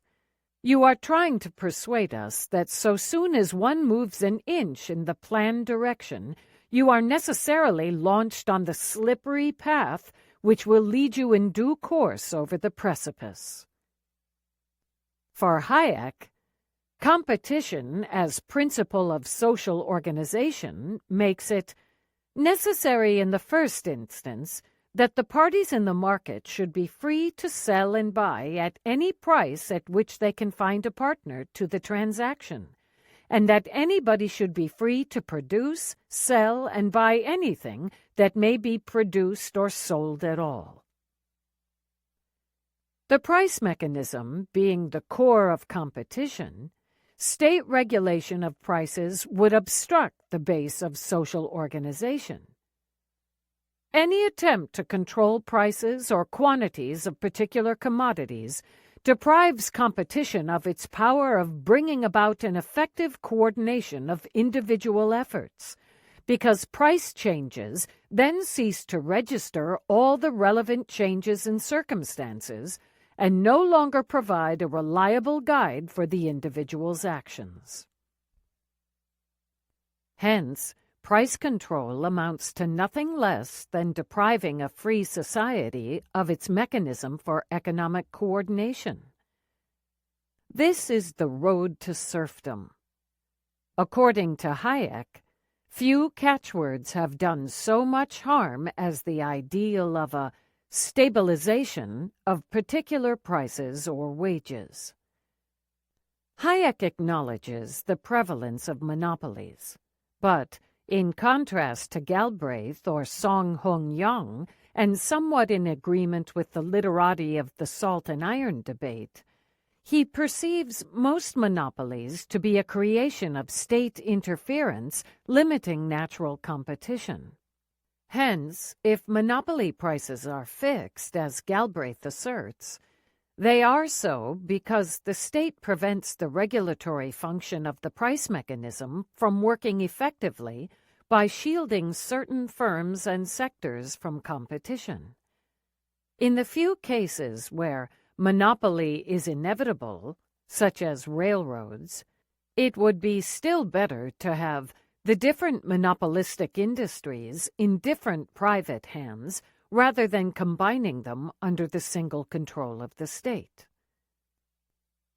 In December 1945, Ludwig von Mises, another Austrian economist, recent émigré to the United States, and initiator of the socialist calculation debate, delivered his stance on the question of price controls, which is celebrated by the Mises Institute, 2005, as critically important during the public debate concerning whether and to what extent these controls should be reduced following the war. Von Mises invokes an idealized vision of free competition similar to Hayek's, and spells out Hayek's slippery slope argument for any selective price control. All that government price ceilings for a particular commodity would do is limit its supply, contrary to the intentions of the consumers who had driven the price up by demanding more than that was currently available. But if this unpleasant experience does not teach the authorities that price control is futile and that the best policy would be to refrain from any endeavors to control prices, von Mises suggests that the controls must necessarily spread until they cover the whole economy. The supply of those factors of production whose prices have been limited shrinks. Then again, the government must expand the sphere of its price ceilings. It must fix the prices of the secondary factors of production required for the production of those primary factors. Thus, the government must go farther and farther. It must fix the prices of all consumers' goods and of all factors of production, both material factors and labor. Hence, for von Mises, just as for Hayek, a middle-of-the-road policy leads to socialism, and government control of, for example, the milk price appears to be enough to initiate a slip into central planning and destroy free competition. Despite such full-fledged theoretical attacks, price controls, whether effective or not, were a repeatedly used policy in the United States in the decades to come. Price controls were reintroduced during the Korean War and in the years 1971 to 1973 by Nixon in the context of the Vietnam War. The prices of some commodities, including milk, still remain under government control. The persistence of price controls encouraged Milton Friedman's numerous attacks in a multitude of publications. Hayek submitted to the need of controls for the special case of wartime. In contrast, Friedman argues that the result of direct price control from ancient times onward has always been the same: complete failure.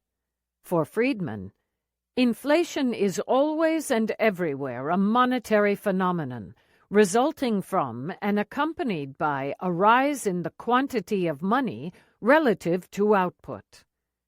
Hence, the only way to stop inflation is to stop the quantity of money from increasing.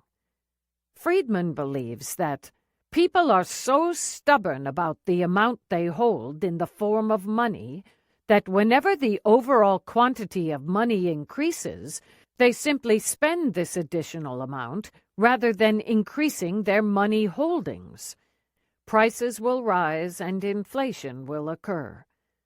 Under such conditions of excess money, if the government controls the price of one commodity, for example, steel, all that will happen, in Friedman's view, is that the pressure of money demand will be exerted on other commodities.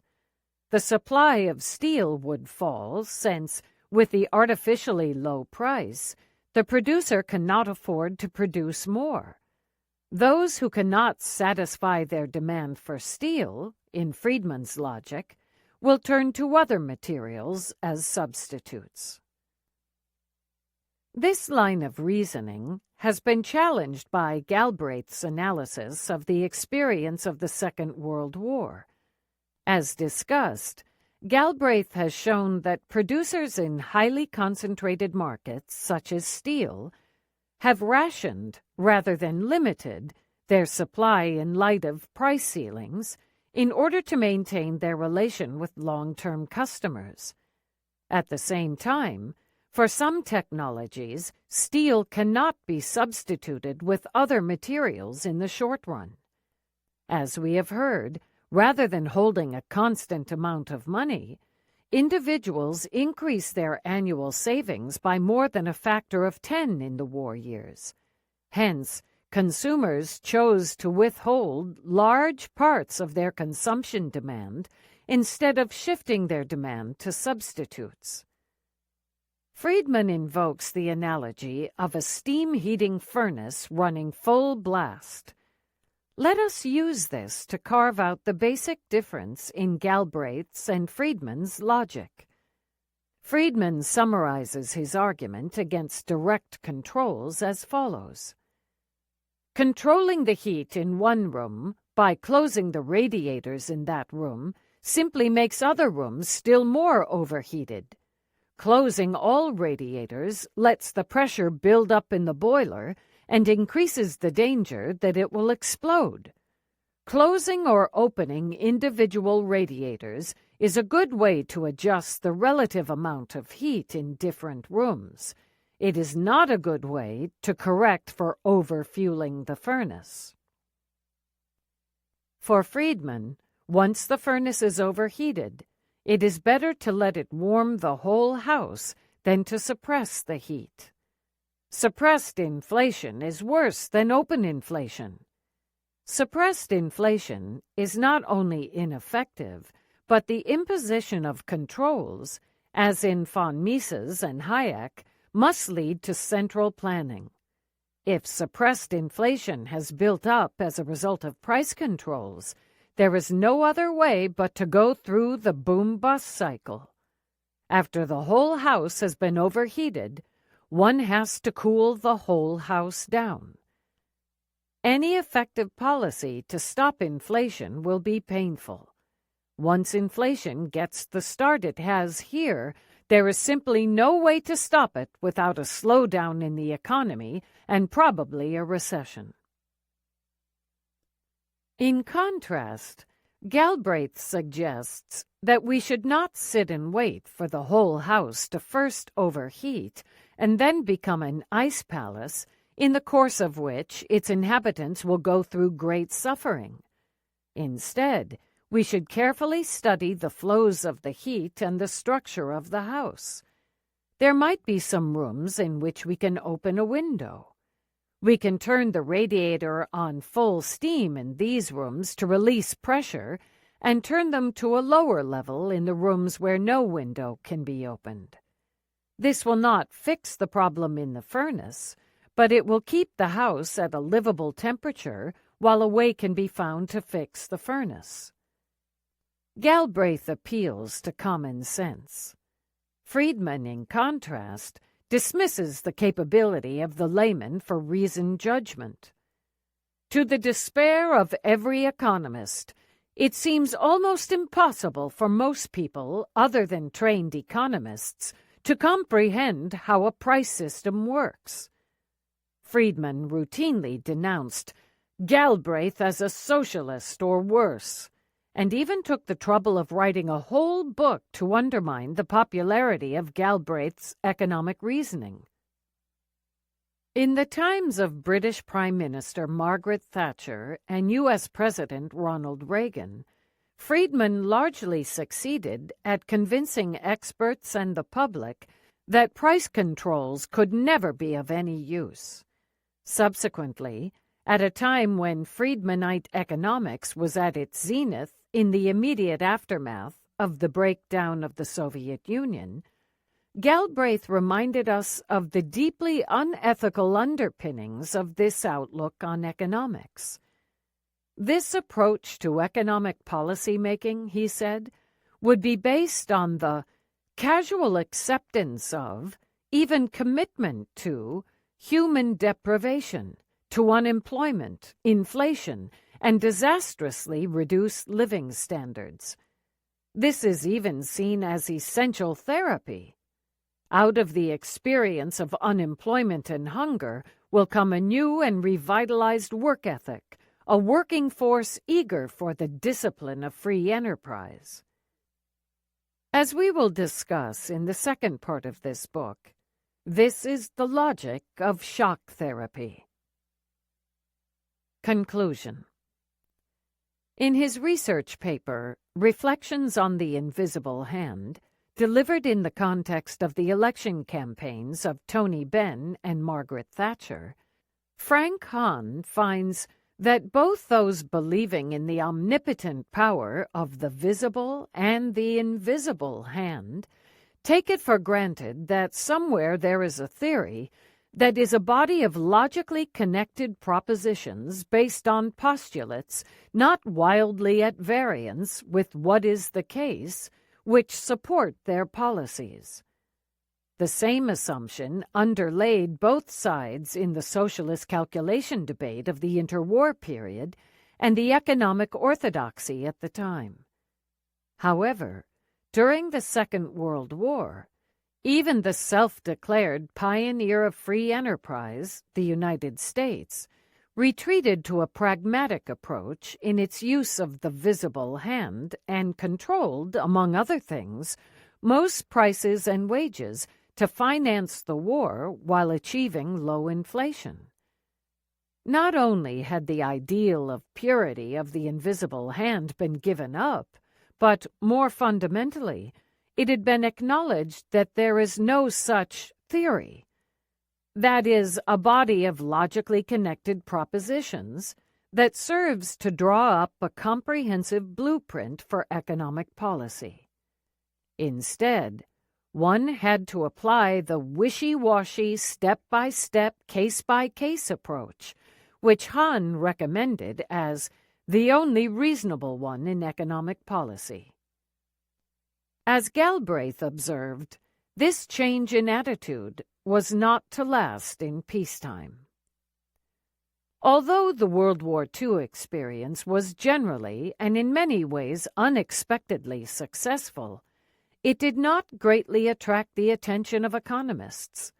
While many from the profession were involved, when the war was over, most turned back with relief not only to their colleges and universities, but to the textbook economics and the uncontrolled markets that seemed the peacetime norm.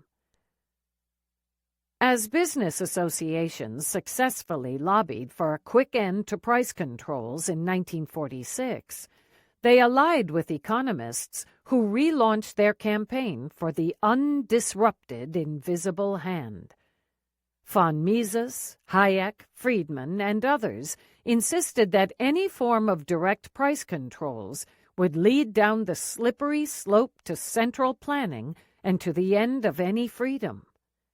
It took until the 1980s for this belief in pure competition, encapsulated in the magic of the price mechanism, to gain prevalence in the public mind. But even then, certain price controls, such as in the energy sector, agricultural produce, rents, and minimum wages, were retained. When the crisis of the socialist command economies brought up the question of how to reform in the 1980s, the proponents of the mutual exclusiveness of the visible hand and the invisible hand suggested that there was only the choice between the good ideal type of the free market and the bad ideal type of central planning. The latter had been proven wrong by history, they argued. Hence, this was a choice of no choice. As had been proclaimed for decades, any concession to price controls, even if it was only for the price of milk or bread, must lead back to central planning. Thus, from this perspective, the only way was to move toward free prices in one big bang. This was the fate of the former Soviet Union and many Eastern European countries. China escaped such a big bang by reverting to harnessing of spontaneous forces by the state, which can be analyzed from the standpoint of a long tradition in Chinese statecraft. In other words, The invisible hand was introduced under the guidance of the visible hand. This process of market creation will be the subject of the second part of this book. 3. Recreating the economy. Price stabilization and the Communist Revolution.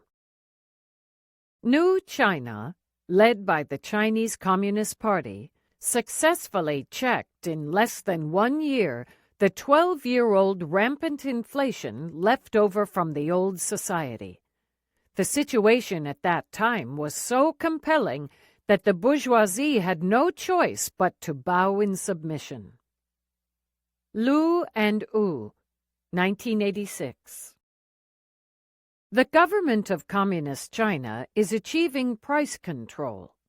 Control of daily necessities, raw materials, and fuel supply prices is maintained by buying when prices are falling and selling when prices are rising. A balanced market is maintained in this way. Central Intelligence Agency on China, 1952. Introduction. Hayek's slippery slope argument holds that the imposition of price controls must lead to totalitarianism. In sharp contrast, two of the most fundamental political shifts of the 20th century, the rise of German fascism and the victory of the Chinese communists, were prepared by the loss of control over the price and currency system, culminating in hyperinflation.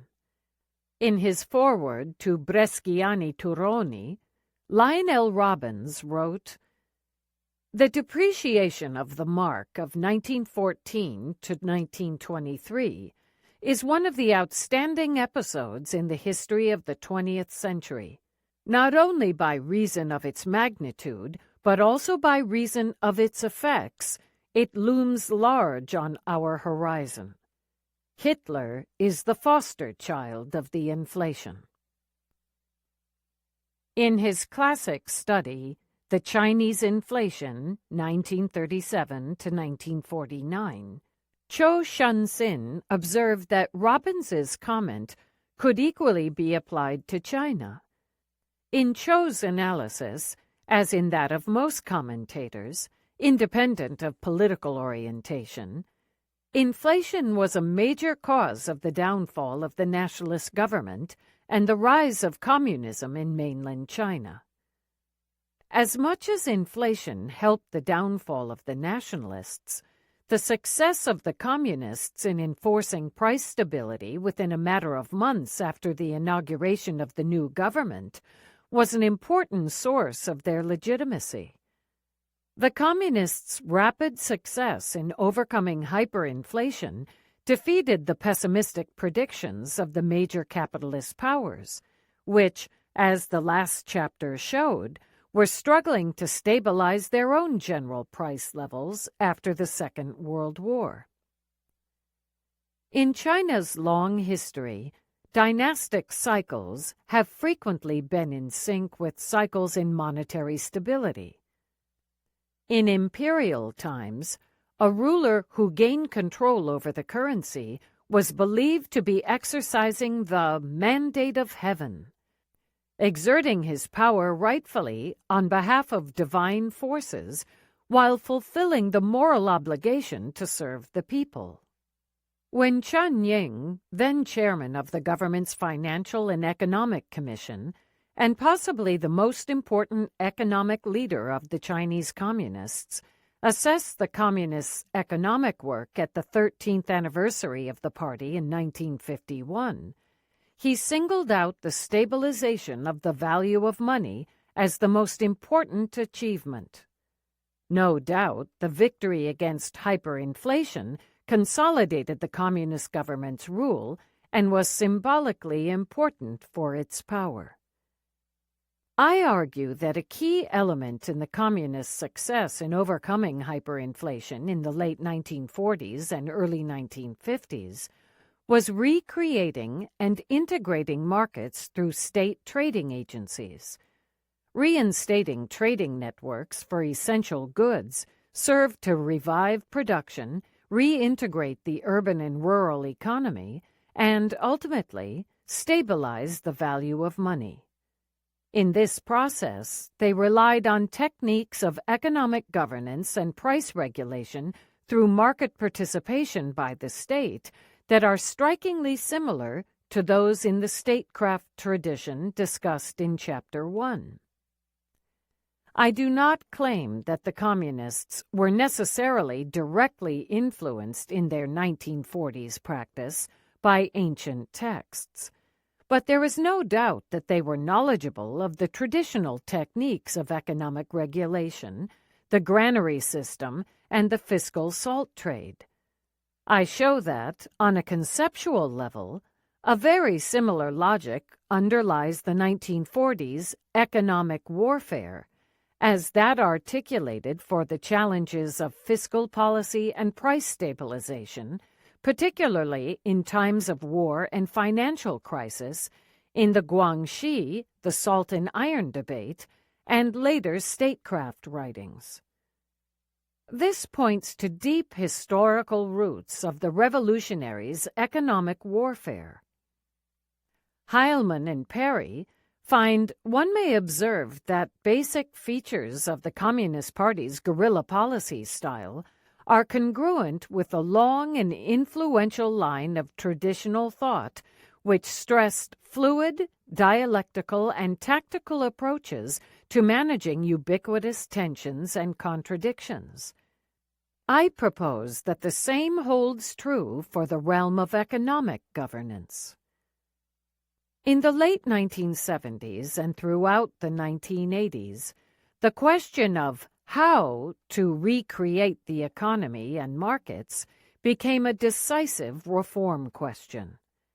To address this question, the experience of economic warfare in the Chinese Civil War and the reintegration of the national market after the revolution became key sources of knowledge for policymakers and important institutional legacies for experimentation. My argument that the experience of wartime stabilization and marketization is essential to understanding the Chinese strategy of reform is complementary to other recent contributions emphasizing the importance of the wartime experience in shaping modern China. As the subsequent chapters show, the gradual creation of China's dual-track reform relied in parts on the experience in market creation by the old revolutionaries and local officials. After the Communist Party of China, CPC, had kept their fiscal and economic tactics during the Chinese Civil War largely secret, the 1980s saw a wave of publications on economic warfare. An early contribution in this regard was Xue Muchao's 1979 economic work in the Shandong liberated areas during the War of Anti-Japanese Resistance and Liberation. Xue was an important architect both of economic warfare in the 1940s and, 40 years later, of China's economic reforms. At the dawn of reform, Xue writes in the preface to his book, "A large part of the experience of our economic work during the revolutionary struggle has to be reconsidered in our present moment. The tactics of economic warfare shaped the economics of China's elder generation of reformers, and they inform my analysis of the 1980s market reform debate." Hyperinflation and the failure of price control. The nationalist government's loss of control over inflation was rooted in its failure to control the national economy under conditions of war. Inflation began with the outbreak of the Sino-Japanese War in 1937, and by the mid-1940s had evolved into chronic hyperinflation. The velocity of money was accelerating as prices rose faster than the quantity of money. The basic problem of war finance, as discussed with reference to Keynes in the previous chapter, was severely aggravated in the Chinese case as the government failed to restore its revenue sources. The lack of sufficient sources of fiscal income and the high costs of war put the nationalists into an impossible situation when the Americans demanded to balance the government budget as a condition for additional loans. As the war effort continued, the nationalist government resorted to what Keynes had identified as the least desirable way to pay for the war. It printed money to finance its deficit. The economy spiraled into ever higher inflation, with the increase in prices outpacing the augmentation of the quantity of money. Xia suggested two causes of this hyperinflation.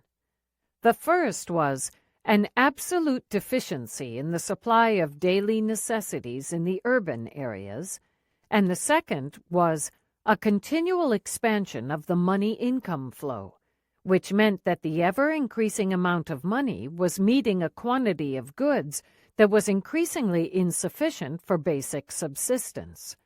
Both factors evolved from the Japanese seizure of the most productive areas of the country, which cut off important supplies and deprived the government of crucial revenue sources, including salt. The inadequate supply of necessities was exacerbated by three factors. The first was the collapse of market integration. Solomon Adler, who worked for the U.S. Treasury Department in China from 1941 to 1947, observed the extent of integration between the local and regional markets and between these and the national market was extremely uneven.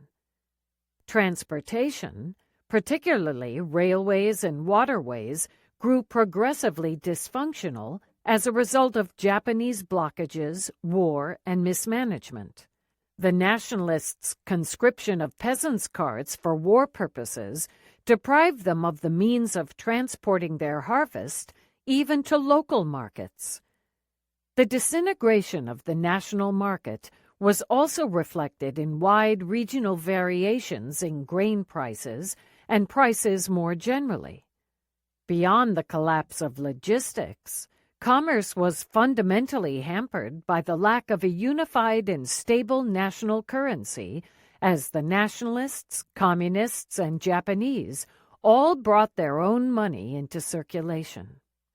The second factor exacerbating the supply of basic necessities was a dramatic decrease in domestic agricultural output combined with the breakdown of imports. Central water conservancy and irrigation systems had not been adequately maintained, making the land vulnerable to floods and droughts. Rising urban wages and military drafts caused labor shortages in the countryside. Finding themselves cut off from transportation channels, peasants reverted increasingly to subsistence farming, switched from specialized cash crop production to basic food grains, and withdrew from the collapsing national market. Myers argues that the breakdown of the supply and distribution system of food grains under nationalist reign reached a scale unknown in imperial times. This caused grain prices in cities to rise to an extent that it became profitable to import grain from abroad. These newly import-dependent regions were later cut off from international trade as a result of Japanese blockages in the 1940s. They were barely able to feed themselves. Grain shortages caused panic and hoarding, which in turn aggravated the supply. The third factor was the high profitability of speculation and hoarding compared with industrial production. Capitalists increasingly sought immediate profits from speculation on commodity prices, which could be realized in gold and foreign exchange and transferred abroad rather than investing in domestic production. By 1943, China had entered an industrial depression. Energy and basic input prices increased as production declined. Transportation costs soared. The escalating inflation triggered large-scale strikes that the government tried to pacify by pegging wages to prices. This resulted in a price-wage spiral, further pushing up prices. Wage earners, rather than holding cash, got rid of money as quickly as possible to hoard consumption goods, aiming to ensure their livelihood. The industrial profitability crisis was exacerbated by the nationalist strategy for fiscal revenue collection. Before the outbreak of the war, Chiang Kai-shek had gathered some of China's leading economists at Lushan to discuss wartime finance. One prominent advisor was Ma Ying-chu. Ma is mainly famous for his Malthusian economics that provided the rationale for China's one-child policy in the 1980s. He received his Ph.D. in economics from Columbia University, where he studied New York City's finances. Upon his return to China, Ma promoted the imitation of Western institutions and practices, focusing on money, banking, and fiscal policy. The policy decided at the Lushan meeting was to tax urban salaries and properties instead of the rural economy, along with issuing debt and printing money. The nationalist government launched several unsuccessful efforts to stabilize the value of money. These included the introduction of new currencies and two failed attempts in 1942 and 1943 to implement an American-style general price freeze, for which Leon Henderson, the former director of the U.S. Office of Price Administration, was invited to act as advisor. Final attempts at price control, combined with currency reform, were launched in 1947 and 1948. However, Henderson and the nationalist government could not replicate the United States' success in freezing prices. The basic reasons for the failure of the Chinese price control policy were congruent with those identified by Galbraith as underlying the same policy's success in America. Given the low degree of concentration in the largely agricultural Chinese economy, with declining industry and collapsing exchange rates, there was no self-administered rationing at stable prices by suppliers, as Galbraith argued, was the case in the highly concentrated industrial economy of the United States. Instead, Chinese shopkeepers withdrew their regular supply and used their stocks for speculation. Even productive enterprises turned from producing new output to speculating on stocks, while disinvestment and capital flight further undermined the production capacities. After 4 years of inflation, the Chinese people had lost faith in the value of money. They were not willing to save large shares of their incomes as the Americans had during the Second World War. On the contrary, the Chinese tried to get rid of cash as quickly as possible, thereby accelerating the velocity of money and increasing the demand pressure. In contrast to the United States, which was blessed with increasing output during the Second World War, the Chinese economy failed to supply consumer goods. Two other important reasons for the failure of price control were the high degree of regional and local price variation resulting from market disintegration and the uneven bureaucratic control, which was mainly concentrated in the cities. Under these conditions, traders avoided places, typically cities, where the price control was effectively policed, thereby aggravating local shortages and pressures on prices. The uneven price control across urban and rural areas also resulted in lower prices in the cities, which caused grain to be transported back to the countryside. The government failed to fulfill the rations for basic foodstuffs that it had introduced as part of the price freeze, and it relapsed into providing monetary subsidies instead. The collapse of the grain market resulted in widespread riots that undermined the price control system. A comprehensive state monopoly of salt, practiced in China since ancient times, was a complementary approach to a general price freeze in response to the fiscal and monetary crisis. The nationalists considered reinstating such a monopoly, which promised to contribute to price stability while creating a source of fiscal revenue. However, while the nationalist government had aimed to re-establish the salt monopoly in December 1940, it aborted the plan in the face of pressure from American advisers. Under the planned scheme, the government would have bought and transported the entire output of salt and sold it to merchants who would distribute it at fixed prices.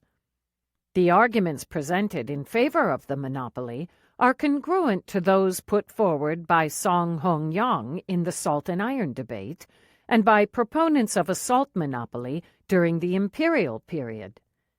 It would eliminate tax evasion, bring the profits of middlemen into the coffers of the treasury, and prevent speculation by merchants driving up prices. Furthermore, an increase in monopoly prices would be more acceptable to the public than increased tax rates. When General Lockhart, the American Associate Director of the Salt Administration, learned about the monopoly, he at once pointed out to Finance Minister H. Kung the serious objections to the scheme. Arthur N. Young, a Princeton University economist, former economic expert in the U.S. State Department, and then financial advisor to the nationalist government and the Chinese Central Bank, joined Lockhart in his opposition to the proposal of a state monopoly over salt. Young had no high opinion of the Chinese knowledge of economic governance and found Chinese administrators to be pretty much illiterate in economics. He raised the standard arguments against state monopolies that are familiar in modern economics and added that the scheme violated assurances to foreign bondholders.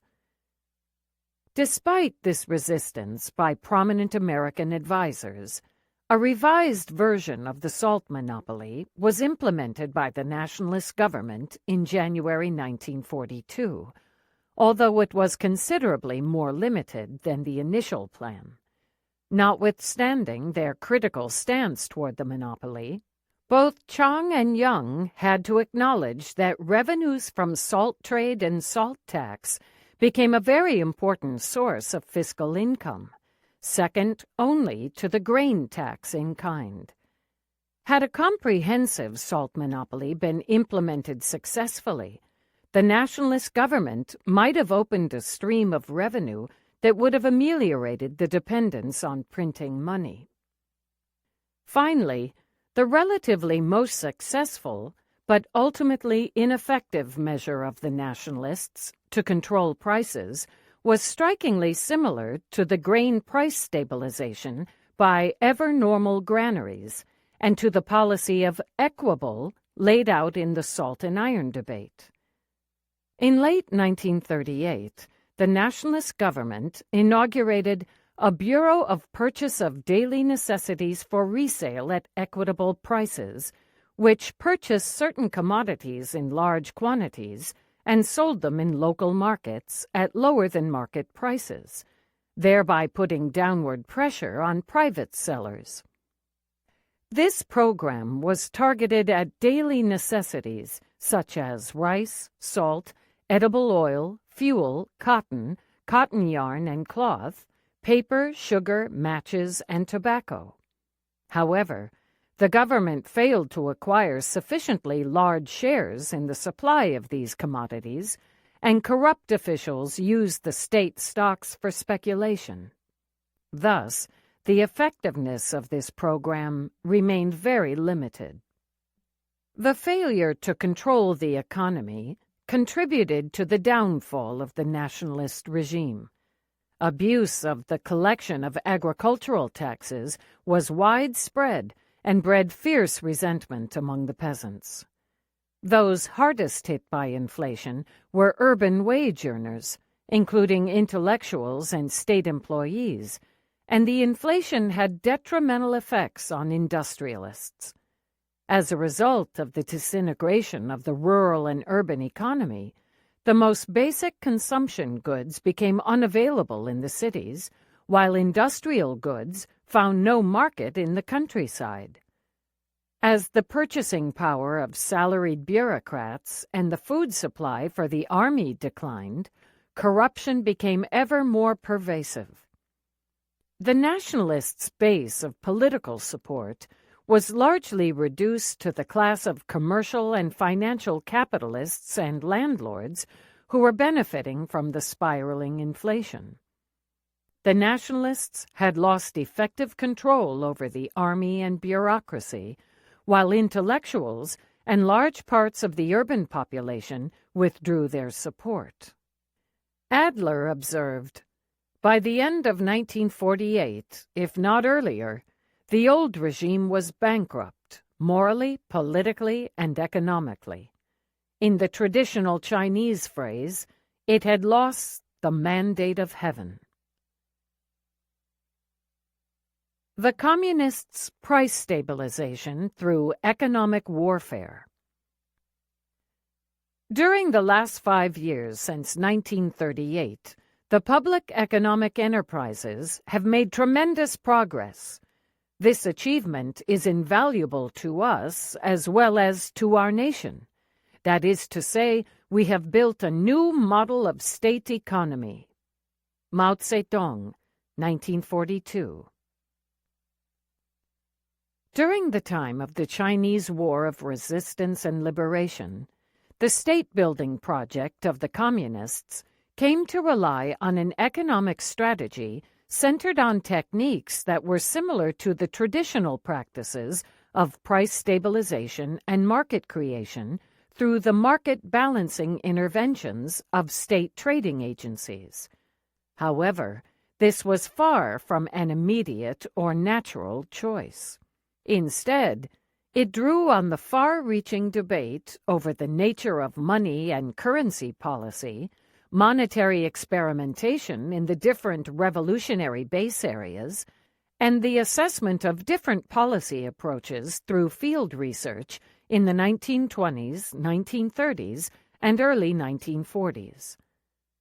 The development of a viable economic strategy was an essential part of the Communists' flexible, adaptable guerrilla warfare. Initially, the control and extent of markets was very limited. Like the nationalists, the Communists tried unsuccessfully to control the value of their currency, and thereby the price level, by means of administrative price controls and by prohibitive measures such as declaring the nationalists' banknotes, known as Fabi, illegal. Only unification of the work on money, commerce, trade, and production as one consolidated campaign of economic warfare in the autumn of 1943, with the establishment of the Bureau of Industry and Commerce, achieved a breakthrough toward a stable currency regime. Jiang Ying was an important protagonist in the Communists' economic warfare. Today, Jiang is best known as a key architect of China's economic reforms of the late 1970s and early 1980s. But to understand his economics of reform, we have to study his contributions as architect of the economics of guerrilla warfare. The notion of economic warfare suggested that a key aspect of the revolutionary struggle was to revive the economy in the liberated areas by relying on economic means. Chung was the leader of the financial committee of the Northwestern Revolutionary Base Area in the mid-1940s. At a lecture for local cadres, Chung summarized the basic premises of coordinating the economic work in the struggle for liberation.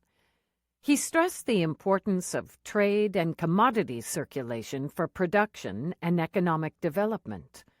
Chung warned that, without occasions for exchange, production would grind to a halt, and he argued that economic progress was the key for the revolution.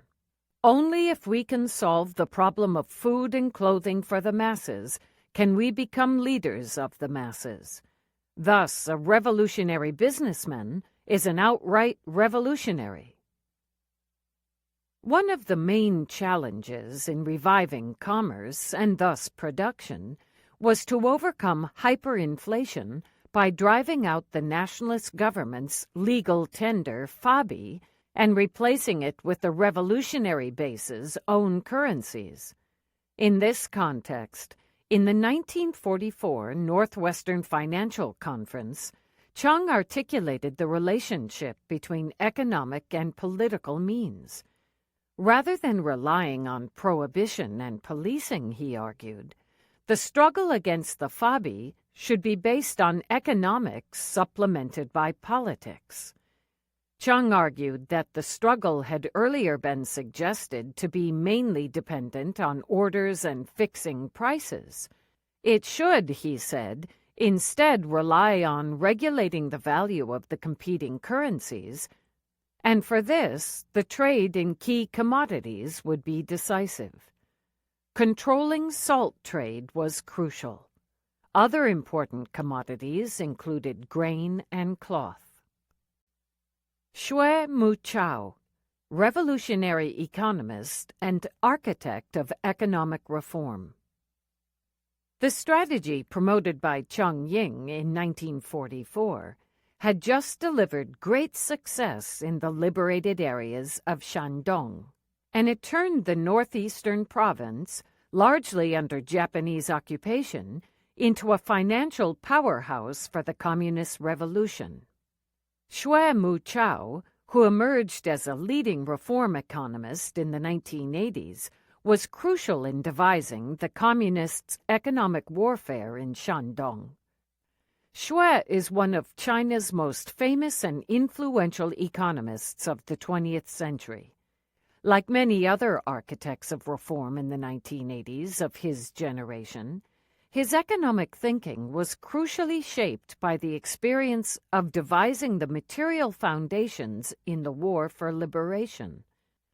Xue was the son of an educated family that belonged to a formerly wealthy clan in Jiangsu undergoing economic and social decline.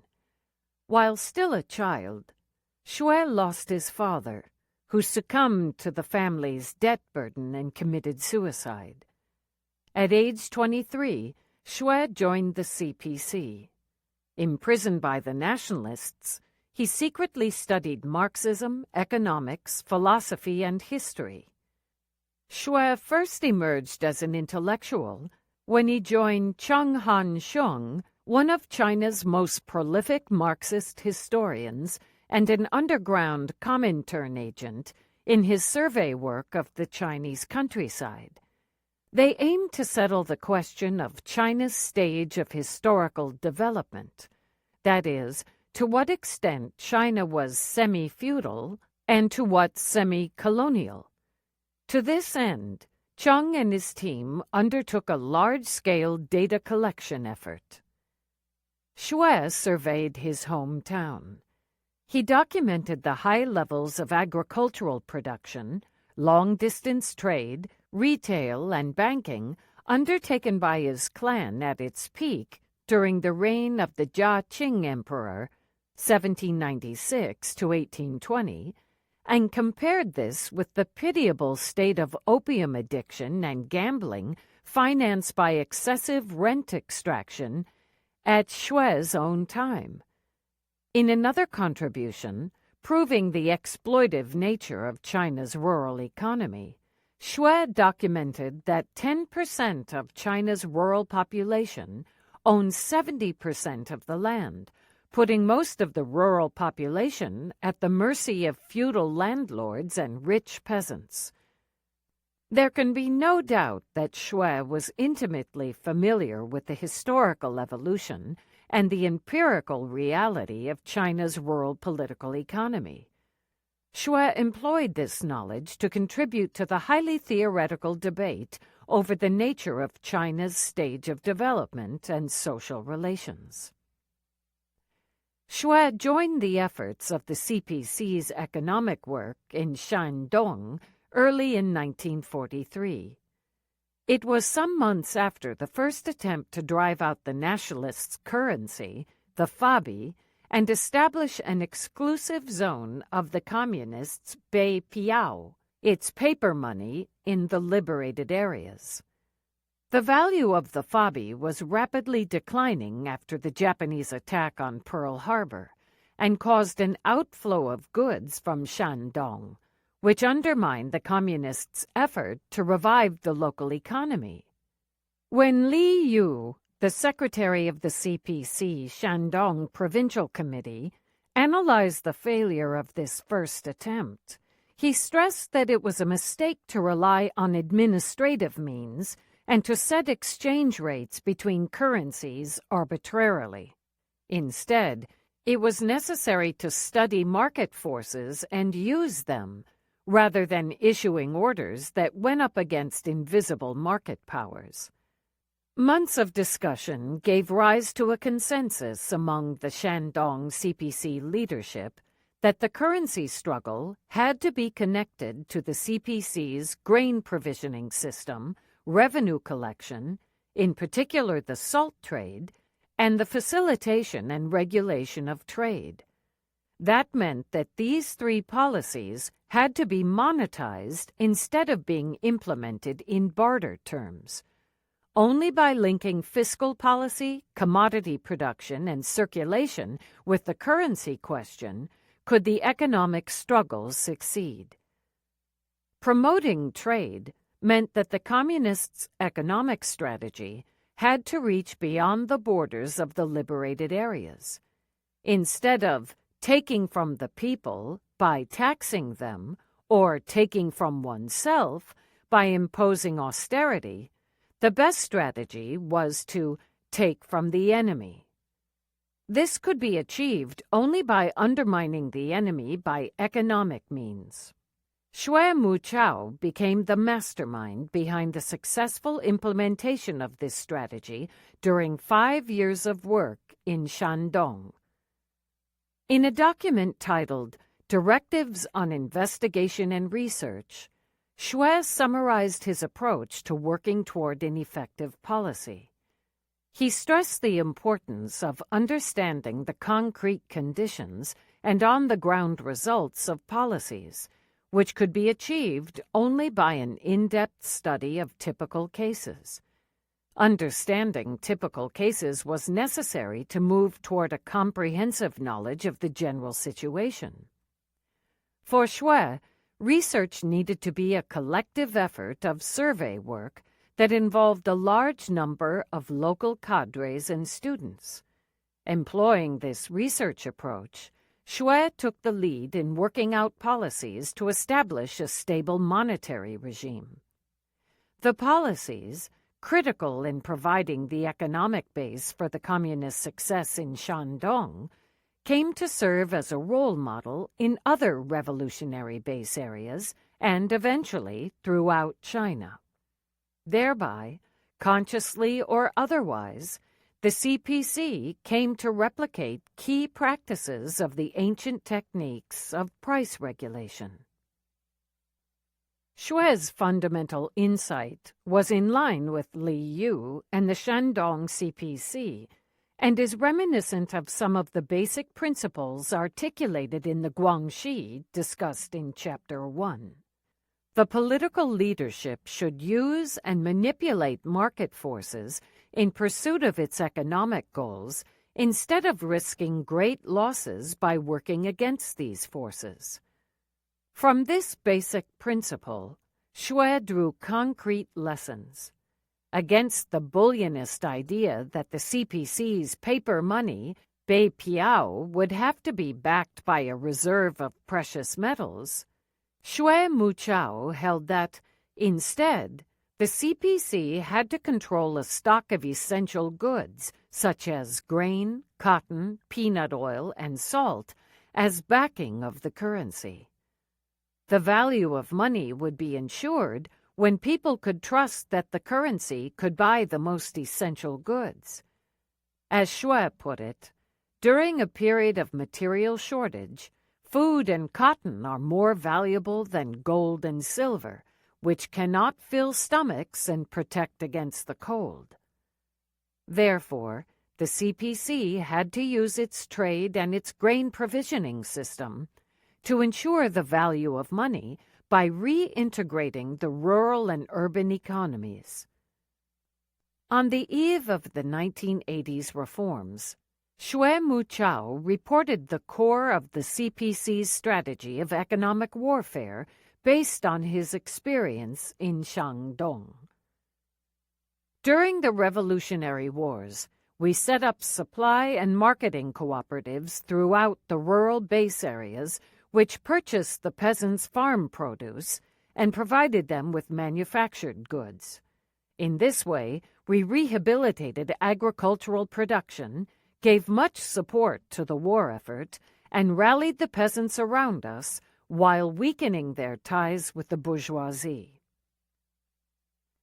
At the same time, Xue argued, to outcompete the Fabi, the bei piao had to be convertible in the market, and the CPC had to use its cross-border trading to expel the Fabi by playing the market forces.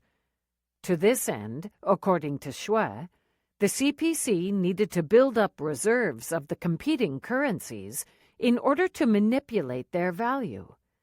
The key to building up stocks of essential goods and competing currencies was the salt trade. Shandong's salt industry had been an important source of income for China's central government for centuries. The Shandong salt revenues had also been critically important for the nationalists, accounting for roughly 20% of government revenues. The Japanese invasion cut the nationalist government off this substantial stream of revenue. After taking over the salt fields, the Japanese aimed to modernize salt farming. They imposed a low price ceiling by administrative means, hoping to induce technical progress by encouraging cost-cutting.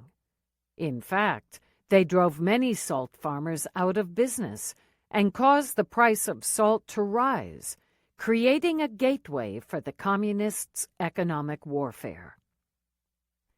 The CPC revived the traditional salt channel.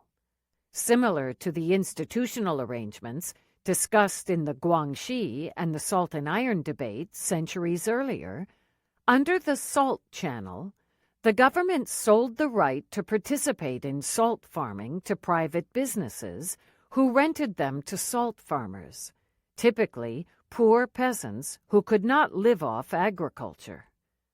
Instead of controlling the price by direct administrative means, the salt channel limited the salt fields for which it issued licenses. Licenses went to all salt farmers willing to collaborate with the CPC. Thereby, substantial parts of the Shandong salt farming were gradually brought under communist control.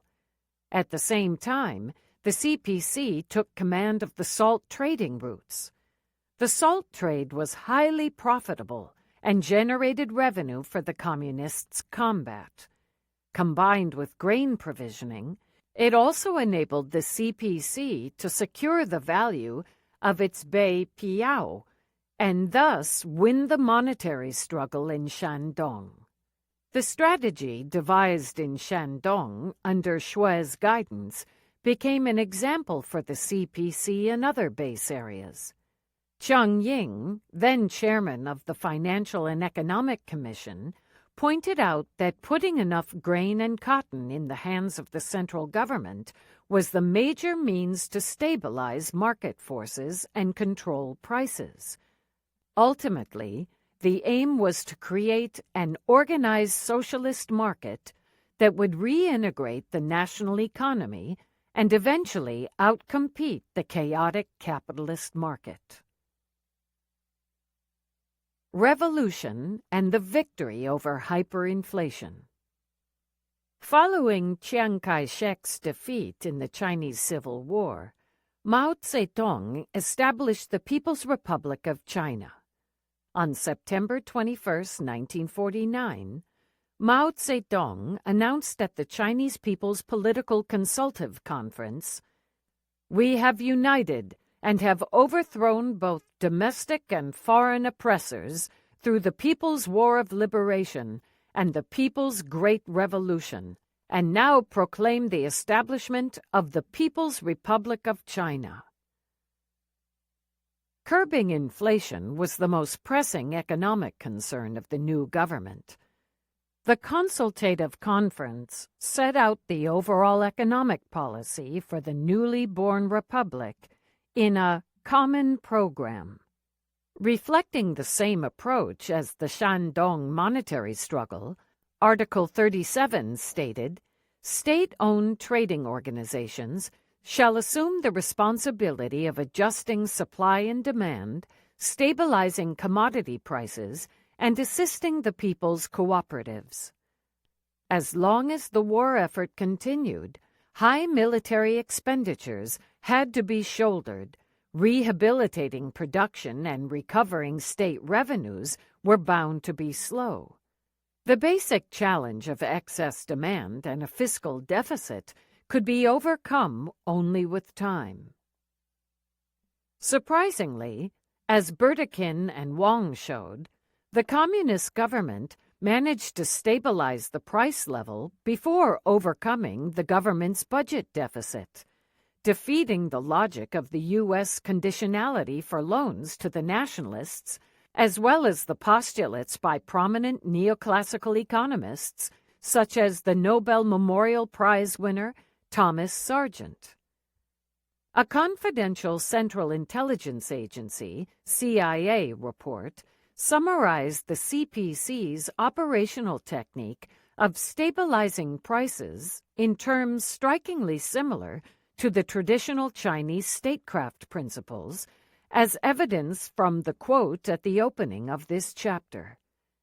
American intelligence stressed that the communists moved from first controlling the markets for goods essential to people's livelihoods, and observed that the party used private businesses and the dynamic interplay of supply and demand to stabilize prices and bring production and distribution under their control. The communist government's strategy was to establish price leadership over essential consumption goods. Instead of employing political pressure and policing power to curb market prices by direct means, price leadership was an indirect technique to control prices, which reanimated and channeled market forces instead of trying to suppress them. List prices were applied by state-run retailers, but were not immediately forced upon private sellers. List prices became dominant only once the communist state had gained price leadership. In the meantime, a dual structure of list prices and market prices prevailed.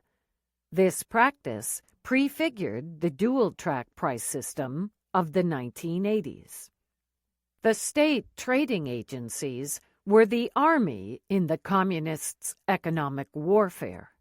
They derived their stock of commodities from the taxing kind, particularly in grain, the output of the state manufacturing enterprises, and a comprehensive salt monopoly, as well as from purchases from private firms and farmers, especially for cotton and cloth.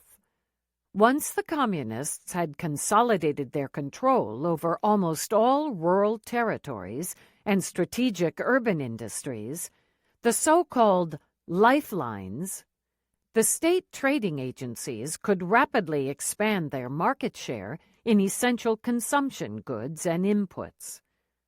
The Communists rehabilitated transportation and communication, and thereby reintegrated the urban and the rural economy across the People's Republic of China. Thanks to their national networks, the state trading agencies could acquire commodities wherever they were cheap and sell them where they were dear, using the same logic as Song Hung Yang's equable marketing. This remonetized the countryside that had, in vast areas, collapsed into a self-sufficient barter economy. However, the reintegration of the national market also enabled speculators to coordinate large-scale purchases of the most essential commodities, such as grain, cotton yarn, and cloth. The state trading agencies used such buy-ups to drive capitalists into bankruptcy. They first joined the speculative attack on a particular commodity by bulk buying, thus accelerating the price increase. When the price of the targeted commodity became very high, the state trading agencies suddenly flooded the market by releasing their stocks, causing the price of the commodity to drop drastically and the speculators to also start selling their stocks, driving prices down even further. Selling at much lower prices than they had bought, many speculators were unable to service their debt, went bankrupt, or at least realized that they could no longer expect sure gains from price hikes. The state trading agencies, on the other hand, gradually gained control over the markets and prices of the most important commodities. In parallel with their attacks against professional speculation, the state trading agencies distributed necessary consumer goods directly to the people at list prices through state-run retailers.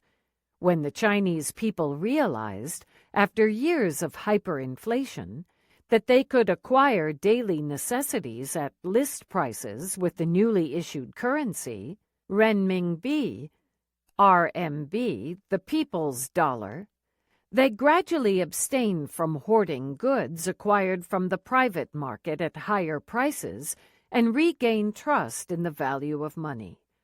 As a result of the successive attacks against speculation and the satisfaction of immediate consumption demand, market prices slowly converged to list prices, and the state trading agencies' list prices gained leadership. The dual structure of state-set list prices and black market prices gradually disappeared, and the overall price level was stabilized. In addition to curbing price hikes in essential commodities, the CPC made efforts to bring aggregate supply and demand into balance, both by reviving production and by reducing excess purchasing power.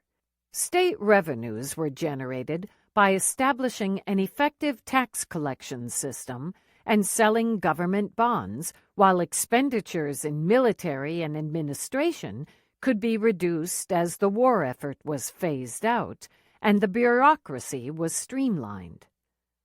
Private saving, which had collapsed in the course of the hyperinflation, was increased by applying the basic principle found in Guangxi and re-articulated by Xue. The value of money in a largely agricultural economy is determined by the amount it can buy of the most essential commodities for people's livelihoods. As van der Sprenkel observed firsthand, the serious psychological difficulty of the deep distrust of all paper money was overcome by pegging saving deposits to the newly nationalized banks and wages to the wholesale price of grain and cotton. As the prices of these commodities were stabilized, so was the value of money. The stabilization process was not smooth, and it involved a cycle from inflation to deflation. However, it was ultimately successful. As data reported by the CIA shows, in April 1950, hyperinflation gave way to a decrease in the general price level, followed by renewed but less severe inflation with the outbreak of the Korean War in June. This general price movement closely corresponded with that of cloth and foodstuff, reflecting the CPC's price stabilization strategy focused on essentials. The price stabilization effort involved not only bringing down the increase in the overall price level, but also balancing relative prices of essential goods, thereby avoiding price-induced redistribution between the urban and rural economies. When in 1950, some regions had a bumper harvest of wheat, the state trading agencies ensured sufficient demand to prop up the wheat price by collaborating with collective and private grain merchants. They also stockpiled cloth, coal, salt, soap, matches, and other necessities valued at hundreds of billions of RMB to meet the peasants' demand for these industrial goods at low prices. Thus, the relative prices were stabilized by the state's deliberate efforts to channel supply and demand. Conclusion. The Communists succeeded at reintegrating the national economy and overcoming hyperinflation after the Nationalists had failed at this task. An overall price freeze, which had been effective in the industrialized capitalist economy of the United States during the Second World War, proved not to be applicable to the institutional realities of China's war-torn, disintegrated, and still largely agricultural economy. The Communists' attempts at administrative price controls failed too. Instead, the value of money, combined with production aimed at exchange, was re-established using techniques reminiscent of the Chinese tradition of price stabilization through market participation by the state. Salt licensing and trade were brought under state monopolies, while the prices of essential commodities such as cotton and grain were stabilized by dual tactics. State trading agencies used speculative hikes to outplay the speculators, while at the same time the people's trust in the value of the new currency, the renminbi, was gained by guaranteeing the provision of essential goods at list prices. As a result, market prices gradually converged to list prices. Liu and Wu summarized this history from the perspective of the victorious communists, giving a sense of the importance attached to price stabilization as the first economic breakthrough. Leaders of some foreign countries and the Kuomintang asserted that these financial and economic difficulties were insurmountable. Under the leadership of the party and the people's government, however, the Chinese people took up the historical task of overcoming the economic difficulties and rehabilitated the national economy. Several other commentators agree on the importance of this policy measure as part of a larger effort. Ling and Lei stress that creating a stable currency by reviving the orderly circulation of money could not rely on purely monetary policy. Price stability could not be created by the efforts of the People's Bank alone. It was the result of the joint efforts of the financial organs, state trade, banking establishments, and all the enterprises of the socialist sector of the economy. Similarly, Wu concluded that the break in the inflationary spiral was brought about, in the first instance, largely by government open market commodity operations. Burdekin and Wang, in their analysis of the end to the big inflation in China in 1950, agreed with Wu that the actions of the state trading agencies played a crucial role in stabilizing the monetary system. As we heard in Chapter 1, this logic of government participation in commodity markets with the goal of balancing prices is deeply ingrained in the Chinese tradition of economic governance. The Communists utilized these traditional policy tools in their successful struggle for revolution aimed at building a new society that would liberate China from the remnants of semi-feudalism and semi-colonialism. Heilman and Perry and the contributions to their volume have shown that the proven ability of mobile guerrilla warfare to reap unexpected gains in a highly uncertain and threatening environment left an indelible imprint on Chinese policymakers who took part in the revolution, including the age cohorts of Mao, Deng, and Hu Yaobang, who dominated Chinese politics until at least the early 1990s. I argue that as regards the economic side of guerrilla warfare, the strategies employed by the communist revolutionaries were at the same time rooted in traditional techniques of economic governance and provided the starting point for economic reform under Deng Xiaoping. Economic leaders such as Cheng Ying and Xue Mu Chao and others who emerged as architects of China's 1980s reforms were deeply versed from their wartime experience in utilizing market forces under the most adverse conditions of economic disintegration. The Communists recreated the Chinese economy during the Chinese Civil War and the first years of the People's Republic of China by consciously exploiting market dynamics. The revolutionary generation's wartime experience in creating markets constitutes an important element of my interpretation of China's escape from shock therapy at the crossroads of the 1980s. The wartime experience provided a stepping stone to an alternative path to market reforms. Part 2. China's Market Reform Debate. 4. The Starting Point. Price control in the Maoist economy and the urge for reform.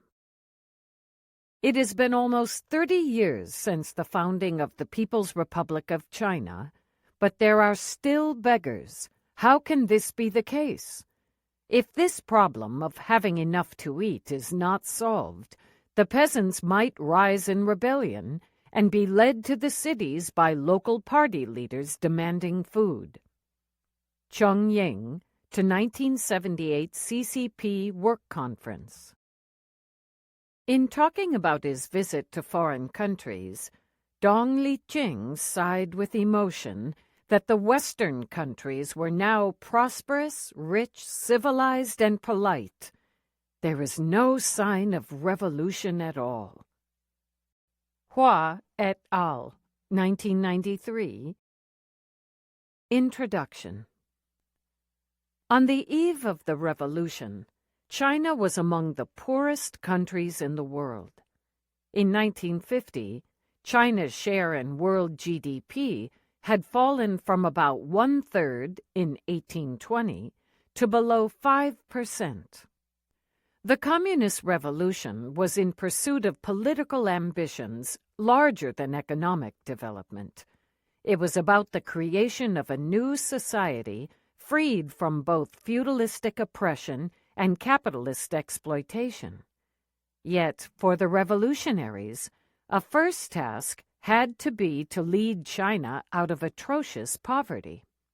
Reporting on the celebrations on Tiananmen Square of the founding of the People's Republic, the People's Daily editorial proclaimed as one of the goals of the new government to gradually change this backward agricultural country into a civilized and progressive industrial one.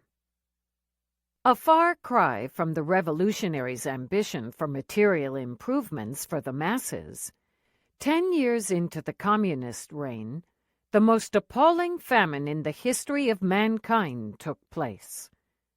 By the time of Mao Zedong's death on September 9, 1976, China had long recovered from the Great Famine and had achieved remarkable progress in public health, education, efforts toward a green revolution, as well as industrialization.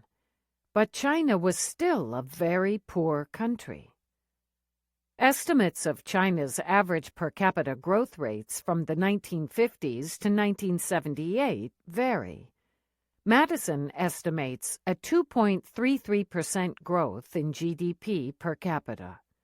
The first World Bank report suggests a GNP growth per capita of 2.7%, which would have outpaced other low-income countries, but was somewhat below the world average GDP growth of 2.62%.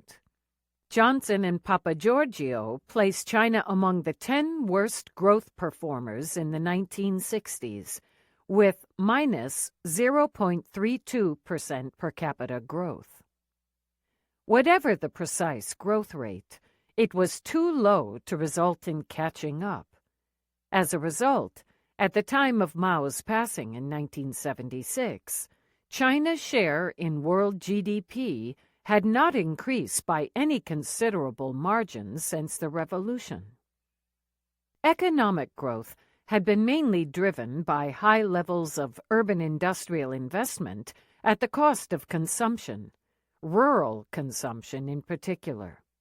1/3 of the country's rural population, about 260 million people, lived in absolute poverty, according to the official Chinese poverty line, and living standards in terms of per capita grain output were stagnating on a low level. In the late 1970s, the failure to overcome rural poverty created a great urge for reform. Mao's China can claim an impressive record in an unlikely economic dimension: price stability, something typically attributed to very conservative economics. After the initial years of rehabilitation and consolidation, 1950 to 1952, with crucial exceptions, such as the time of the Great Leap Forward and the Great Famine, 1958 to 1962, price increases in China were minimal from the 1950s through the 1970s, and the People's Republic had one of the most stable fiat currencies in modern times. China's price stability in the first decade after the revolution also compared favorably with the sharp inflation in the young Soviet Union between 1928 and 1940. It is striking that, despite the radical political shifts of the Mao era and the troubled search for a feasible development model, such price stability prevailed. Some might consider the price stability record to be a major achievement in macroeconomic management, particularly in comparison with the failure of the nationalists just before the revolution. But price stability came at a tremendous cost, that of squeezing the peasants. Controlling inflation in a poor agrarian economy, aiming for rapid economic growth and industrialization, was achieved in part by suppressing the consumption needs of China's peasant majority. At the dawn of the reform, the famous Chinese economist Xue Mu-Chao claimed that China has the most stable prices in the world. But Xue also warned that, in the course of the communist rule, price stabilization was wrongly equated with price freezes, without understanding that rises and falls in price are often necessary for economic development. He called for a development model that would be less at the expense of the peasants. For Xue, as well as many Chinese reform-oriented economists, solving the problem of rural poverty became the starting point for reform in the late 1970s. This required overcoming the fear of loosening control over prices. This chapter introduces some basic principles of the Chinese price system and its relationship with the Chinese development model during the Mao era. It is beyond the scope of this chapter to present a comprehensive account of the complex evolution of the Mao era price system, let alone its political economy at large. This chapter does not attempt and cannot achieve an overall evaluation of the economic development of the Mao era. Instead, I portray the origins and basic workings of the price system and the role of prices in the Mao era economy, 1952 to 1976, in relation to China's quest for economic development, with the aim to provide some background needed to understand the 1980s market reform debate.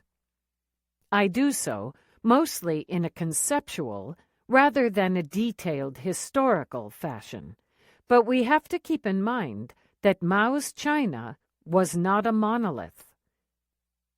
The next two sections are meant to equip listeners who are not familiar with the workings of China's economy and price system during the Mao era with a basic understanding to provide context for the subsequent chapters.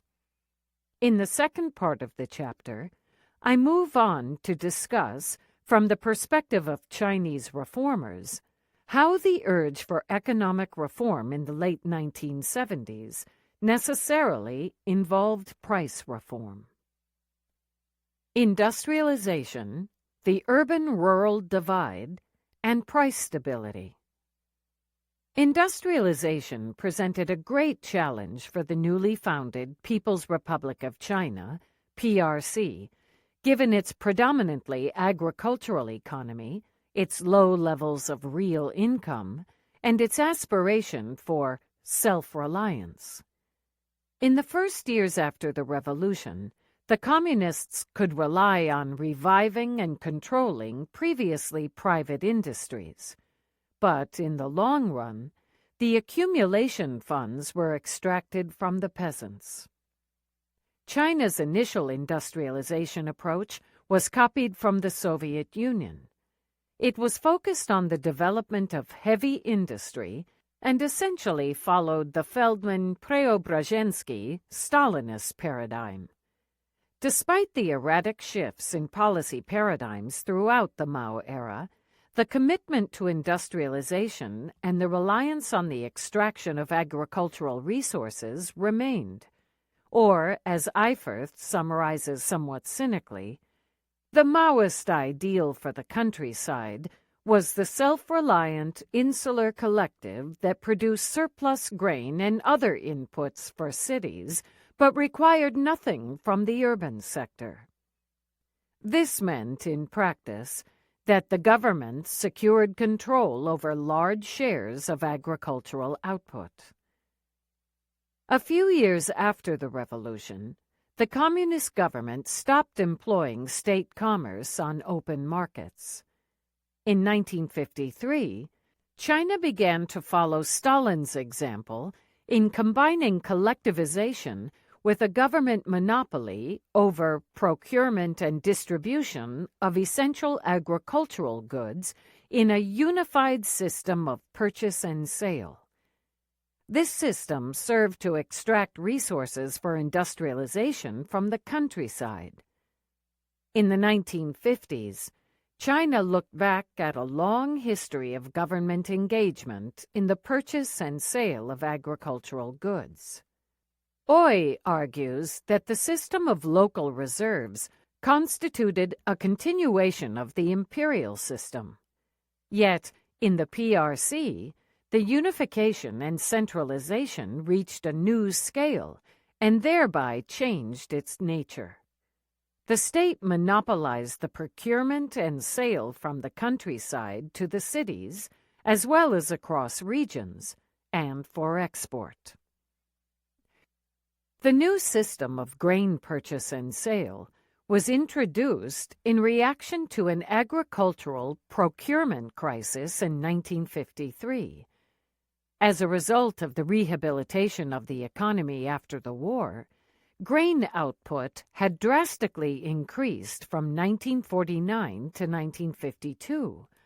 But the land reform that had liberated peasants from the control of landlords had increased grain demand in the countryside. The poorest peasants, in particular, were not willing to sell to the state the surplus that they previously had had to give to the landlords. Instead, they stored grain for consumption, as fodder, and for seedlings. Simultaneously, the urban population was increasing as a result of the government's industrialization push. This created a demand for more grain transfers to the city and amounted to a lasting conflict between peasants and the state. When the state could not procure sufficient crops for urban consumption, the government resorted to abolishing all private trade and establishing a state trade monopoly over all essential agricultural products. This system was to last until the 1980s reforms. Perkins argues that the Chinese leadership initially pursued the unified system of purchase and sale not to replace all markets, but to monopolize the trade in the most essential agricultural goods. But, as it turned out, increased centralized controls quickly eliminated local exchange relations. This result was evident from a dramatic decline in small-scale subsidiary production for local markets, and it became one of the major discussion topics at the 8th National Congress of the Communist Party of China, CPC. Prices for subsidiary products were increased following the Party Congress, but the production of every crop whose price was raised fell. Perkins concluded that the lack of response by cadres to price changes showed that, in practice, centralization of control in Communist China proved to be a substitute for, and not a supplement to, the market and price controls. The introduction of the unified system of purchase and sale intensified the tension between the state and the peasants, and an initial euphoria about collectivization gave way to local protests. Peasants complained about the too high quotas and too low agricultural prices, which disadvantaged them in comparison with urban workers and often pushed them to the edge of subsistence. The state reacted by accusing peasants of false reporting and attacked their resistance, describing it as anti-socialist. China's rural population, which provided food and grain for exports as well as inputs for urban industries, had no clear prospects to reap the benefits of industrialization. Mao reevaluated this urban industrialization-biased development strategy and acknowledged its problems in his secret speech on the 10 major relationships. He identified 2 methods for heavy industry development. One method is to develop heavy industry by developing less light industry and agriculture. Another method is to develop heavy industry by developing more light industry and agriculture. Mao concluded that the latter method, which places the development of heavy industry on the basis of satisfying the people's daily needs and puts the development of heavy industry on a firmer foundation, will result in greater and better development of heavy industry. Yet, a shift to such a development strategy oriented toward light industry and agriculture was not pursued at the time. The Great Leap Forward, launched in 1958, seemed to promise a different way out of the urban-rural tension. The agenda was a great push toward rural industrialization, which was to be achieved through people's communes that organized all aspects of social welfare, including public mess halls, public work projects, and manufacturing initiatives. Instead of reallocating resources to the countryside, the communes were meant to achieve rapid local economic expansion thanks to mass mobilization. Private plots were abolished, and all land was meant to serve the collective effort. This approach was by no means uncontested. Notably, Chiang Ying, who was in charge of building up the socialist planned economy in the first years after the revolution, had warned in 1957 that collectivization merely created the conditions for agricultural development, but could not fundamentally solve the problem of rural development. In the utopian mood of the Great Leap Forward, grain output projections became unrealistic. The state's net grain extraction reached deadly levels. In 1953 to 1957, the average net procurement out of current agricultural output was 18.3%. In 1959, it rose to 28% under the pressure of a further expansion of the urban population. From 1957 to 1959, the number of urban workers had increased by 25.8 million. When the harvest was too low to fulfill the excessive state procurement quotas in 1959, the channels of communication between the state apparatus and the rural communities had already been broken by the political campaigns against peasants' underreporting of grain. With prices fixed by the state and private commerce abolished, there were, in addition, no price signals that could have indicated scarcity, as would have been the case in a market-oriented public granary system.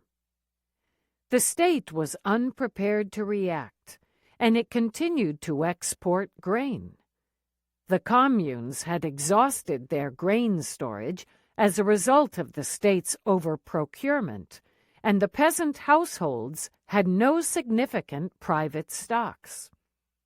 The result was mass starvation. Death counts still vary drastically. At least 16 million, and possibly more than 40 million, peasants died of hunger. The disasters of the Great Leap Forward were followed by a brief period of development focused primarily on light industry and agriculture. Chiang Ying was put in charge of the economy. The government temporarily reintroduced rural markets and private plots, and production was, to some extent, organized through household contracting, a policy that was to become an important stepping stone toward market reforms in the late 1970s. Importantly, the state's net grain extraction was considerably lowered and continued to fall until the end of the Mao era. Grain resales by the state to peasants in need became an important policy in fighting hunger and starvation. The pressure on national grain reserves was further eased through net grain imports. The temporary shift in economic model gave rise to a debate around China's development path in the 1960s. This debate harkened back to a previous debate in 1956 to 1957, around the time of Mao's speech on the 10 major relationships, and involved some of the protagonists in the reform debate of the 1980s. For example, the Soviet-trained economist and later radical market reformer Lu Guoguang argued in the late 1950s in favor of a heavy industry-focused development strategy. In contrast, Xu Dixing, who had played an important role in the price stabilization efforts of the 1940s economic warfare in Shanghai, and later came to serve as vice president of the Chinese Academy of Social Sciences in the 1980s, countered that China's development should first be grounded in the agricultural sector. The dominant development strategy of the Mao period remained focused on heavy industry, particularly steel. China depended on extracting agricultural output to fund industrialization, while food consumption for the majority of peasants remained near subsistence levels. Despite the draining of the rural economy, the labor mobilization strategy in the communes did achieve an impressive expansion in irrigation and multiple cropping, as well as some degree of rural industrialization. Farmland and water conservancy construction projects, as well as experiments with scientific agricultural development, were carried out on a large scale. But farm output grew only slowly in the beginning and came to stagnate in the long term. An increase in state investment from the mid-1960s onward facilitated moderate, regionally targeted mechanization and an expansion of farm-supporting industries, such as the production of chemical fertilizers. Yet, the clear bias toward industrial capital accumulation, at the cost of low material living standards of peasants in particular, persisted throughout the Mao years. This was reflected in the relatively slower growth in light industry and agriculture compared with that of heavy industry. The urban bias also becomes apparent in the allocation of state investment funds. Throughout the Mao period, more than 80% of the population lived in the countryside, and more than 73% worked in agriculture. Only about 10% of the state investment fund was allocated to agriculture. Until the mid-1960s, state investment amounted to less than the taxes from the rural economy. That is, rural communities paid more to the state than they received in return in the form of investment funds. This extraction was amplified by the low price of agricultural products and the high price of industrial goods. The Mao-era price system functioned as a central mechanism to squeeze resources for urban industrialization out of the countryside. As Lardy in his classic survey expressed it, prices in China for most of the past 30 years, 1953 to 1983, have been set largely with a view toward determining the allocation of resources between individuals and the state, between industry and agriculture, and among different regions. The most crucial aspect of this for the industrialization project was the redistribution from the rural to the urban economy. The prices for agricultural and urban industrial goods were set so as to facilitate unequal exchange. Agricultural purchase prices were kept below their value. Peasants working the same hours as urban workers achieved a lower material living standard. The communes had to pay a high price for producer goods procured from the state, but received a low price for the produce that they were commanded to deliver. This is the so-called price scissors. High industrial prices and low agricultural prices diverged like the blades of a pair of open scissors. Agricultural prices rose faster than industrial prices on average from 1952 to 1975. But Lardy cautions that this was mainly driven by the market-led price increases before 1953 and the adjustment of relative prices in the early 1960s to recover from the famine. For example, the prices of key agricultural goods such as rice, wheat, and corn were not adjusted from 1966 until the beginning of the Dong era in 1978. Despite recurring increases throughout the Mao era, state purchasing prices for agricultural goods remained generally low relative to the prices of industrial goods. This unequal exchange was a key point of contest between the state and the peasants, and it resulted in underreporting on the part of the peasants, as well as black market sales. The method of using price scissors to extract resources from agriculture has also been repeatedly challenged by Chinese economists.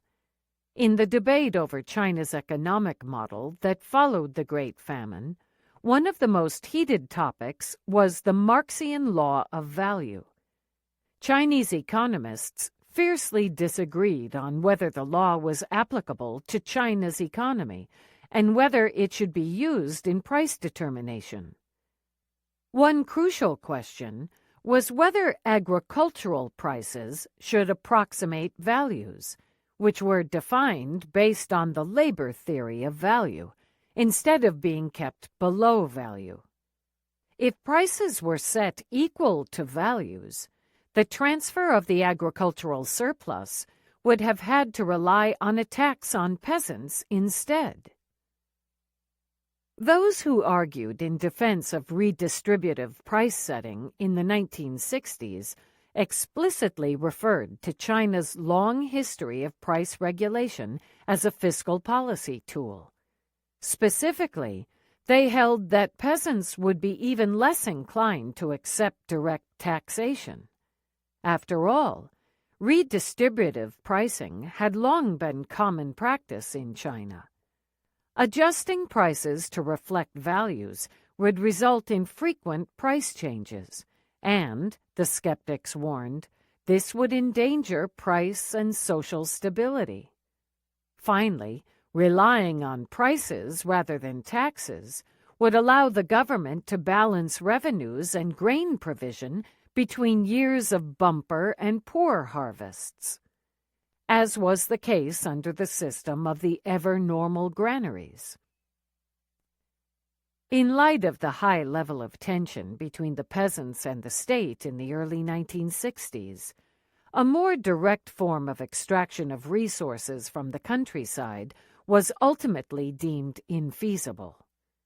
China continued to rely on price differentials well beyond the 1960s debate. At the dawn of reform, the 1960s proposal to replace price differentials with taxation was revived by Xuan Ya-feng, one of the most prominent participants of the 1960s debate and a leader of reform economics. The persistence of the price scissors must be seen in the context of its contribution to price stability. Price stability served as a primary principle of price policy throughout the Mao era. In fact, the price stabilization program of 1949 to 1952 was followed by a surprising record of price stability in the first 3 decades of the PRC. Yet, the challenge of looming excess aggregate demand and thus inflationary pressures prevailed.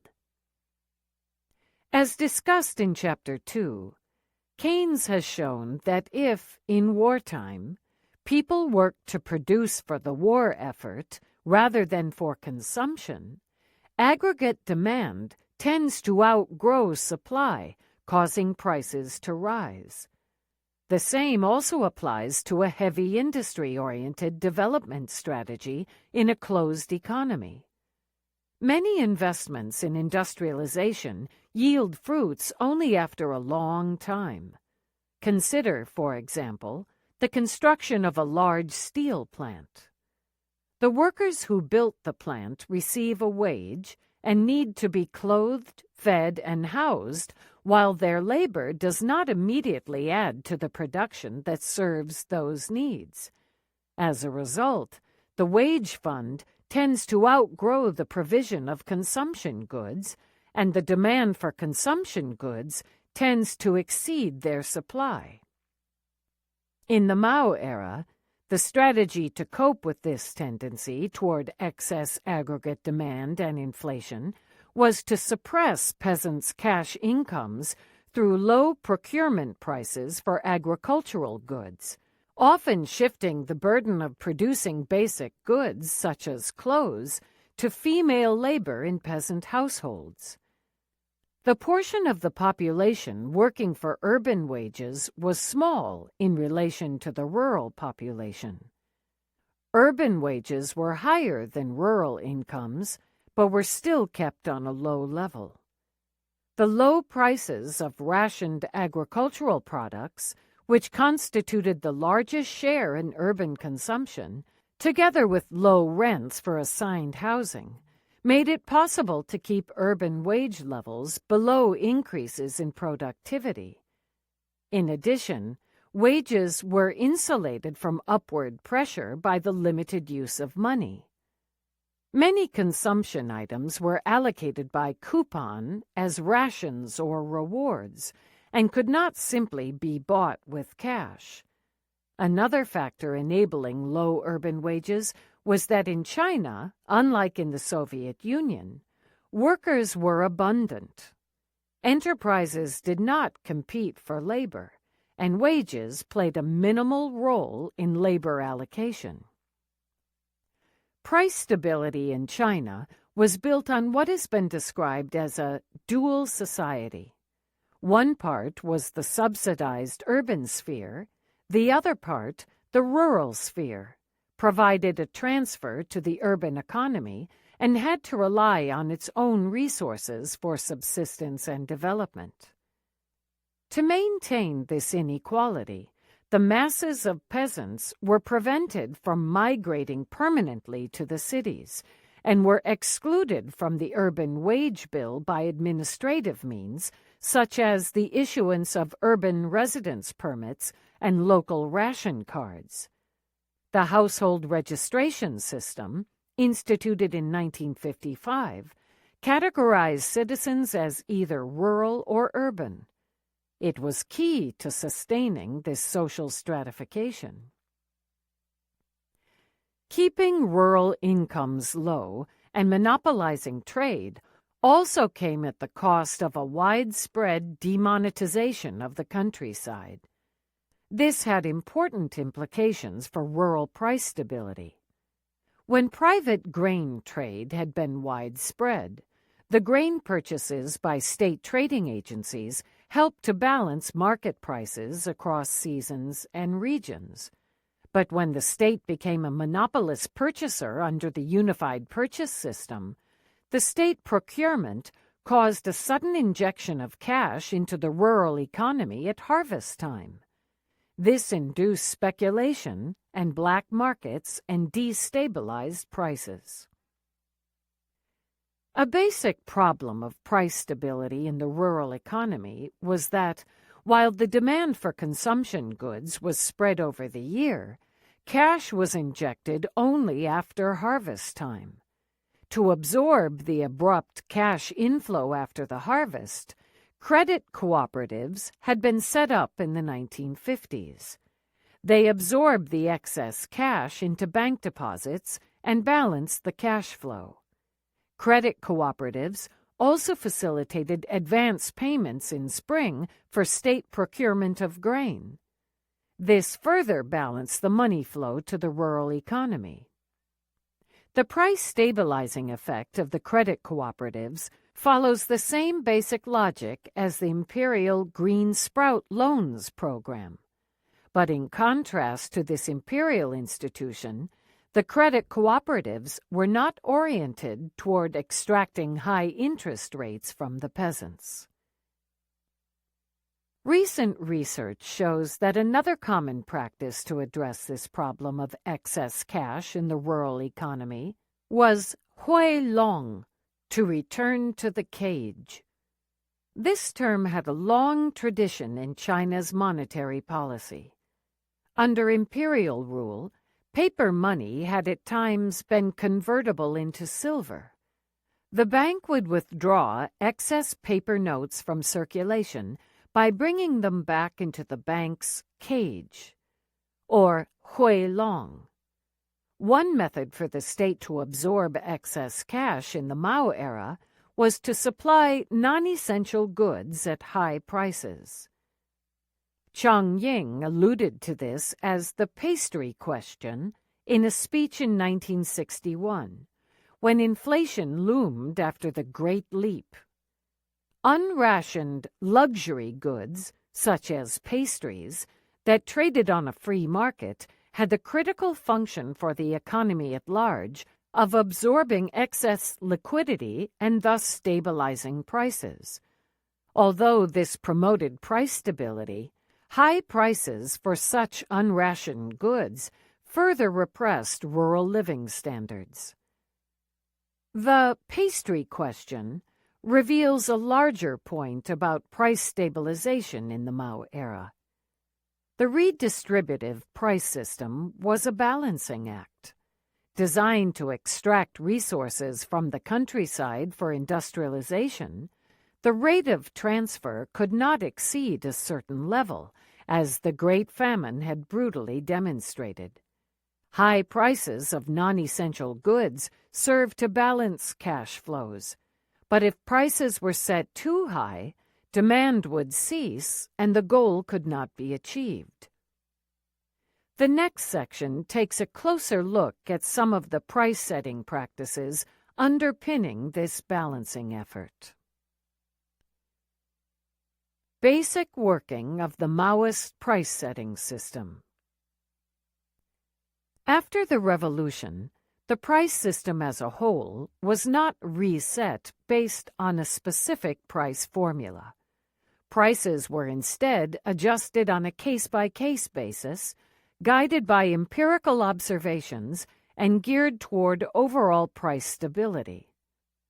The Mao-era price system was characterized by diffusion of responsibility for price fixing, a vagueness of the regulations, and an even greater flexibility in practice.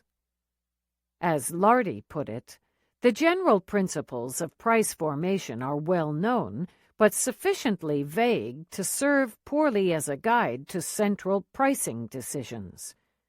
And what might still be the most systematic contribution available in English on the theoretical foundations of price setting, Chen Nai Ruan, 1966, warned that Chinese pricing practice is not easily reducible to a single general theoretical principle.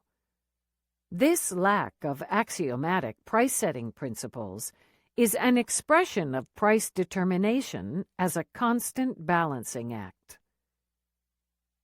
In addition to the transfer from the rural to the urban economy, another crucial factor for price stability was an emphasis on low and stable urban prices for essential raw materials and consumption goods. This involved subsidies and rationing.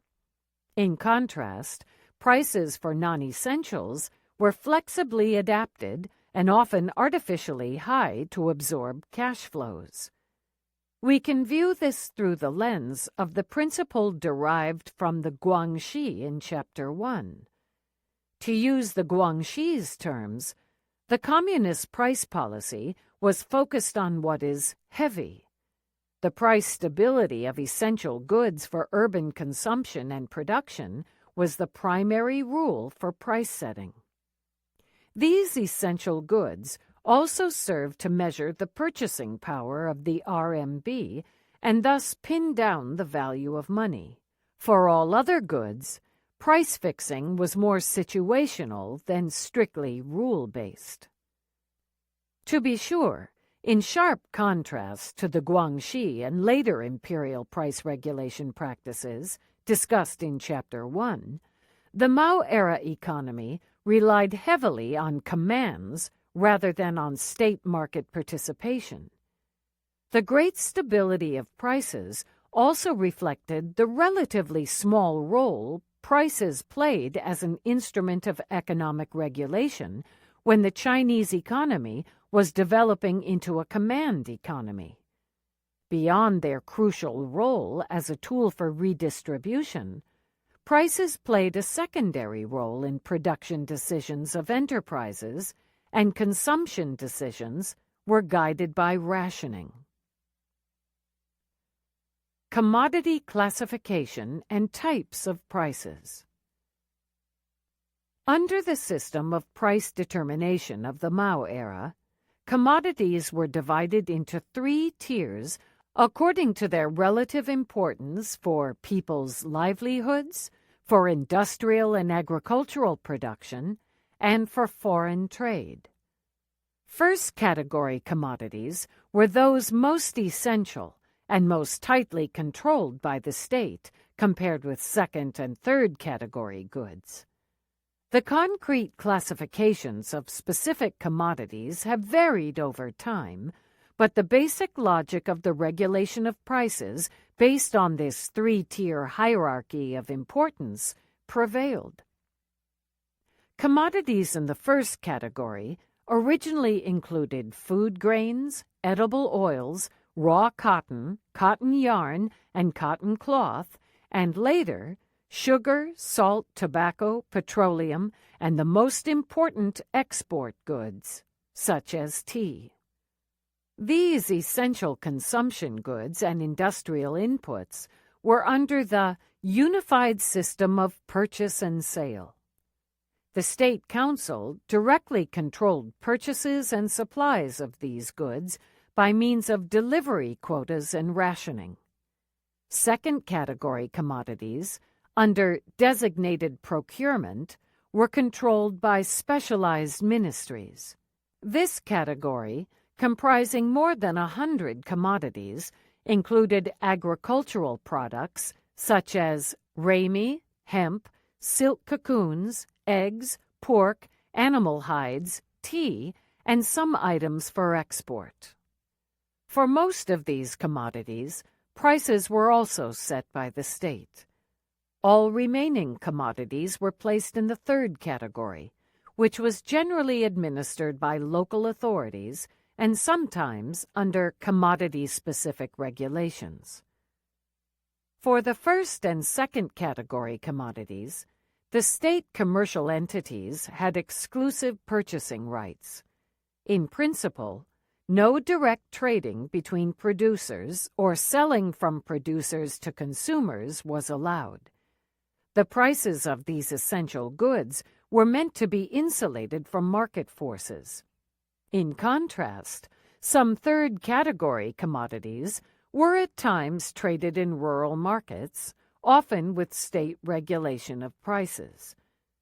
The prevalence of rural markets was subject to great variations across time and regions, but important first-category commodities such as cotton and grains were universally banned from such markets. Second-category goods were allowed on the market once the compulsory quota for designated procurement had been fulfilled. But to buy these goods, rationing coupons were required. The most important means of production, including those of steel, iron, coal, and machinery, were outside this 3-tier system. They were the backbone of the industrialization effort, and under the direct auspices of the central government, which directly allocated these inputs to major producers and provincial-level authorities, circumventing state commercial organizations. In the early 1950s, the Chinese government introduced the Soviet cost-plus principle, which determines prices by adding some profit or surplus to the cost of production. 5 types of prices were to be set by the relevant government authorities. In theory, and only in theory, the following principles for operationalizing cost-plus pricing applied. First, ex-factory prices of raw materials were fixed based on a rough formula that added tax and policy adjustments as well as limited corrections for quality to the estimated cost of production. Second, purchasing prices of agriculture were set to facilitate rural to urban transfer and were broadly based on historic prices. Relative prices of different agricultural goods were assigned with the aim of incentivizing the production of certain crops. Third, wholesale prices were based on the ex-factory and agricultural purchasing prices with the addition of distribution costs and profits.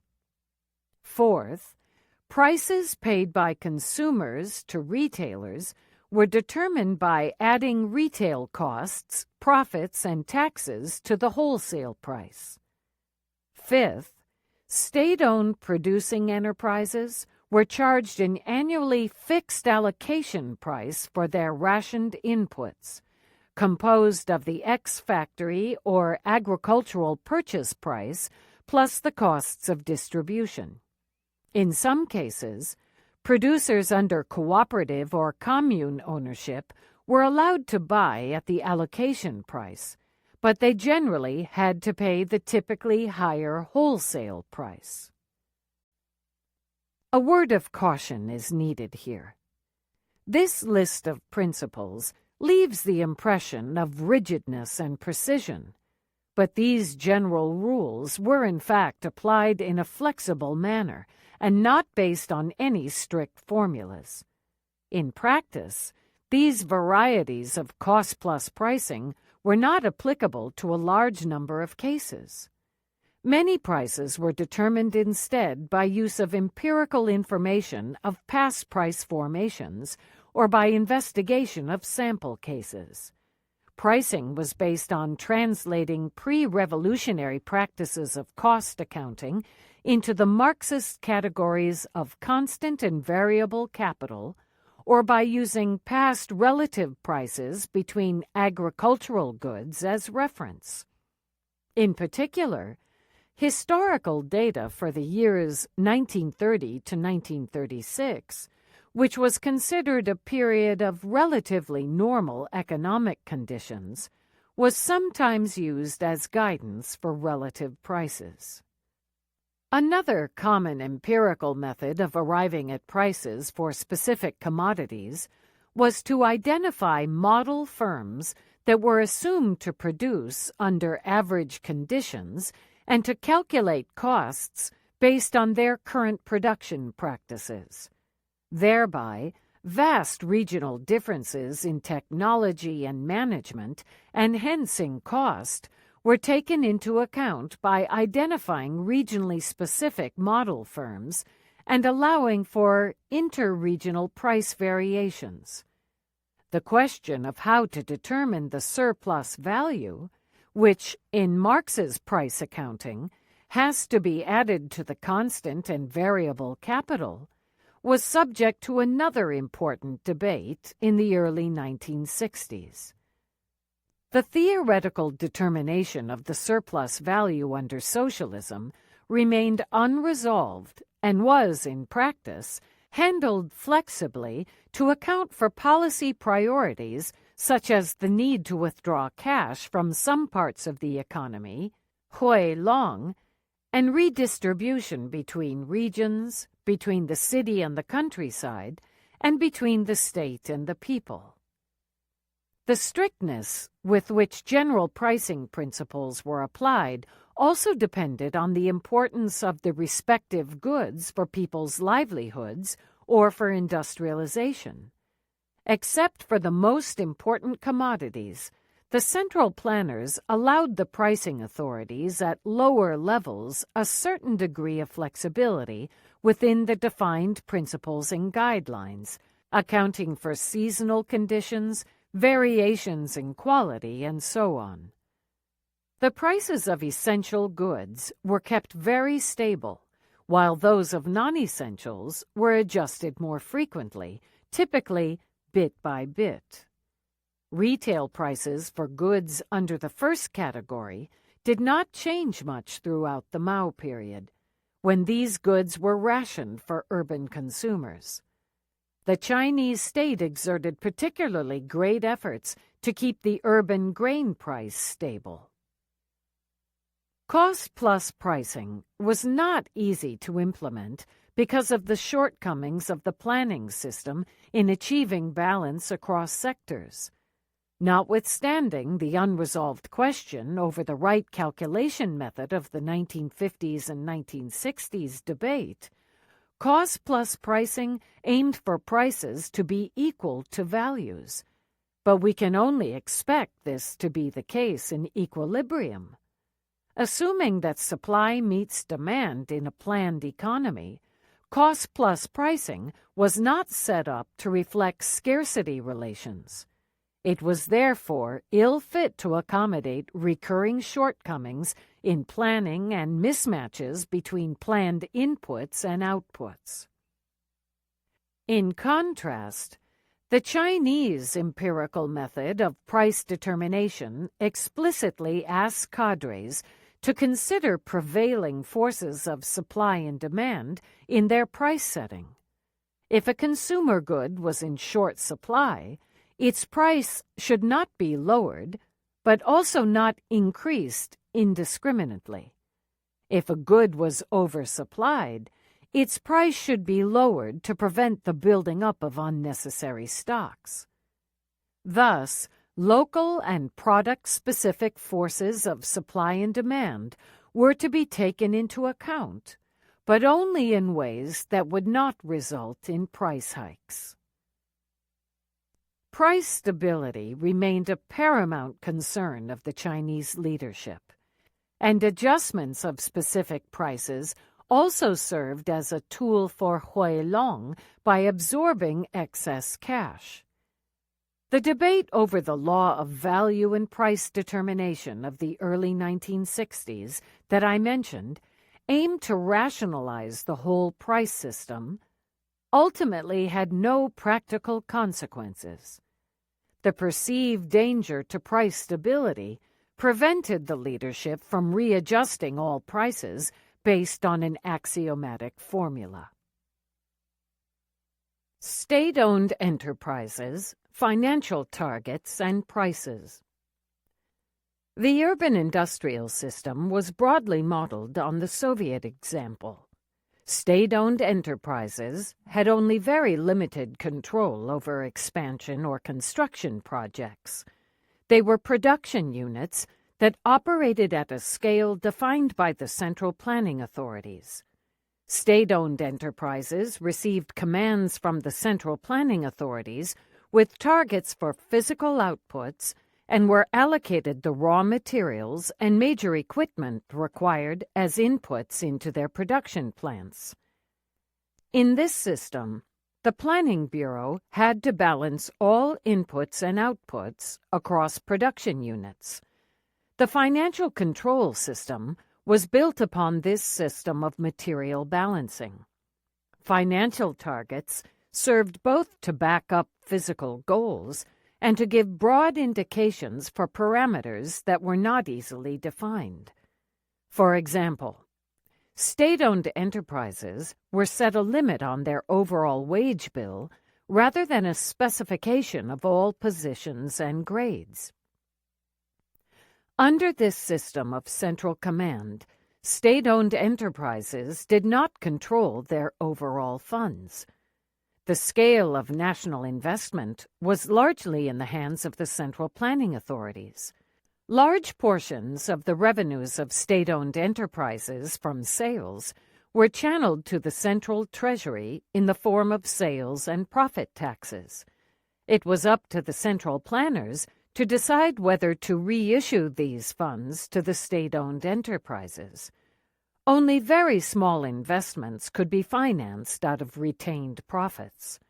Working capital was provided by budget allocations or in the form of loans from the People's Bank of China. State-owned enterprises even had to gain approval from the bank to use their own deposits. Keeping tight control over the finance of state-owned enterprises was vital for the state budget, which was mostly kept in balance. Over 90% of fiscal revenue came from state-owned enterprises in the form of profits, taxes, depreciation payments, and minor charges. The central government could abruptly or drastically cut expenditures by stopping capital construction projects if it deemed this necessary for price stability. As a result of the central control over state-owned enterprises' funds, prices did not affect state-owned enterprises directly. Large parts of their revenue and profits were not at their disposal, and they depended on state transfers for their operating costs. It would be a mistake, however, to conclude from this that prices did not matter. Relative prices were used as a means of redistribution also within the urban industrial sector. Some production units operated at a planned loss. High profits on other goods subsidized these losses. For example, the prices of coal and timber, the food of industry, that would affect production costs of most enterprises and ultimately people's livelihood, were kept low. Small coal mines with high production costs were kept running due to the vital role of energy for industrialization. Downstream producer goods, such as machines, were sold at relatively high prices and generated high profits. In the consumer goods sector, the prices of basic necessities, typically in the first category of commodity, were kept very low. The prices of so-called luxury goods were high relative to prices of necessities and to household incomes. The pricing principles of essential and non-essential consumer goods also differed. For example, cost increases of non-essentials, following rising producer goods prices, tended to be handed down to the consumers based on a cost-plus formula. Cost increases for essentials were absorbed by adjustments in taxes, subsidies, and profits of commercial entities. Thus, increases in the purchase price of grain were compensated for by state subsidies to keep the sales price low. For non-essentials, too, the cost-plus formula was not applied mechanically, but depended on various policy considerations and the prevailing conditions in the production and marketing of a certain commodity. From the primacy of the system of physical targets and allocation, it is sometimes inferred that the People's Bank of China played a peripheral and limited role due to the systemic subordination of finance to state plans.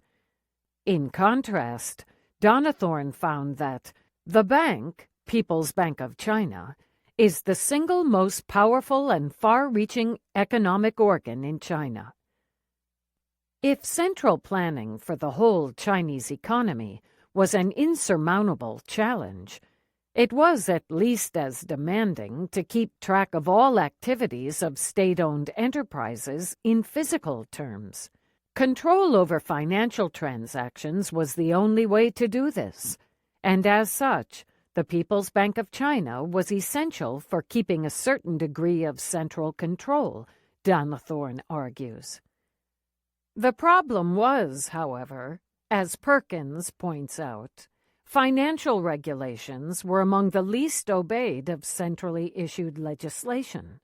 Especially at times of mass campaigns and movements, the financial authorities had great difficulty in instituting controls. It proved challenging for the central government to prevent enterprises from granting each other direct credit.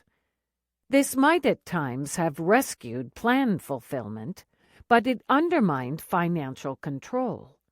Enterprises also often used funds for purposes other than those assigned in the plan, such as channeling circulating capital into capital construction. Perkins pointed out that, as a result of the largely ineffective financial control, factory managers tended to ignore the limited price incentives that the central government at times sought to employ. The practical difficulties of imposing financial discipline on state-owned enterprises hampered the government's ability to exercise control over plan implementation. At the same time, the lack of financial discipline undermined attempts to use indirect means of control through price incentives. This limited effectiveness of both direct and indirect means of control meant that it proved very difficult for the central government to coordinate this large, predominantly agricultural economy and guide it toward rapid industrialization, despite the high levels of extraction from the countryside. As a result, the economy was more anarchic than the label "planned" would suggest. In the late phase of Maoism during the Cultural Revolution, the government had largely given up trying to use indirect economic means to control the economy, and it shifted to political campaigns as a means of economic mobilization. Economic incentives were condemned as bourgeois, and prices were basically frozen. The urge for reform and the role of prices. The year 1976 was a watershed in China's modern history, marking the end of the revolutionary era. Just before the year began, the leader of the internal security apparatus, Kong Shung, died. In the first month of 1976, Zhou Enlai, China's first premier and head of government since 1949, died. In the summer of that year, the founder of the Red Army, Zhu De, died. And finally, in September, Chairman Mao's life ended. In my conversations with Chinese and international reform economists and officials involved with the reform process of the 1980s, I found consensus on one point. Change in the late 1970s was not the result of theoretical insights or ideological battles. From their perspective, it was an economic imperative.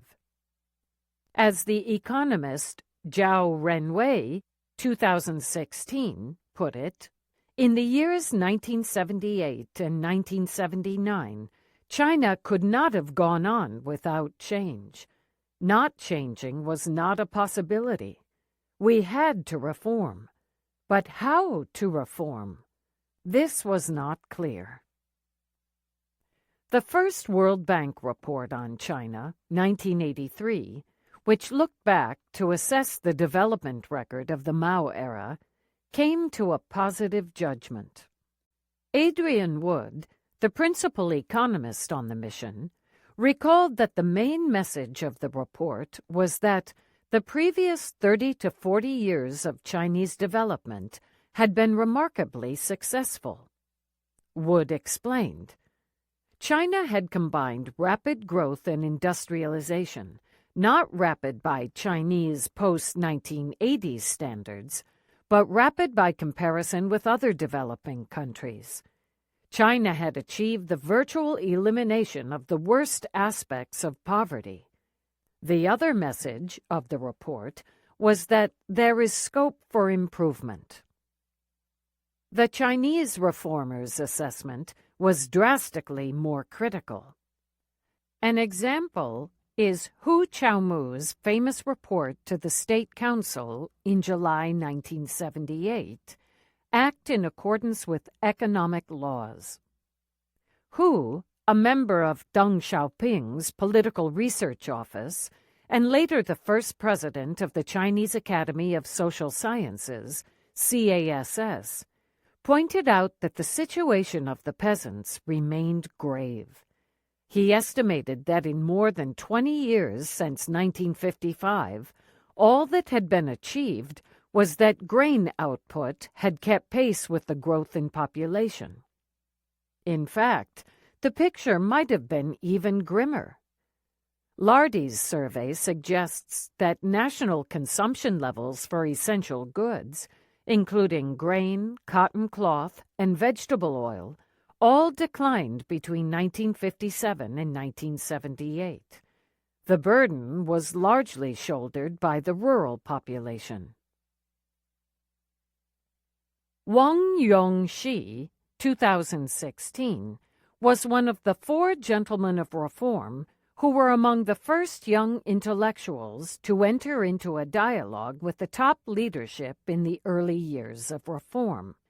He argued that change in the late 1970s was the consequence of great failure. The first generation of revolutionaries was still in charge. Wang stressed that, although they had fought great struggles to revolutionize society and ultimately improve the lives of the masses, after almost 30 years, the most basic problem of people's livelihood remained unresolved. Peasants were fleeing China to colonial Hong Kong in hopes of a better life, and they secretly divided the collectivized land of the communes among themselves to improve their basic material conditions. Tong Zung Kwang, a prominent reform economist of the CASS, quantified the failure. For 200 million out of 800 million peasants, the problem of adequate clothing and food provision was not resolved, and 10% of peasants were suffering from hunger. In the economic dimension, the aspirations of the Chinese revolutionaries was not simply to eliminate the worst aspects of poverty, to use Wood's phrase. They aspired to overcome poverty altogether and build a wealthy socialist society. In a 1978 speech, Deng Xiaoping recalled his reading of China's original goals: to rid our country of poverty and backwardness, to catch up with or even surpass the advanced countries. The revival of an economic modernization agenda after years of politics in command during the heyday of the Cultural Revolution predated Deng Xiaoping's reforms. Mao had begun to reopen China to the West, as symbolized by U.S. President Richard Nixon's visit in 1972. At around the same time, China rapidly increased its imports of foreign capital goods and technology. This quickly resulted in a balance of payments problem. In 1975, Mao had put Deng in charge of economic modernization, mainly by means of restoring order in the bureaucracy of the planned economy after years of political mass campaigns and struggles of the Cultural Revolution. Mao thought that Deng went too far in reversing the Cultural Revolution, and in his last year, the emerging foreign account crisis was used as the reason to remove Deng from all offices. Although Deng had been lined up to become the next leader, Mao installed Hua Guofeng as premier and his successor, but Mao did not expel Deng from the party. This left open a path for Deng's return to the center of power. Under Mao's designated heir, Hua Guofeng, China's opening to the capitalist world was accelerated in the first post-Mao year, 1977. This was Hua's possibly unintended, yet major contribution to reform. Chinese delegations were sent all around the world, and exchanges with foreign countries increased rapidly. China's leaders and intellectuals realized how far they had fallen behind the Western powers and their immediate East Asian neighbors in terms of economic development. These travels also marked the beginning of China's new kind of opening up that was an awareness to Western capitalism and a farewell to the old socialist internationalism and Third Worldism. This shift toward an opening to the Western world was consolidated with the establishment of diplomatic relations with the United States in 1979, and violently asserted when the Chinese government declared war on Vietnam the same year. The legacy of Hua Guofeng has often been reduced to his slogan of two whatevers: to uphold whatever policy decisions Chairman Mao made, and unswervingly follow whatever instructions Chairman Mao gave.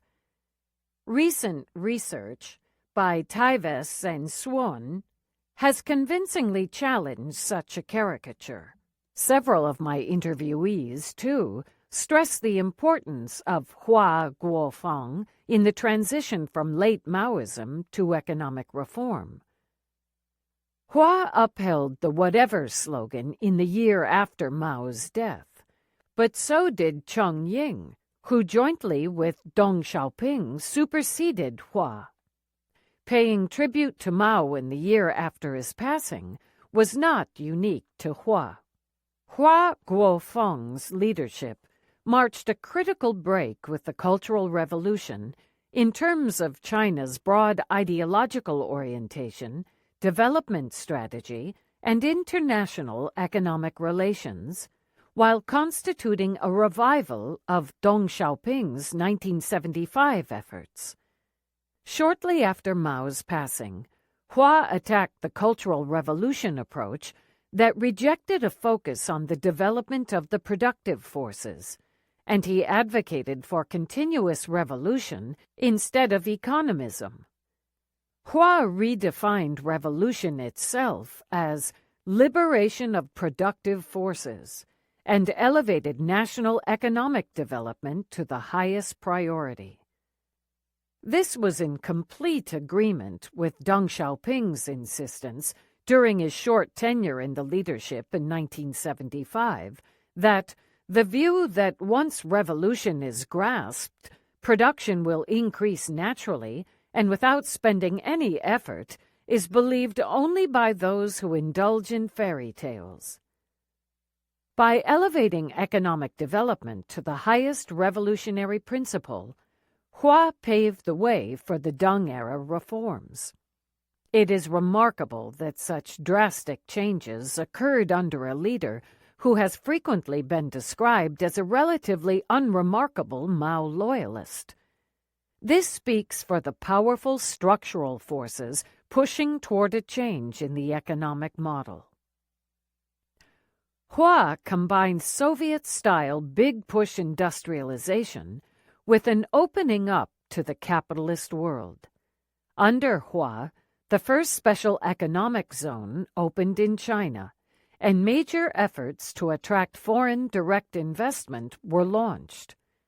China was meant once more to push forward, this time in a 10-year plan with over-optimistic ambitions and an emphasis on heavy industry. As Naughton pointed out, the 10-year plan was as close as China ever came after the 1950s to explicitly following Stalinist development priorities. Agricultural productivity was to be imposed by investments in construction projects, large-scale mechanization, and the use of fertilizers. Synthetic substitutes, for example for cotton, were intended to relieve pressure from the countryside for more clothing. This time, the crucial inputs for agricultural advancement and for mega projects in heavy industry were to come from imports, not from the peasants.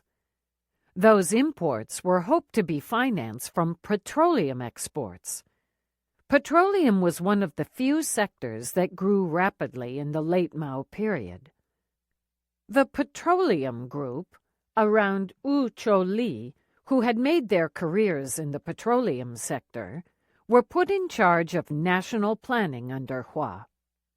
When the projected oil field discoveries did not materialize, however, China faced a lack of foreign currency from anticipated petroleum exports. The planned inputs for economic development could be imported only in the context of a deteriorating foreign exchange position. The situation was aggravated because central planning organs were just recovering. Financial discipline was lax, and enterprises entered a bidding contest for ever more foreign imports. Hua was criticized for his Western-led leap forward. It constituted another vain attempt at pushing ahead in one go after the dramatic failure of the Great Leap Forward. While the 10-year plan was in crisis, a democracy movement was growing around Tiananmen Square in late 1978. The third plenary session of the 11th Central Committee of the CPC in December of that year brought a decisive change in path. It is generally recognized as the beginning of the Deng era, both in China and in Western scholarship. Deng Xiaoping took over effective control of the Central Committee and the Politburo, replacing Hua Guofeng. Even more symbolic for the shift in economic policy was that Chen Ying became a member of the Politburo's Standing Committee.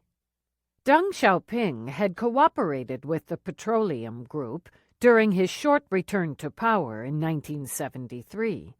Chen, in contrast, had since the 1950s consistently criticized the one-sided emphasis on heavy industry represented by this group. He had lobbied for an alternative development path that dedicated more resources to agriculture and light industry, one that resembled Mao's insights in the speech on the 10 major relationships. As described earlier, Chen was a veteran revolutionary, and he led the financial and economic work during the crucial stabilization period after 1949. Chen was again put in charge of economic work when the Chinese economy was having grave difficulties in the context of the Great Famine in the early 1960s, and economic policy returned to using market forces as a tool of regulation. In the mid-1960s, the Petroleum Group took over from Chen. Now, Chen Ying was once more in control of the economy.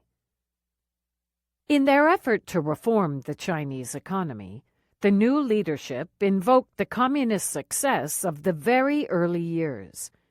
In order to finally achieve socialist modernization and face the great challenges of reform, Deng chose the slogan, "Seek truth from facts," as the guiding principle. Seeking truth from facts was a key tenet of the 18th century pragmatist school of empirical research. In Chen Ying's view, the principle influenced Mao's thought during the Chinese Civil War. The communiqué of the third plenary session described the slogan, "Seeking truth from facts," as proceeding from reality and linking theory with practice. Seeking truth from facts was not only used as an attack on Hua Guofeng, who was increasingly reduced to the rhetoric of two whatevers, but was initially a call to reject any form of doctrinaire approach. Deng warned, "Once people's thinking becomes rigid, book worship, divorced from reality, becomes a grave malady. Those who suffer from it dare not say a word or take a step that isn't mentioned in books, documents, or the speeches of leaders. Everything has to be copied. When everything has to be done by the book, when thinking turns rigid and blind faith is the fashion, it is impossible for a party or a nation to make progress. Its life will cease, and that nation or party will perish."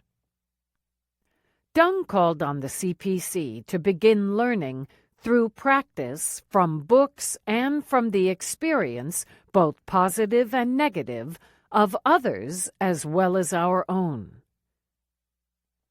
In terms of the approach to policy-making and the development strategy, the reformers reached back to the early post-liberation years.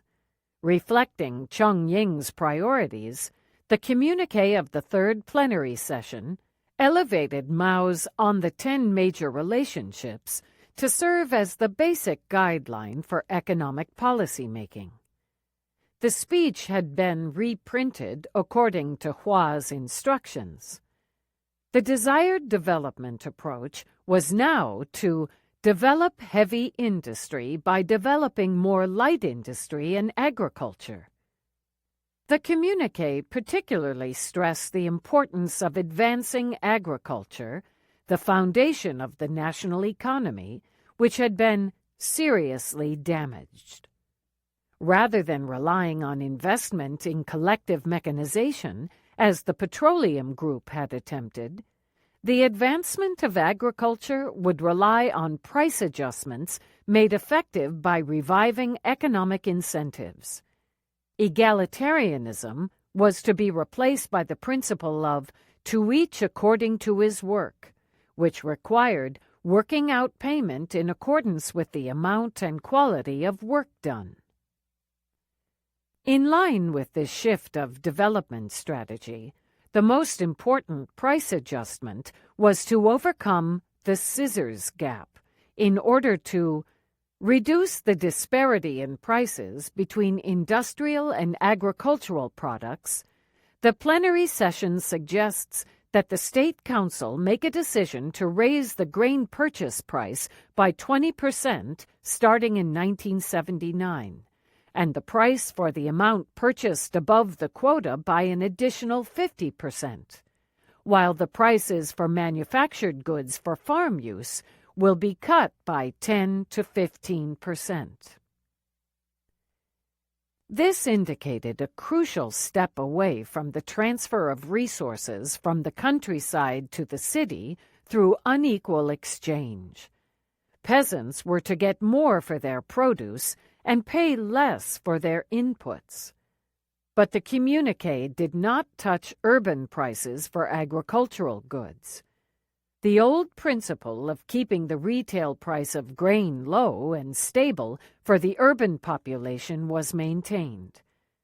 The communiqué stated that the market price of all food grain will remain unchanged, implying that appropriate subsidies will be given to the consumers.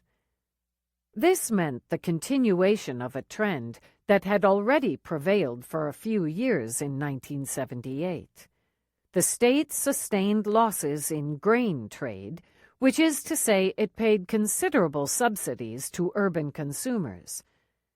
The challenge of how to raise agricultural prices without also increasing urban retail prices prevailed throughout the 1980s, and, toward the end of the first reform decade, contributed to a growing fiscal deficit. The communiqué also reintroduced small-scale private production by the members of the communes as a legitimate form of production under socialism. Small plots of land for private use by commune members, their domestic side occupations, and village fairs are necessary adjuncts of the socialist economy and must not be interfered with. The prices of such sideline products should be raised step by step depending on the concrete conditions, according to the communiqué. This was a small but significant first step toward decollectivization, and helped pave the way toward the dismantling of the communes. More generally, reform marked a radical departure from the approach of late Maoism, which had relied heavily on political enthusiasm, egalitarianism, collective efforts, and commands. The material interests of the people and cadres, narrowly defined, should now become the new driving force. Hu Chaomu expressed this rupture in his path-breaking speech, "Act in accordance with economic laws." According to Hu, the Gang of Four, who had been arrested and found guilty for all aberrations of the Cultural Revolution, would have tried to jump forward in history by raising the consciousness of the masses and revolutionizing the relations of production. In contrast, historical materialism taught that economic development decided historical progress. Thus, China, as a backward country, had to put all its efforts into improving its forces of production.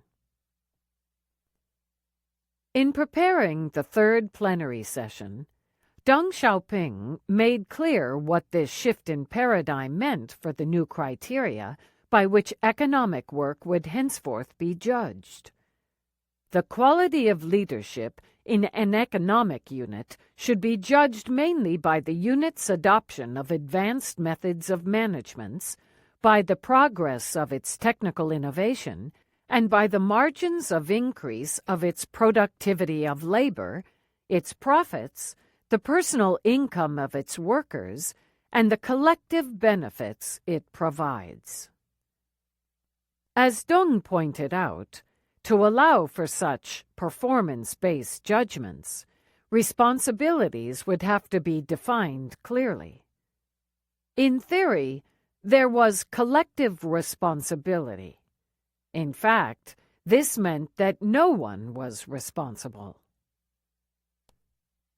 A fundamental problem with such a shift to a responsibility-based system was that the price structure was not set up to provide incentives to individual production units.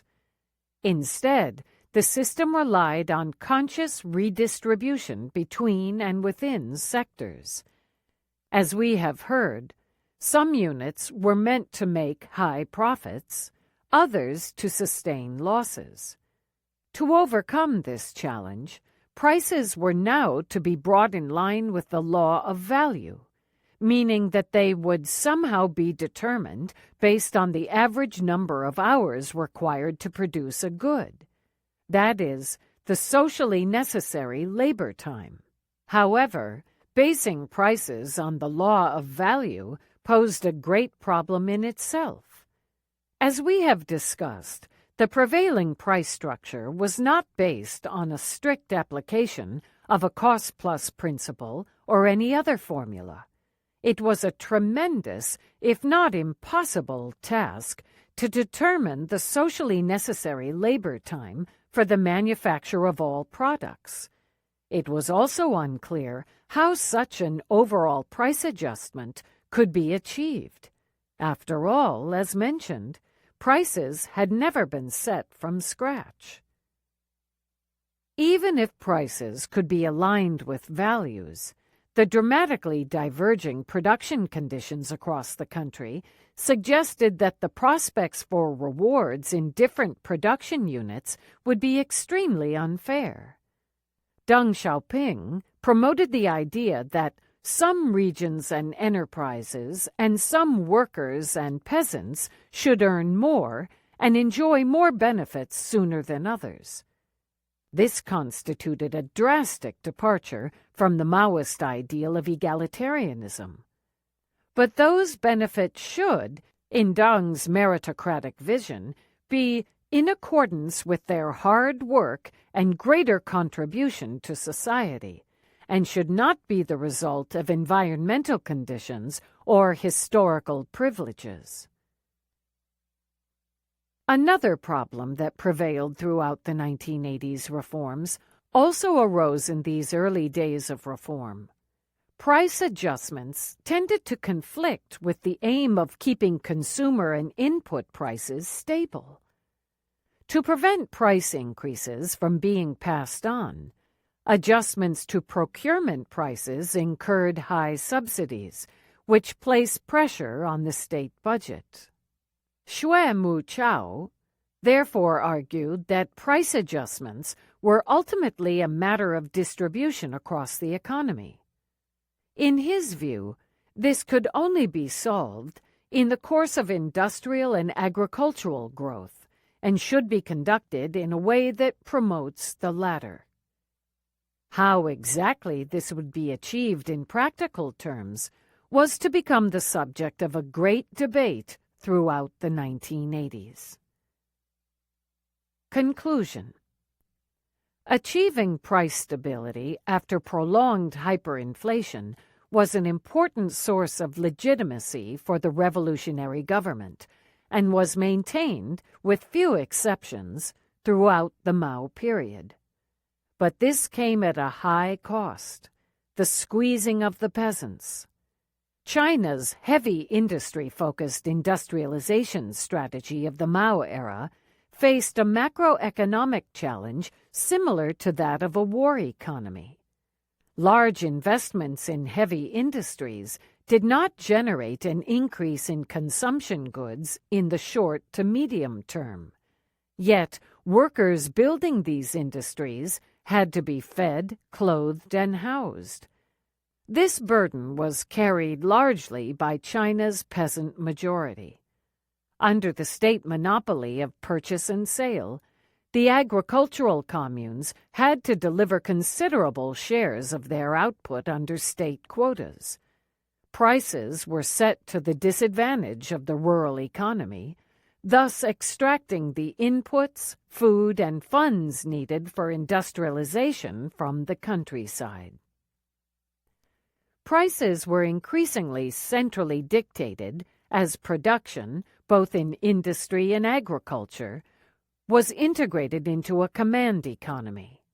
Nevertheless, the degree of price control depended on the importance of the commodities for production and livelihoods. The most essential goods were controlled the most tightly, and their prices were insulated from market fluctuations. Once production was primarily regulated by political means, price signals became largely ineffective for production decisions. Yet, the price system played a key role in the Mao-era economy as a tool to facilitate cross-sectorial redistribution, particularly from the peasant majority to heavy industry. The People's Republic of China started out as one of the poorest countries in the world. While basic industrialization had been achieved by the end of the Mao era, reformers found that living standards had been stagnating or even declining, and the most basic problem of adequate nutrition remained unresolved for a considerable proportion of the peasant population. When Mao died, China was still a very poor country. Its lagging economic capacities became startlingly clear to members of Chinese delegations who began touring the Western world under Hua Guofeng. After a last push towards Soviet-style industrialization, fueled by Western technology, failed under Hua Guofeng, reform led by Deng Xiaoping and Cheng Ying promised a way to escape a looming crisis. Instead of relying on political enthusiasm, collective organization, and central commands, the economic interests of enterprises and individuals should be utilized to unleash China's productive powers, according to the reformers' vision. To organize such a radical shift from collectivism and egalitarianism to individual economic incentives, the Chinese leadership acknowledged in the early days of reform that a restructuring of the price system was key. The question was how this daunting task could be achieved. Chinese economists, in dialogue with their foreign counterparts, struggled to find a practical solution to the problem of price reform and market creation, oscillating between book worship and seeking truth from facts. 5. Rehabilitating the market.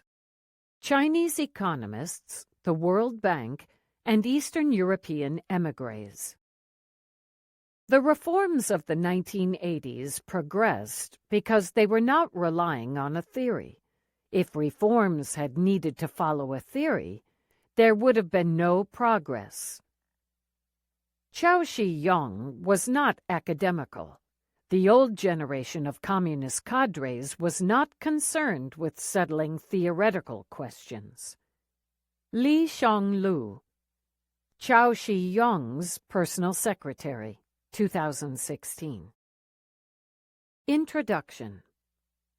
During most of the Cultural Revolution, political principles overruled scientific economic inquiry. The study of issues related to forces of production, such as efficiency and technical change, independent of the social relations of production, was regarded as economism. As part of the revival of scientific expertise, the Chinese Academy of Social Sciences, CASS, was founded in 1977 to serve national policy making. I interviewed Tong Zong Kwon, one of the senior economists at the Economic Research Institute at CASS. When we met in 2016, the institute still occupied its original, simple, socialist-style building. Tong said, during the 10 years of the Cultural Revolution from 1966 to 1976, economic research was practically dead. Against this background, Deng Xiaoping's initiative to study economics in order to improve economic management marked a radical shift. The Chinese reformers launched a reinstatement of economics. Research institutes that had been shut reopened, and new ones were created. Economics as a discipline was revived at Chinese universities. The reinstatement of economics under the reform agenda has to be understood in the context of the desperate economic situation in the late 1970s, as discussed in Chapter 4. But the institution of economics as the guiding logic of governance is more than a pragmatic response to the challenge of economic development. It accompanied a fundamental ideological shift and a revision of the basic understanding of historical progress in the Chinese leadership. The paradigm of reform turned Maoism upside down and marked a return to a more orthodox version of Soviet historical materialism. Mao had rejected Lenin's claim that the transition from capitalism to socialism will be more difficult for a country the more backward it is. Mao stated, "Actually, the transition is less difficult the more backward an economy is." Now, the doctrine of reform followed the logic of Lenin's dictum. In the words of the leading party intellectual, Su Xiaozhi, the less developed the country, the more difficult the transition from capitalism to socialism. According to Mao's perspective, progress could be achieved only by political means. For the reform leadership, in contrast, progress became a function of economic development under the paradigm of reform. As Deng had proclaimed in 1975, the real enemies in his eyes were not capitalist roaders. Deng himself was denounced as one, but those who still use metaphysics and talk only about politics but not economics, only about revolution, not production. In the Deng era, catching up through reform now meant making up missed lessons in economics, both in Eastern European reform theories and in bourgeois economics, which had previously been condemned as capitalist poison. But it also inspired the revival of domestic reform proposals and debates of the 1950s and 1960s, as China's economists returned to the centers of research and policy making in Beijing. During the Cultural Revolution, the dominant view had been that the law of value led inexorably to capitalism. In sharp contrast, at the outset of reform, famous economists reinvigorated their debates of the 1950s and 1960s on the ways in which the law of value should be utilized to reform the Chinese economy, in particular the price system. Among the prominent voices were the Soviet-trained Xuan Guofeng, who had spent 1968 to 1975 in prison, and Xue Muqiao, who had been sent to the countryside in 1969 to be re-educated by labor. In the 1950s, Xuan Guofeng had argued that the law of value was not the hallmark of capitalism, but rather a universal economic rule. Encouraged by Hu Qiaomu's speech, Act in Accordance with Economic Laws, 1978, which proclaimed that it is necessary to obey the law of value and the price of a commodity is based on its value, many meetings were held at the dawn of reform in the late 1970s to discuss the law of value. These events culminated in the April 1979 Wuxi Conference. Tong Zongquan recalled that, with more than 300 participants, the Wuxi Conference was the largest economic forum since the beginning of the Cultural Revolution. Carefully prepared by bureaucratic consultation, it was a meeting of officials and established intellectuals. It involved some of China's most powerful institutions, such as ministries under the State Council and the State Price Bureau, and it was endorsed by Cheng Ying in a letter to the Central Committee of the CPC. Cheng set the conference's theme by noting that the planned economy was primary and the market was auxiliary. He observed, "Now the plan is too rigid and it encompasses too much. The inevitable result is the absence of an element of spontaneous market regulation." The Wuxi Conference was notable for its open atmosphere. A wide variety of views were represented. Crucially, the participants challenged the idea that socialism required a centrally planned economy. The contribution of two middle-aged economists from the Institute of Economics at CASS, Lu Guoguang and Zhao Renwei, was among the bolder ones in redefining the relationship between planning and the market under socialism. According to Lu and Zhao, in the past, the socialist countries had treated economic planning and the market as being mutually exclusive, as if there were no place for the market in a planned economy. But such a view had brought a series of disasters to China's economy.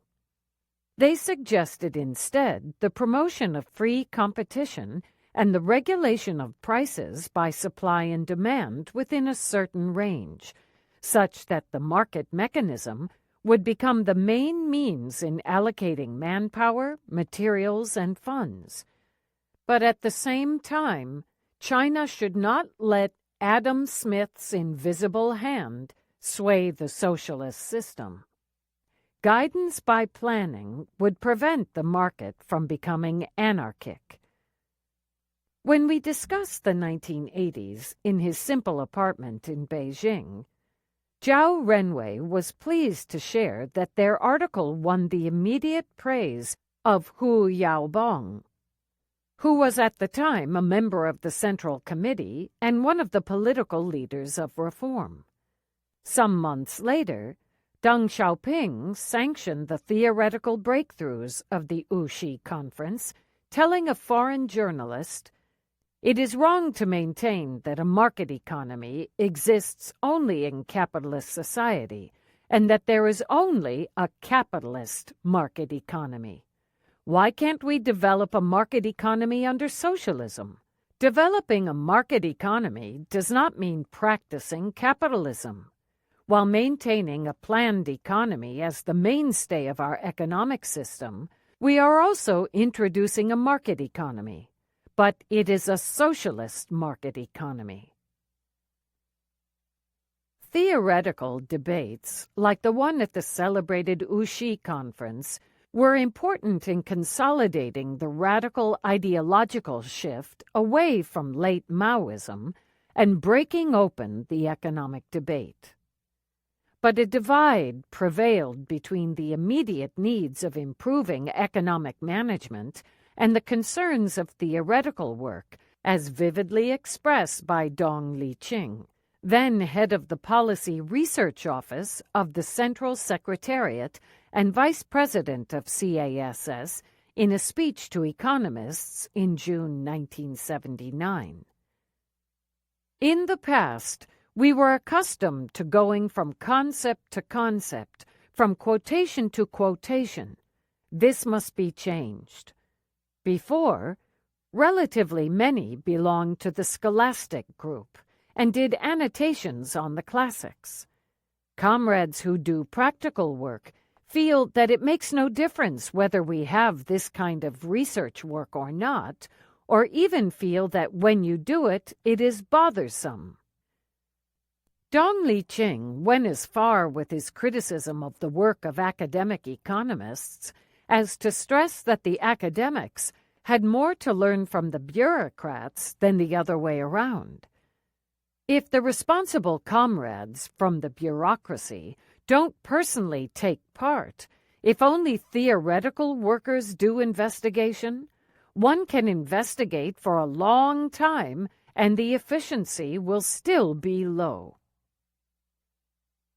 In January 1980, Deng Xiaoping articulated similar caution in his speech, "The Present Situation and the Tasks Before Us." A good number of comrades who were shunted aside for many years and haven't been back in their original posts for very long have lost touch with the situation. Even those who stayed at their posts all through are confronted with new problems they find hard to grasp immediately.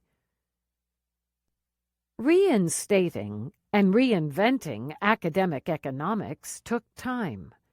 In the meantime, bureaucrats at all levels use the new political space to launch experiments with economic policies, including market mechanisms and more flexible ways of determining prices. In this situation, the Chinese proverb of groping for stones to cross the river steadily was a choice of no choice for the reformers. Cheng Ying had first invoked the river slogan as the best approach to price stabilization after liberation in 1950, when he was Minister of Finance and Economics. At that time, Cheng said, "Rising prices are not good. Falling prices, too, are not good for production. It is better to be groping for stones to cross the river more steadily." At the Central Working Conference in 1980, when the overall approach to reform was being devised, Cheng reminded the party of this popular wisdom. "We have to reform, but our steps must be steady. Because the issues in our reform are complicated, we cannot ask to be overly impatient. Admittedly, reform must rely on proper theory, economic statistics, and forecast, but more important is to start with experiments at selected points and to draw lessons from experience at the right times. This is to be groping for stones to cross the river. In the beginning, steps must be small, walking slowly." Deng Xiaoping closed this Central Working Conference by proclaiming full agreement with Comrade Cheng Ying's speech. Deng concluded that Cheng's insight would serve as guidance for a long time. And in fact, although this approach was repeatedly and forcefully challenged, it remained dominant throughout the first decade of reform.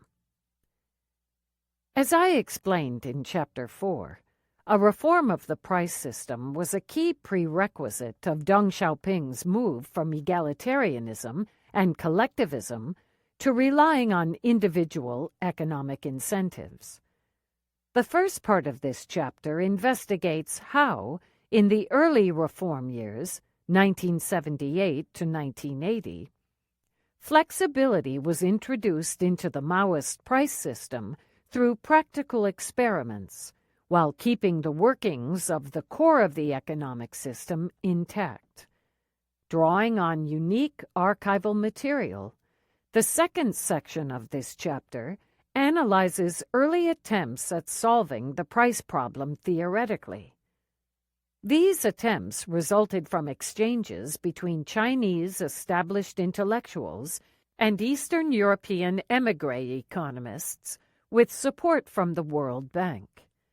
This dialogue between Chinese reform economists and their counterparts gave rise to one of the major competing approaches to market reform in China, the so-called package reform, which had radical price reform, the first step of shock therapy, at its heart. First steps toward changing the price system. The adjustments of the grain purchase price and the sale price of inputs for agriculture, decided at the third plenum of the 11th Central Committee in December 1978, marked the first major step in reforming China's price structure. This was followed by Li Xianyan's announcement on behalf of the government in April 1979 that some necessary adjustment will be made to certain prices on condition that the average price level is kept stable. Li Xianyan, a member of the Standing Committee, had overseen economic work during the Cultural Revolution. The government would also make an overall adjustment in price structure and improve the current situation in which many products are unreasonably priced.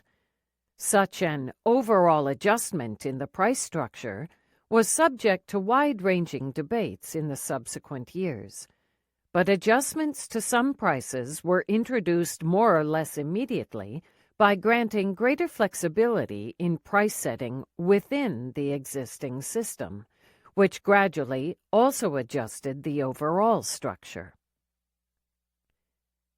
Basic principles of price reform.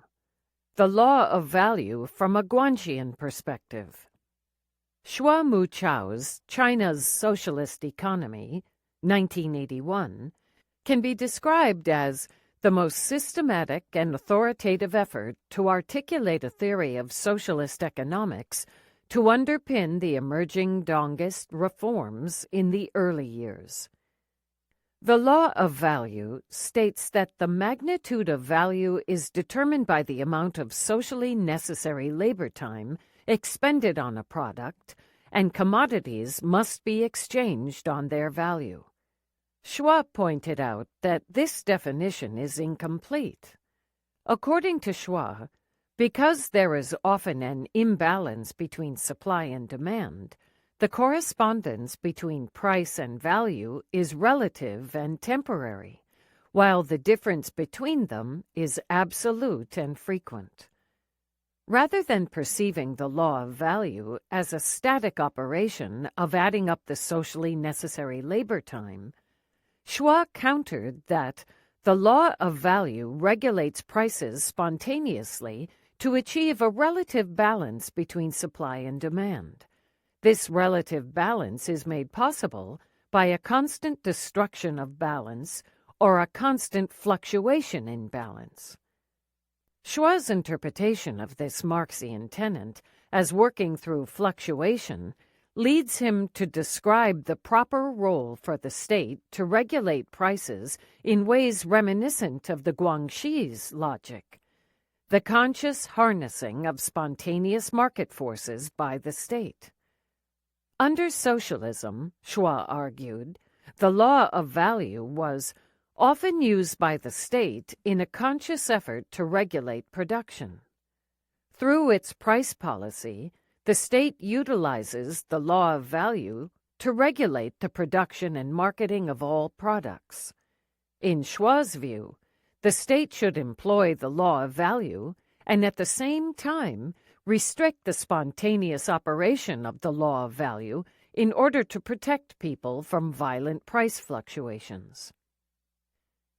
Schwa did not use the traditional language found in the Guangxi, but he consistently followed the principles of light and heavy in determining the state's price policy towards certain types of commodities. The basic logic can be summarized as follows. The state must restrict the power of the law of value over things that are heavy, commodities that are in short supply or vital to people's livelihood and production. In contrast, the prices of things that are light, commodities that are oversupplied or non-essential, can be determined by spontaneous market forces, achieving balance through imbalance. Schwa suggested that the state must ration and set the prices of some vital items of consumer goods to ensure that the people's livelihood is not affected by a rise in prices caused by the deficiency of these items. When producers can supply more of these items than the state-rationed quota, they should be allowed to sell at prices higher than the planned state prices. While the provision of the minimum ration is heavy, as it immediately affects people's existential needs, the surplus production is non-essential or light and can thus be subjected to market forces. This is the basic logic of what later came to be called the dual-track price system. Schwa further recommended that the prices of non-essential may be adjusted flexibly within a prescribed range by local governments and price control authorities. For agricultural production, which was dependent on weather fluctuations, Schwa thought the state should enable the prices to stay within this range by a policy reminiscent of Song Hongyong's equitable marketing and Wang Anshe's reforms several centuries before. When their prices of agricultural products are too high, the state may stabilize them and protect consumer interests by bringing in more from other parts of the country. When the prices are too low, the state may raise the purchasing price and send the surplus supplies to other places to protect the interests of the peasants. Xue Mu Chao's interpretation of the law of value as regulating through deviation, achieving balance through imbalance, dated back to his contributions in the debates with his friend Xuan Yefeng, and is to some extent original in the Chinese context. But the specific policy principles to overcome the rigidities in the Chinese price system that Schwa described cannot be attributed to any single thinker. In fact, Schwa's famous book, China's Socialist Economy, itself was not the product of one person, but the result of discussions among Schwa and his colleagues.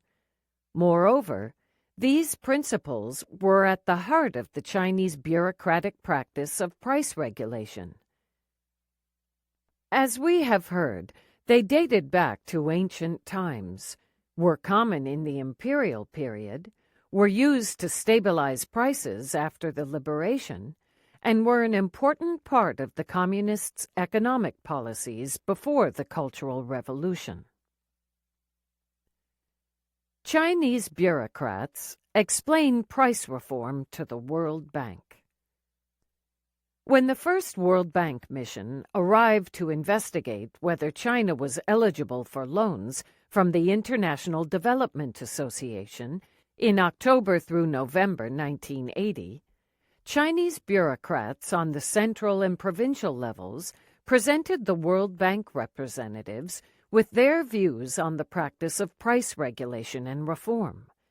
Their assessment consistently reflected the principles outlined by Schwa.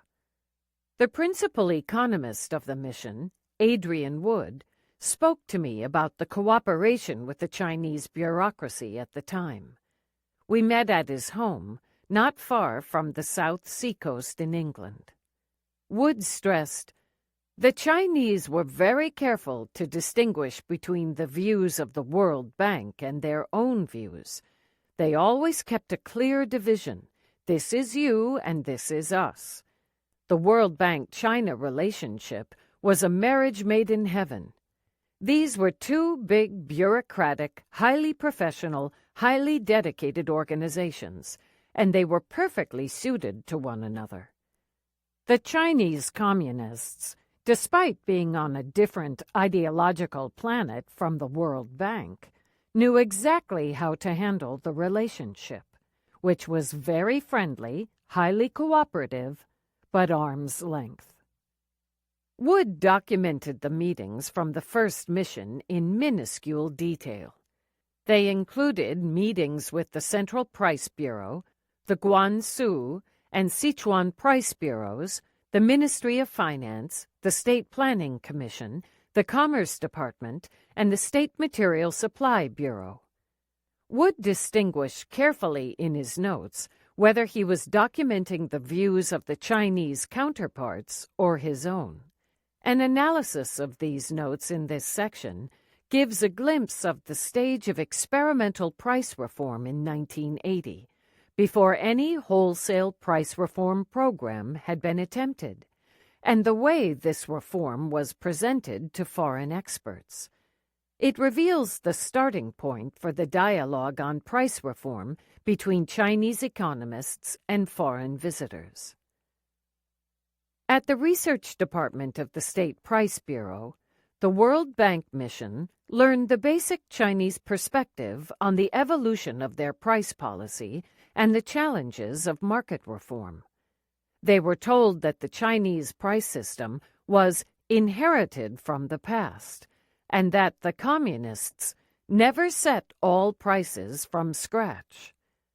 The Chinese followed the Soviet example of generally low prices and profits for means of production and high prices for light industry products, in particular for inessential consumption goods such as cigarettes, wine, and watches. A basic principle throughout was price stability for daily necessities. Looking back, the State Price Bureau officials said that they used to make small adjustments to prices of non-essential goods to reflect changing labor inputs and supply-demand relations. But from 1969 to 1978, the Price Bureau was shut down and prices were frozen. The Price Bureau staff found that this rigidity resulted in great irrationalities in the price structure.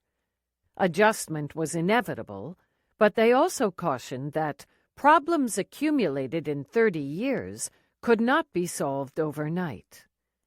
Instead of aiming for such a one-stroke solution, the World Bank mission's extensive survey of institutions involved in price work shows that the hierarchy of control over commodity prices was exploited to experimentally introduce price flexibility, beginning with the least essential goods. The presentations to the World Bank mission by Chinese officials in charge of price work demonstrated an understanding of the basic challenge of price reform and the practical approach to tackle it across a wide range of bureaucratic units on various levels. At the core were the principles of stability, cautiousness, and using the given structure of commerce and price policy as a starting point. According to my analysis of Wood's documentation, the relative importance of commodities was not solely defined in terms of physical qualities of certain goods. Although a hierarchy reflected the physical qualities of commodities and defined them in terms of their importance for people's livelihoods and for national production, not every identical good was equally important at all times and places. Instead, it becomes clear from the conversations between the World Bank and Chinese price fixers that the importance of a price depended on at least 4 criteria. 1. Importance was determined by whether the producer was a major producer producing for the national plan or a minor producer producing only for local needs. In the latter case, the price setting was left to the local authorities, or, depending on the importance of this good for the local economy, to the enterprise. For example, the World Bank mission learned that in Gansu province, large central cement plants had to sell to the state at central prices, whereas local cement plants and other producers of building materials producing for local needs had to sell at prices set by local authorities. Sichuan was one of the most advanced provinces in enterprise reform. Representatives from Sichuan suggested that their minor consumption items produced for local needs, such as buttons, small mirrors, and pens, the prices of which had formerly been controlled by the county, could now be set freely by the enterprises. These inessential consumption goods had up to that point been highly priced, and their production could easily be expanded. Thus, the freeing of control tended to result in a downward movement of the prices of these goods. They were not only inessential in terms of their use, but also light, in the sense that they tended to be oversupplied. 2. The same type of commodity could be treated as more important or less important, even when produced by the same enterprise, depending on whether the commodity was part of the fulfillment of the central plan. The World Bank economists were told that a free disposal of surplus rule applied to all consumer goods other than the essential commodities, cotton and wool cloth, which were persistently in short supply. This is to say, the above quota production was at the discretion of the enterprise and could be sold at other prices and through other channels. The result of this rule was effectively a multi-tiered price system. With a new scheme that allowed enterprises to keep part of their profits for capital construction, technological advancement, bonuses, and workers' welfare, enterprises had high incentives to produce more than the quota and sell it profitably. The pioneers of enterprise reform in Sichuan cited an illuminating example from 1979. A handkerchief factory in Chengdu had to fulfill a state plan of 84,000 pieces, but they had the capacity to produce 1 million pieces of the state type. They used their discretion to create a new type of handkerchief with a new design so that they could produce a total of 1.07 million pieces. The new design served to both lower costs and increase the market demand for their products. Yet the free disposal of surplus rule would have had a limited effect if the enterprises had no means for effective supply to relevant markets. Here, state commerce agencies were key. They, too, were granted the free disposal of their surplus commercial services. So, for a fee, the State Commerce Agency marketed the new handkerchief product at a price negotiated between the Commerce Agency and the enterprise. The enterprise also sold the new product in the streets at a market price. But the trans-regional market for their product that allowed the enterprise to break beyond local demand was created by state commercial agencies. 3. The free disposal of surplus rule was also applied in agriculture and price stabilization through market participation. When the World Bank mission toured China in 1980, agricultural sideline production was generally not under quota regulation anymore and could be sold in rural and urban markets. But all other goods, except for cotton, could also be sold on the market once the quota was met. These included important commodities such as edible oil, which had been rationed since 1949. Prices in these markets were generally free, but price stabilization through market participation by state commercial agencies was an important regulatory mechanism. Chinese officials told the World Bank economists repeatedly that state commerce agencies supplied or demanded certain commodities, reflecting the prevailing market conditions to prevent price fluctuations. At the same time, state-owned enterprises were discouraged from making large transactions at a single time on the market to prevent large price fluctuations. The state further stabilized agricultural prices by guaranteeing demand at a certain price. Peasants could sell their above-quota production to the state at a premium above the planned price. This effectively set a floor to the market price. Whenever the market price fell below the above-quota state procurement price, the peasants could turn to the state. In Sichuan, Price Bureau officials reported that, thanks to the increasing supply, the market prices had begun falling to the extent that peasants had begun to turn to the state to sell their produce. 4. While the prices of the means of production were generally not free to be determined in the market, the prices of certain manufactured means of production in excess supply were allowed to float downward to 20% below the state-planned price. Examples of these commodities were some tractors and machines and some types of glass and electrical equipment. As a result of attempts at rebalancing the economy after Hua Guofeng's overly ambitious plans, state investments were strictly reduced in 1979 to 1980, creating a tendency of oversupply of these means of production. The Guangzhou Price Bureau officials pointed out to the World Bank mission that some of the prices were already hitting the lower limit of a 20% downward deviation from the plan price.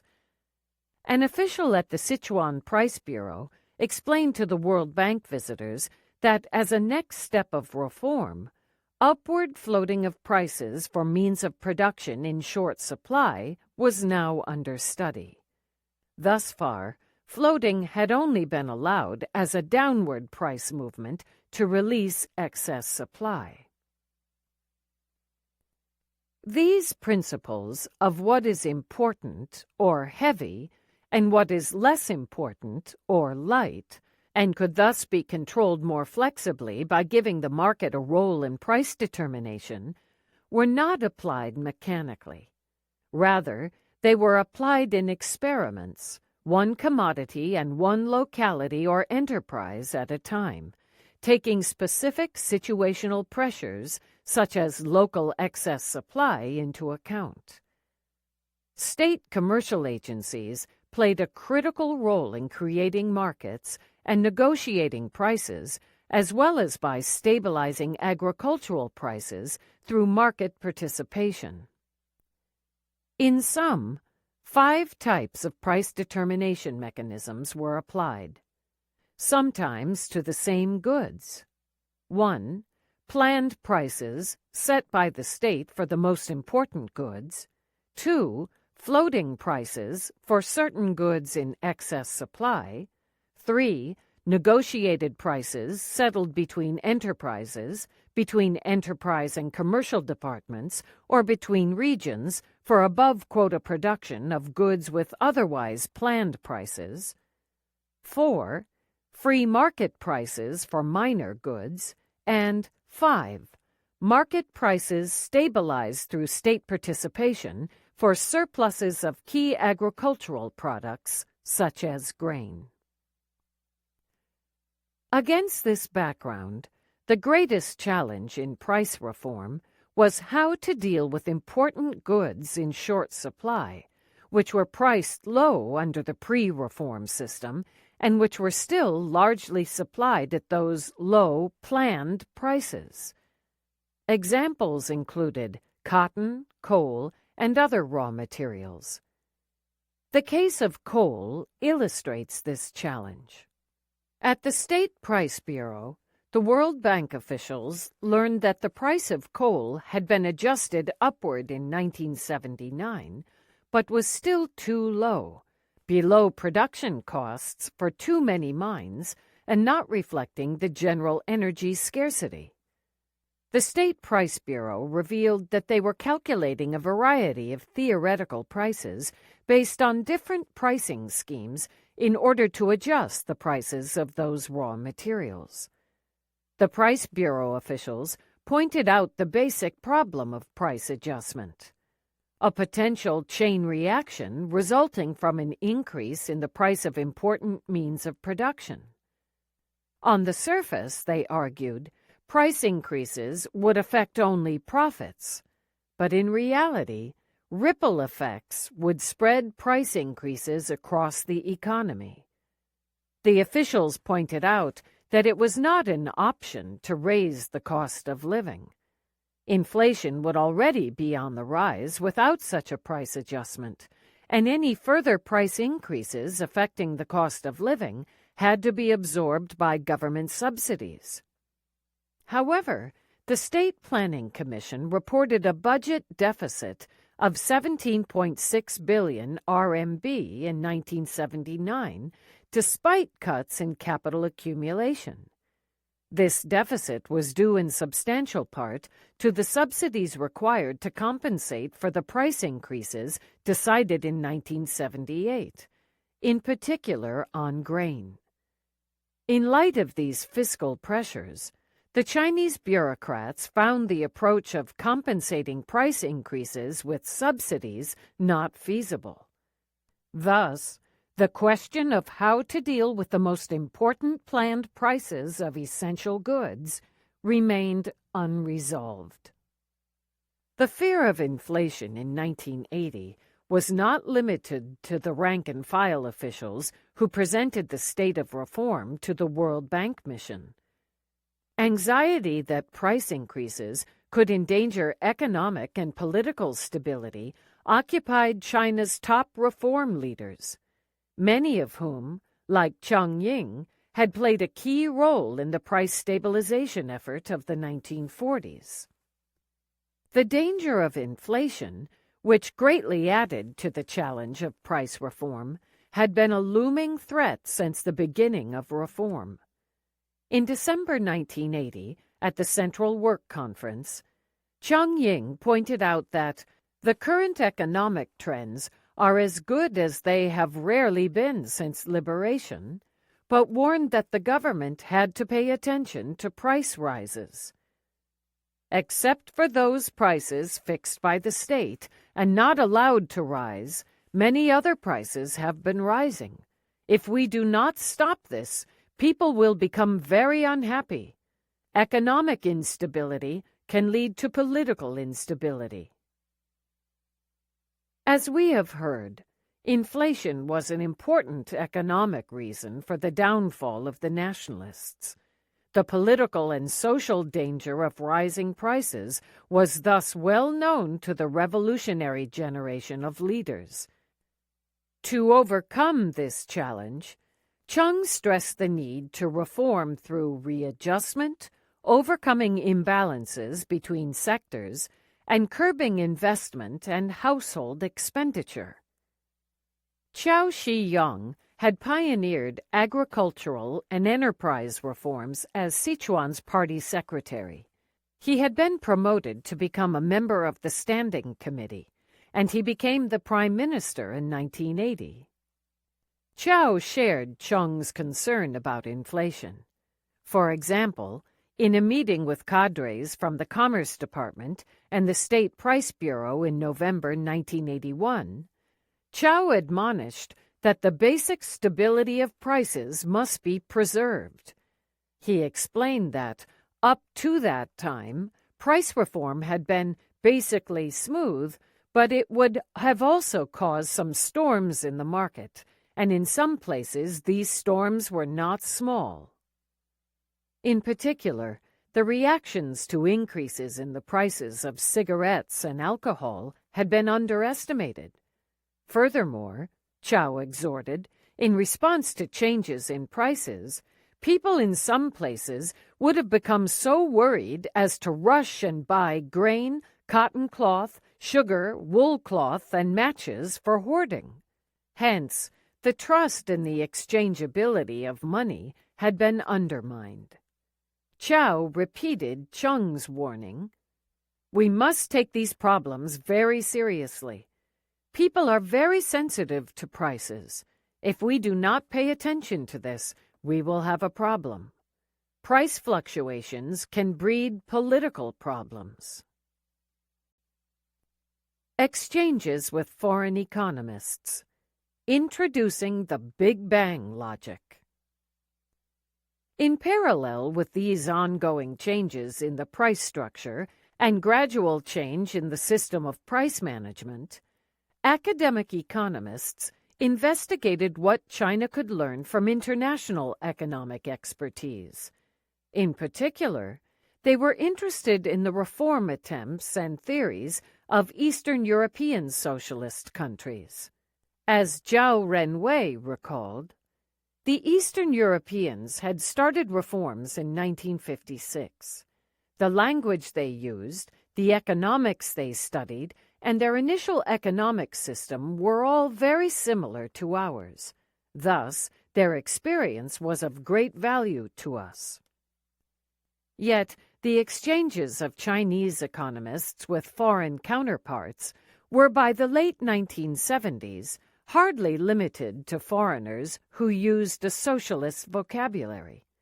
The first delegation of American economists in the 1970s was a group broadly associated with the Union of Radical Political Economics, URPE, in 1972, just after Nixon's visit.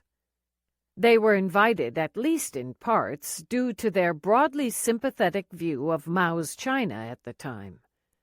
As an irony of history, the radical economists pioneered the re-engagement of Chinese economists with the American discipline. The economists visiting China became progressively less radical. The second American delegation that followed shortly after was led by the then president of the American Economics Association, John Kenneth Galbraith, joined by two distinguished predecessors and later Nobel laureates, Wassily Leontief and James Tobin. By the beginning of reform, the Chinese economists aimed to make up missed lessons on the development of the economics discipline in the capitalist world, independent of ideological orientations. With regard to price reform, the disillusioned former socialist reformers Włodzimierz Bross and Ota Szyk, as well as the world-famous neoliberal Milton Friedman, were among the most influential early visitors. Reform as system change. Bross. The first Eastern European economist to leave a deep impression on China's reform economists was Włodzimierz Bross. Bross began his research career with a thesis on the law of value under socialism. Unlike some of the Chinese reform economists who became famous for their critique of Stalin's The Economic Problems of Socialism in the USSR, however, Bross in 1952, like Oskar Lange, hailed Stalin's book for its insistence on objective economic laws that transcend political systems. Bross later came to support Oskar Lange against both the Stalinist position and Michael Kalecki in the late 1950s Polish reform debates. Kalecki, whose work on the post-World War II price liberalizations and inflation we have encountered in Chapter 2, challenged the applicability of marginal principles to either capitalism or socialism, and thus also the possibility of bringing the economy into equilibrium through the price mechanism alone. Kalecki stressed, instead, the importance of investment. He used the example of rolled steel to argue that adjustments to prices would have to be very low in order to be at all suitable to reach equilibrium. In contrast, Bross built on Lange's contributions to the socialist calculation debate to propose a form of market socialism in which enterprise autonomy, guided by the right set of prices, would achieve rational economic decision-making. This emphasis on prices continued in Bross's more well-known writings on market socialism, such as The Market in a Socialist Economy, 1972. In the late 1960s, Bross openly advocated democratic reforms until 1968, when he lost his prestigious chair in political economy at Warsaw University. In 1972, Bross joined Oxford University, which offered refuge but remained a place of exile. In Oxford, Bross had two PhD students. One was Anders Åslund, a forceful proponent of Big Bang policies. Together with David Lipton and Jeffrey Sachs, Åslund would become advisor to the Russian government in the critical period of 1991 to 1994. The other student was Cyril Lin, the brother of the first World Bank chief of mission, Edwin Lim. Lim did fieldwork in China in 1978 in preparation for his dissertation on the reinstatement of economics. He found that the reform proposals of his teacher were strikingly similar to those of Xuan Yefeng. In contrast with Xue Muqiao, who argued that the law of value established balance through imbalance, Xuan understood the law to require that prices approximate rather than deviate from values. The advantage of a socialist economy was that value would not need to be expressed in a roundabout way through exchange, which involved deviation from value, but could be directly calculated. Xuan defined value, drawing on Engels, as the relation of production costs, for example, socially necessary labor, to utility, a very neoclassical interpretation of this key Marxian concept. Prices, according to Xuan, should be calculated in such a way that products that require the same socially necessary labor time also generate the same utility to consumers. Xuan was clearly inspired by microeconomic theory and must have been familiar with the socialist calculation debate and Oskar Lange's arguments on the possibility of market socialism. For both Bross and Xuan, prices were key to reform. They shared this view with the Lange-Lerner vision of market socialism. To rationalize the socialist economy, the central planners had to set prices equal to values.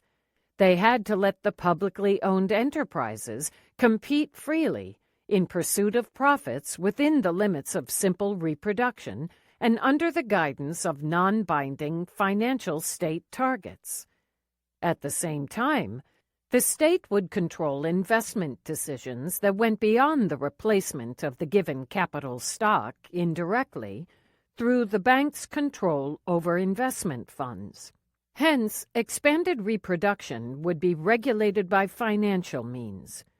This was meant to achieve proportionate development. Taken to its logical conclusion, this implied giving up on planning in physical terms, the foundation of the material balance system. Under this old system, planning was conducted in terms of concrete input-output relations. For example, if 100 tractors were ordered from a machine-making enterprise, the steel required to make those tractors would be ordered from a steel plant and allocated to the machine maker.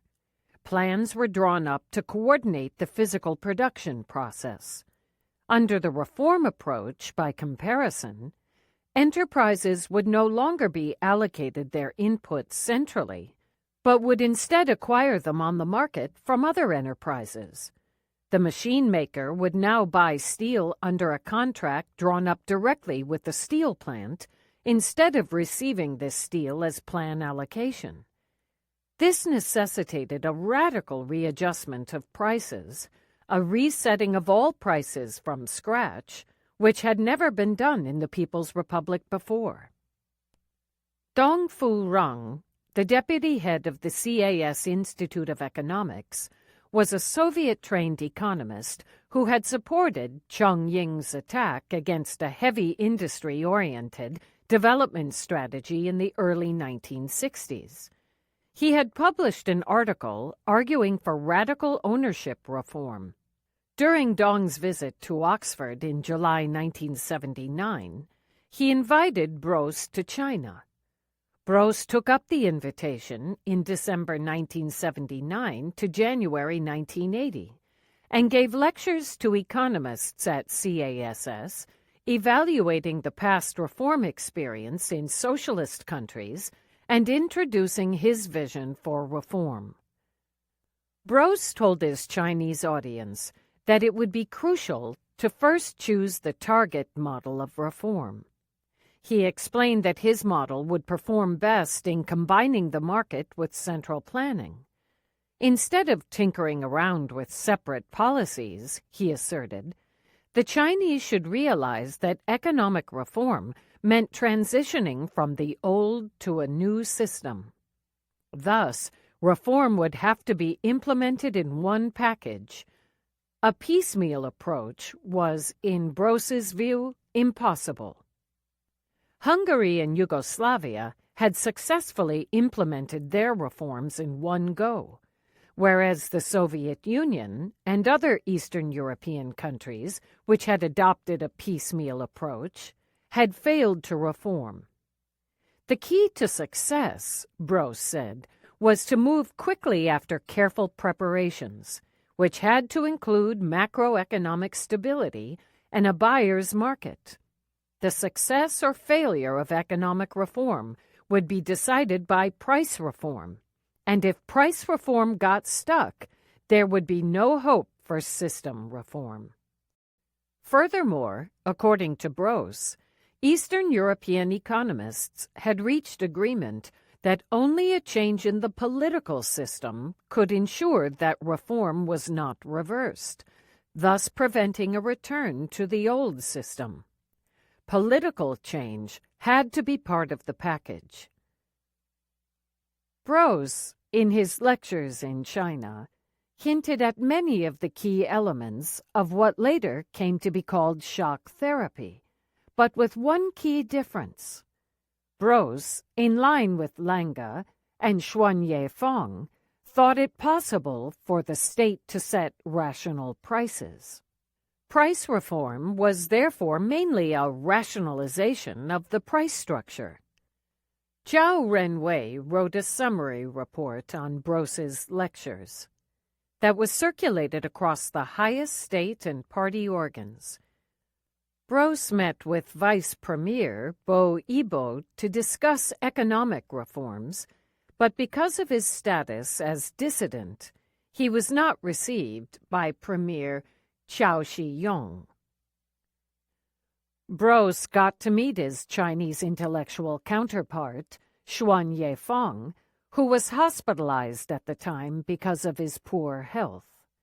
On this meeting, at Xuan's suggestion, Bros invited Zhao Renwei to go to Oxford. Zhao spent 4 terms, 1982 to 1984, as Bros's student, catching up on the international scientific debates on market socialism. While the economic theories of Xuan and Bros had some striking similarities, there was a fundamental difference between the two men. Bros had lost hope in economic reform under socialism. In contrast, Xuan remained a dedicated communist until his passing in February 1983, but was convinced that the socialist project should learn from capitalist economics. In April 1983, Xuan wrote in a letter to Zhao, "I believe that we have to study capitalist economics, not only for the sake of knowledge alone, but also to acquire concrete research tools and methods. But I also believe that sending middle school graduates to the economics departments of Western universities is not right. Would we not breed their disciples this way, no matter whether they are Keynesians or Friedmanites?" Propagating the Erhard miracle in China. Friedman. It turned out that not only middle school graduates could become Friedmanite disciples, to use Xuan's phrase.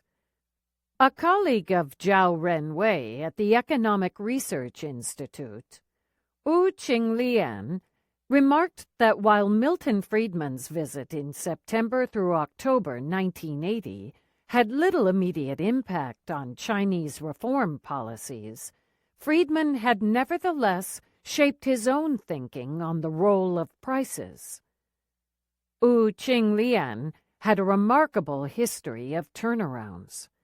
Having been a committed and rigid leftist in the early 1960s, in opposition to the reform-oriented head of the Economics Research Institute, Xuan Yefeng, Wu lost faith in the mid-1970s. At the dawn of reform, Wu Qinglian's disillusionment was complete, and he needed to build a new set of skills and find a new approach to the world. He apologized to his former superior, Xuan, and joined the ranks of reform economists.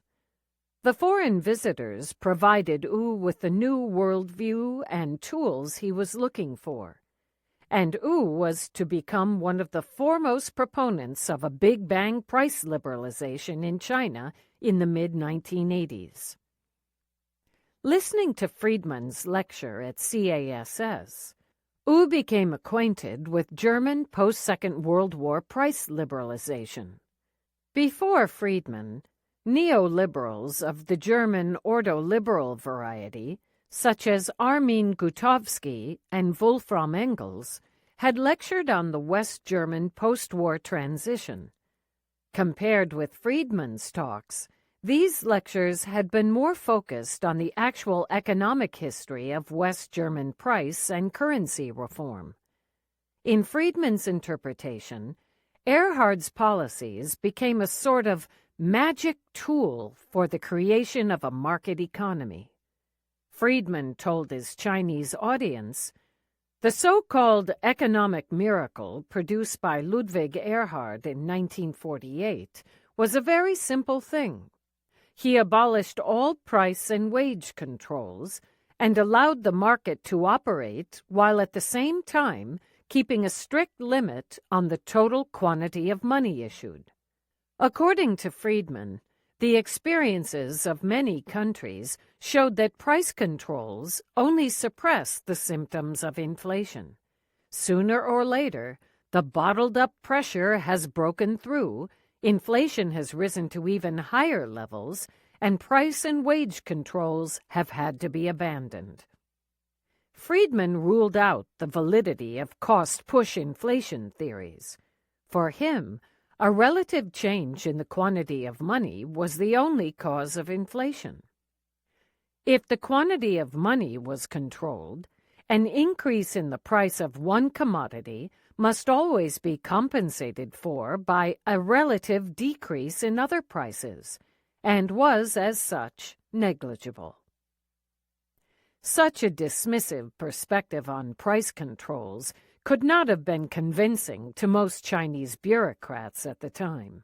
They saw their success at establishing and maintaining price stability since liberation as a major achievement, and price controls had proved to be an important tool. Friedman's rejection of the importance of the rise in the price of certain commodities, as opposed to a rise of the general price level, was incompatible with the great sensitivity of the Chinese leadership toward the effects of price rises of specific commodities.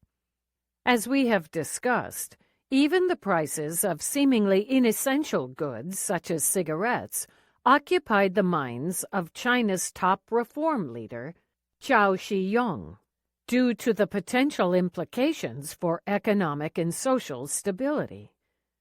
On this point, Wood scribbled a comment in his notebook during the 1980 tour, referring to the great difficulty the Chinese reformers faced in adjusting the prices of what he considered to be minor goods. A communist dictator who cannot even change the price of matches. In contrast to Friedman's interpretation of Erhard's reform as a deus ex machina, Erhard's price liberalization is in fact an example of the great political repercussions of price changes. It triggered very high inflation and a general strike in post-war West Germany, hence exactly the kind of political and social instability the Chinese leadership had been anxious to avoid. Nevertheless, the Erhard miracle would become a frequently cited, symbolic case in the fierce struggles over price reform of the mid-1980s, repeatedly invoked by Wu and others. Price liberalization as goal, calculation as method. Sheik.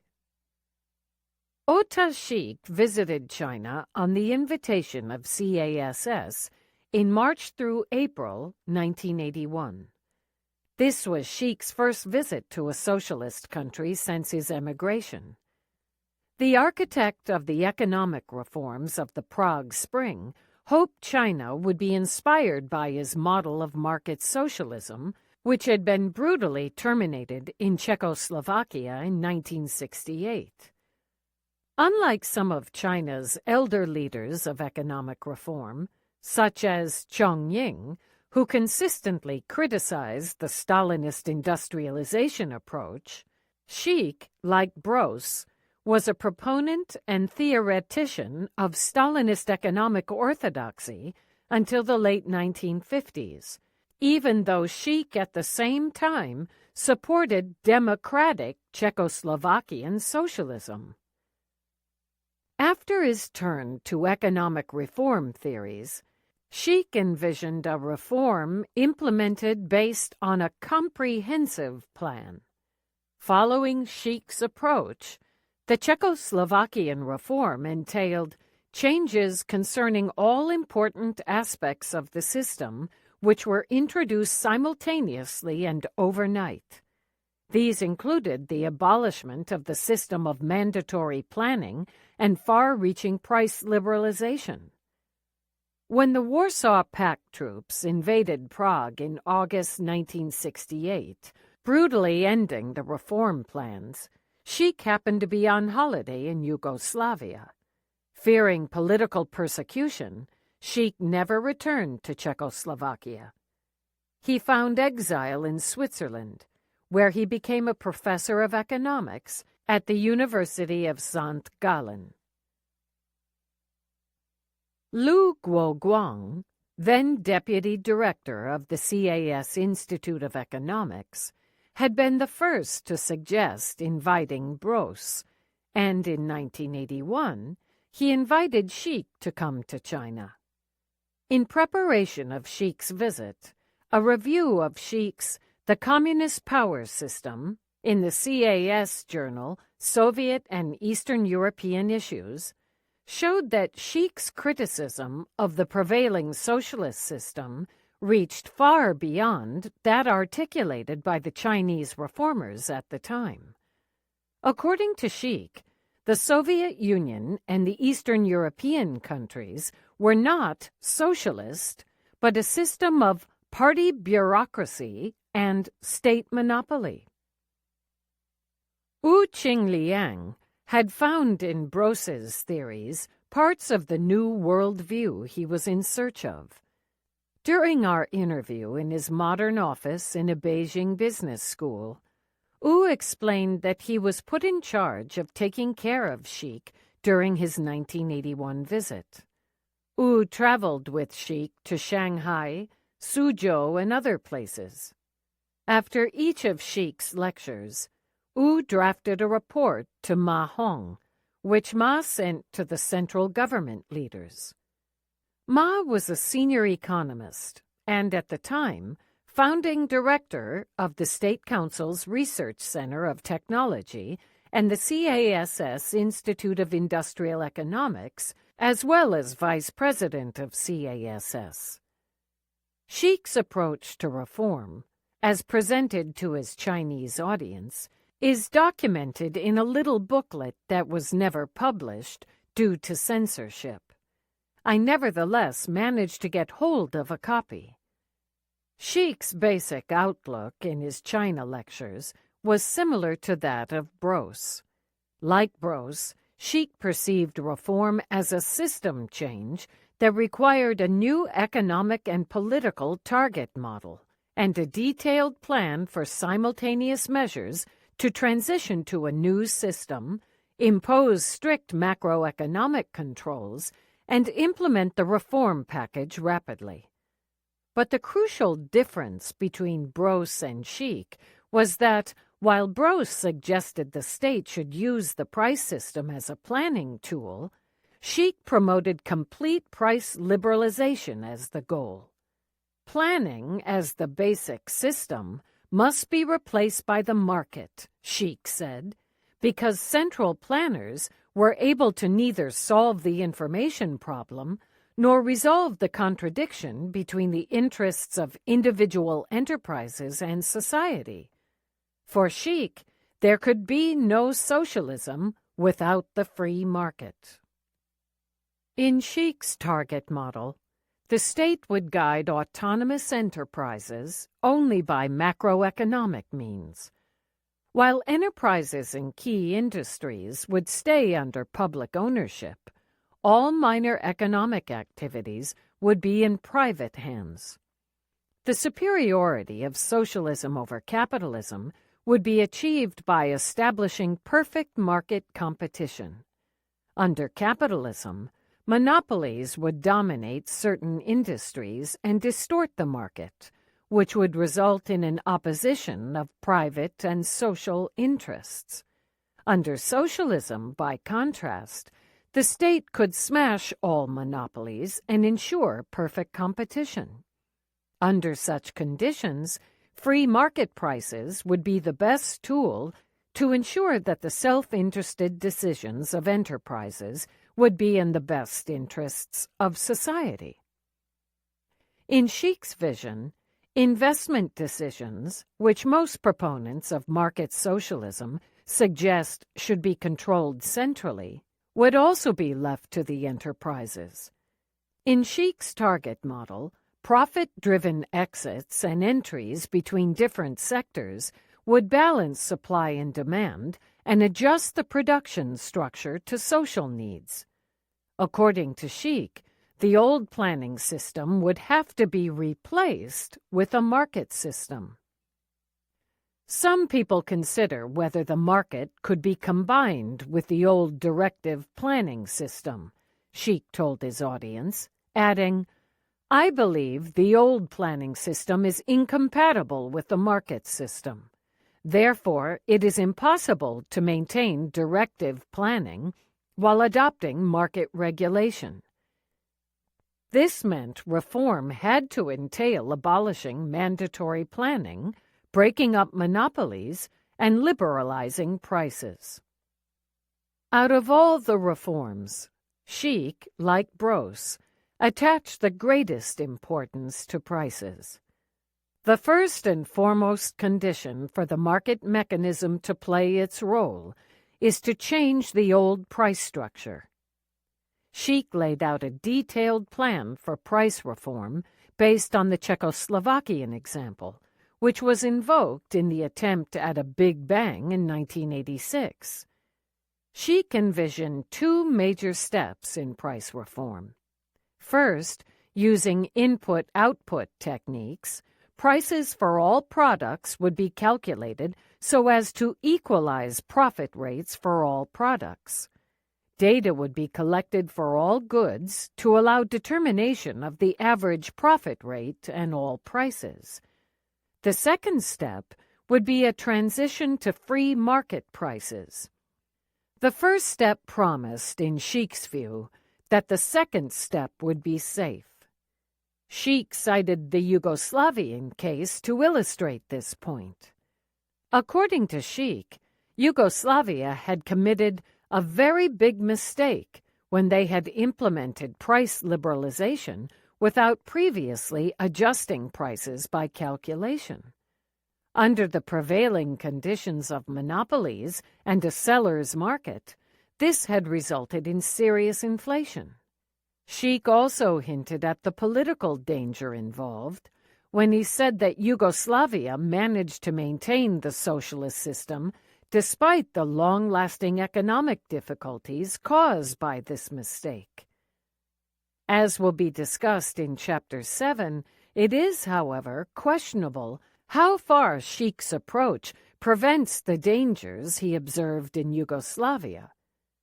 In China in 1986, economists opposed to shock therapy used the case of Yugoslavia to demonstrate the enormous risks involved in a Sheik-style reform program.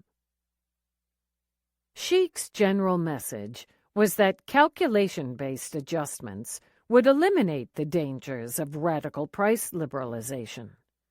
Nevertheless, in light of China's reality, Sheik suggested several adjustments to his basic plan. His basic plan implied higher profits for heavy industry, with a higher capital-labor ratio than for the less capital-intensive light industry. This was against China's goal to balance the relation between heavy and light industry in favor of the latter.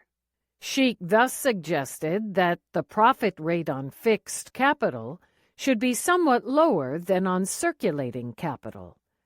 The aim was to prevent the greater share of fixed capital in heavy industry from resulting in a higher overall profit rate compared with light industry.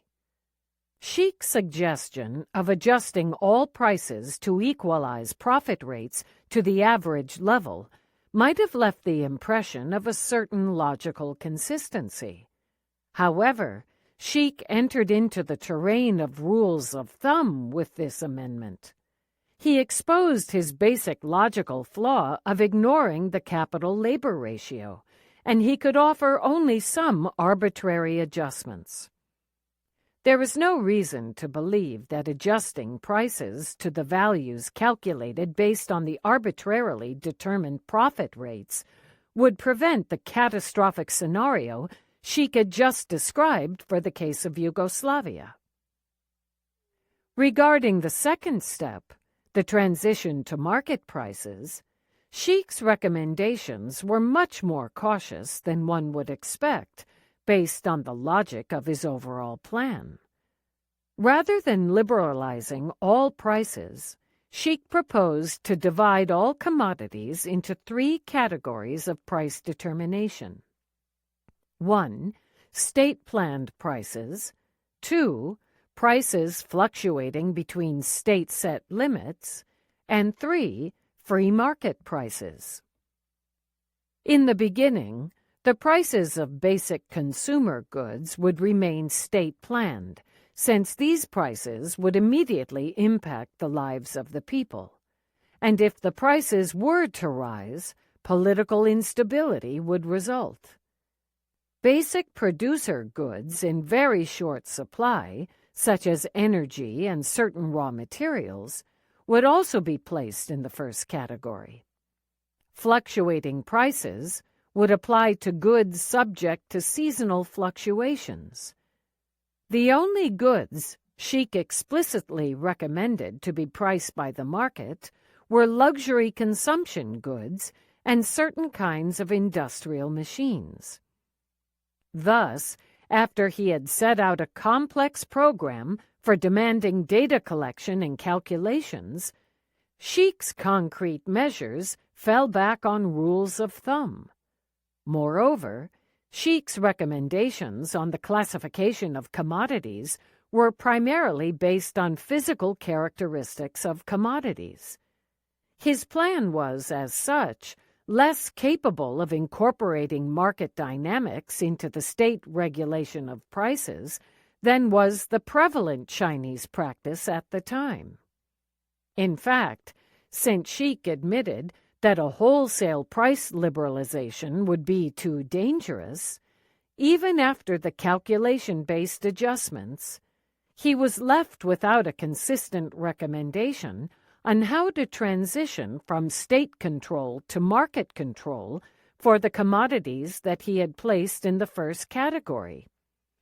How to deal with these commodities was the most pressing concern of China's reformers. Notwithstanding these shortcomings, the promise to have a method capable of setting all prices according to their values, which had been tested in Czechoslovakia, seemed to the Chinese government worth further exploration. After all, the aim of setting all prices equal to values had been repeatedly on the agenda of the Chinese leadership ever since the law of value debates of the 1950s and 1960s. Wu Qinglian recollected that Chao Shi-yong recommended that Sheikh should become the first foreign advisor to CAS and be invited to China annually. Chao also wanted to arrange a discussion with the leading cadres in charge of economic reform. This took place on the last day of Sheikh's visit. The participants included, among others, Xue Mu Chao, Liao Ji Li, Ma Hong, and Bai Meiqing, Chao's personal secretary in charge of economic issues.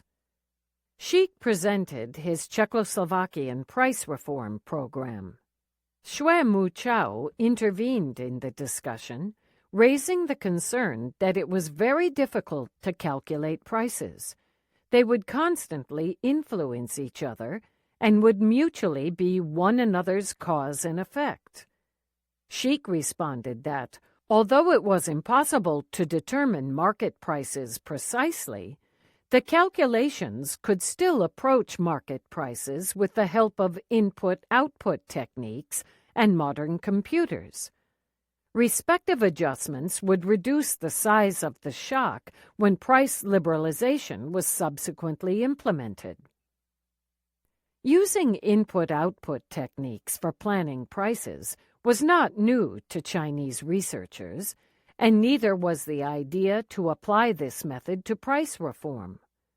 When Sheikh first visited China, the research department of the State Price Bureau was already working on calculations of theoretical prices, and these efforts could draw on theoretical and empirical input-output work dating back to the 1950s. Sheikh's lectures on the Czechoslovakian experience further increased the leadership's interest in this line of research, and in July, the State Council decided to found a Price Research Center under the leadership of Xue Mu Chao and Ma Hong to advise the State Council and the Central Finance and Economics Leading Group on price questions, as well as to draw up reform plans. The Price Research Center pursued Sheikh's reform approach and received advice From Jiří Skolka. Skolka had conducted input-output-based price research at the Czechoslovakian Economic Research Institute under Schick's leadership, and continued his research in his Austrian exile. Schick had recommended him as an expert. Shortly after his visit, Schick himself, however, was labeled an anti-socialist element. Future collaborations were cancelled, and the publication of his lectures was stopped. This drastic turn followed an interview Schick gave to the Western German weekly Wirtschaftswoche, February 1981, which had come to the attention of the research office of the Central Secretariat under Deng Liqing's leadership. In the interview, titled Fear of Losing Power, Schick expressed the view that economic reforms without a change of the political system were doomed to fail. In the interview, Schick told the reporter, "The politicians in power who understand very little or nothing about the economy and who live the old vision of the dictatorship of the proletariat are very afraid that every liberalization and every change of the economic system toward enterprise autonomy and market orientation will undermine their position. In order to really make reform work, the party's diktat over the economy has to be put to an end." Clearly, this aroused the anger of reformers, such as Deng Liqing, who, in their positions as party and state officials, were pushing toward marketization. The research office publicly denounced Schick in an article titled Ota Schick's Anti-Marxist Theory of Economic Reform. Schick never returned to China, but his proposal for price reform remained an important reference for the group of Chinese economists, and it later came to be known as the Comparative Systems School of Thought. The Moganshan World Bank Conference, Proposing the Big Bang. Several of the economists at the Economic Research Institute who were involved with the visits of the Eastern European economists met with the World Bank mission on October 17, 1980, to discuss their outlook on reform. It was clear that Bros had left his mark. Wu Qinglian stood out for the boldness of his views. Wood observed in his little notebook that Wu held to the idea that the basic problem of reform was political, not economic. Reform, according to Wu, could succeed only if power was decentralized. Impressed with Bros and Schick, Lu Guoguang and Wu Qinglian reached out to Edwin Lim, the chief of the World Bank China mission, in 1981, and proposed a conference to learn more from Eastern European economists. During our 2016 conversation in his modernist London home, Lim described the conference. It was organized in cooperation with the newly founded Price Research Center and was held on July 11th through 16th, 1982, at a comfortable mountain resort in Zhejiang's Moganshan. The conference was followed by a study tour in Shanghai, Hangzhou, and Chongqing.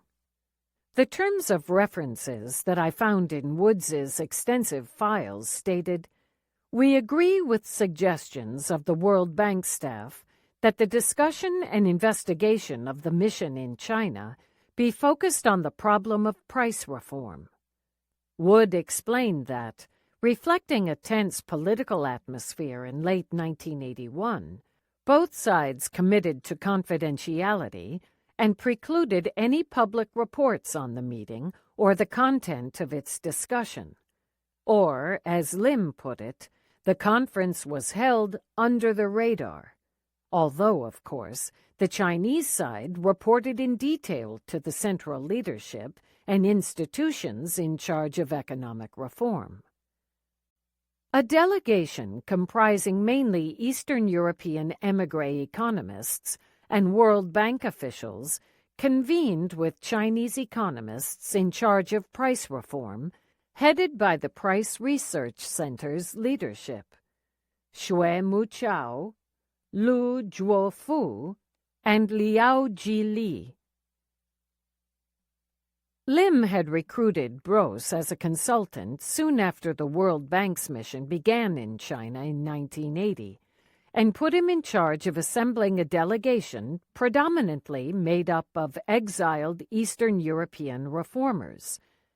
Besides Lim, Wood, and Bros, included Peter Kenda, a distinguished Hungarian social scientist and journalist exiled from Paris, Uliusz Strumiński, a former head of the Polish Price Commission, 1953 to 1968, who was exiled in West Germany and working as a journalist, Jiří Costa, a childhood friend of Sheik's, who had worked under him on economic reform at the Czechoslovakian Economic Research Institute and was in exile as a professor in Frankfurt, Germany, and David Granick, an expert on socialist economies at the University of Wisconsin.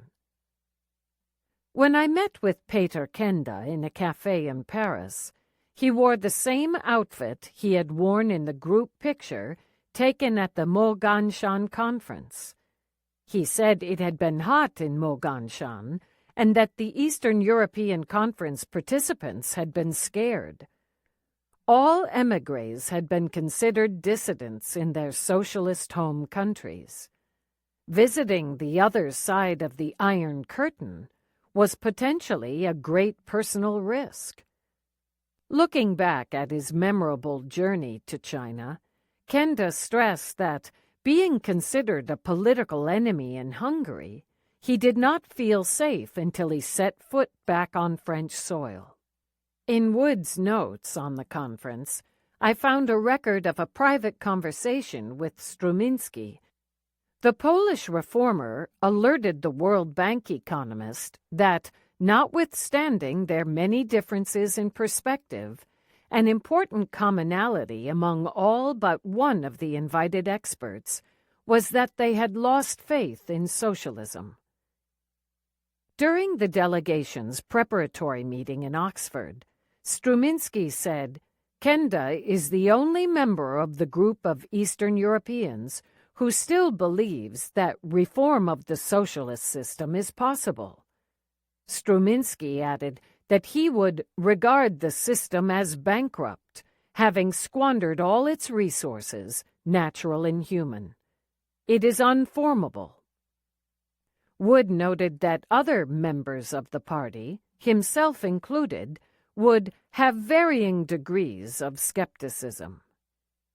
Here was a delegation of foreign experts invited to help reform socialism, who, for the most part, held that socialism was unreformable. Even beyond this question of faith in socialism, a basic problem in drawing lessons from the Eastern European experience was that the Eastern Europeans considered their own reforms to have been failures. Furthermore, as Kenda put it critically when he commented on Bros's paper during their Oxford meeting, "This is excellent, but surrealistic. The actual conditions of China and Eastern Europe are so different, especially the organizational framework. These are scientific truths out of context."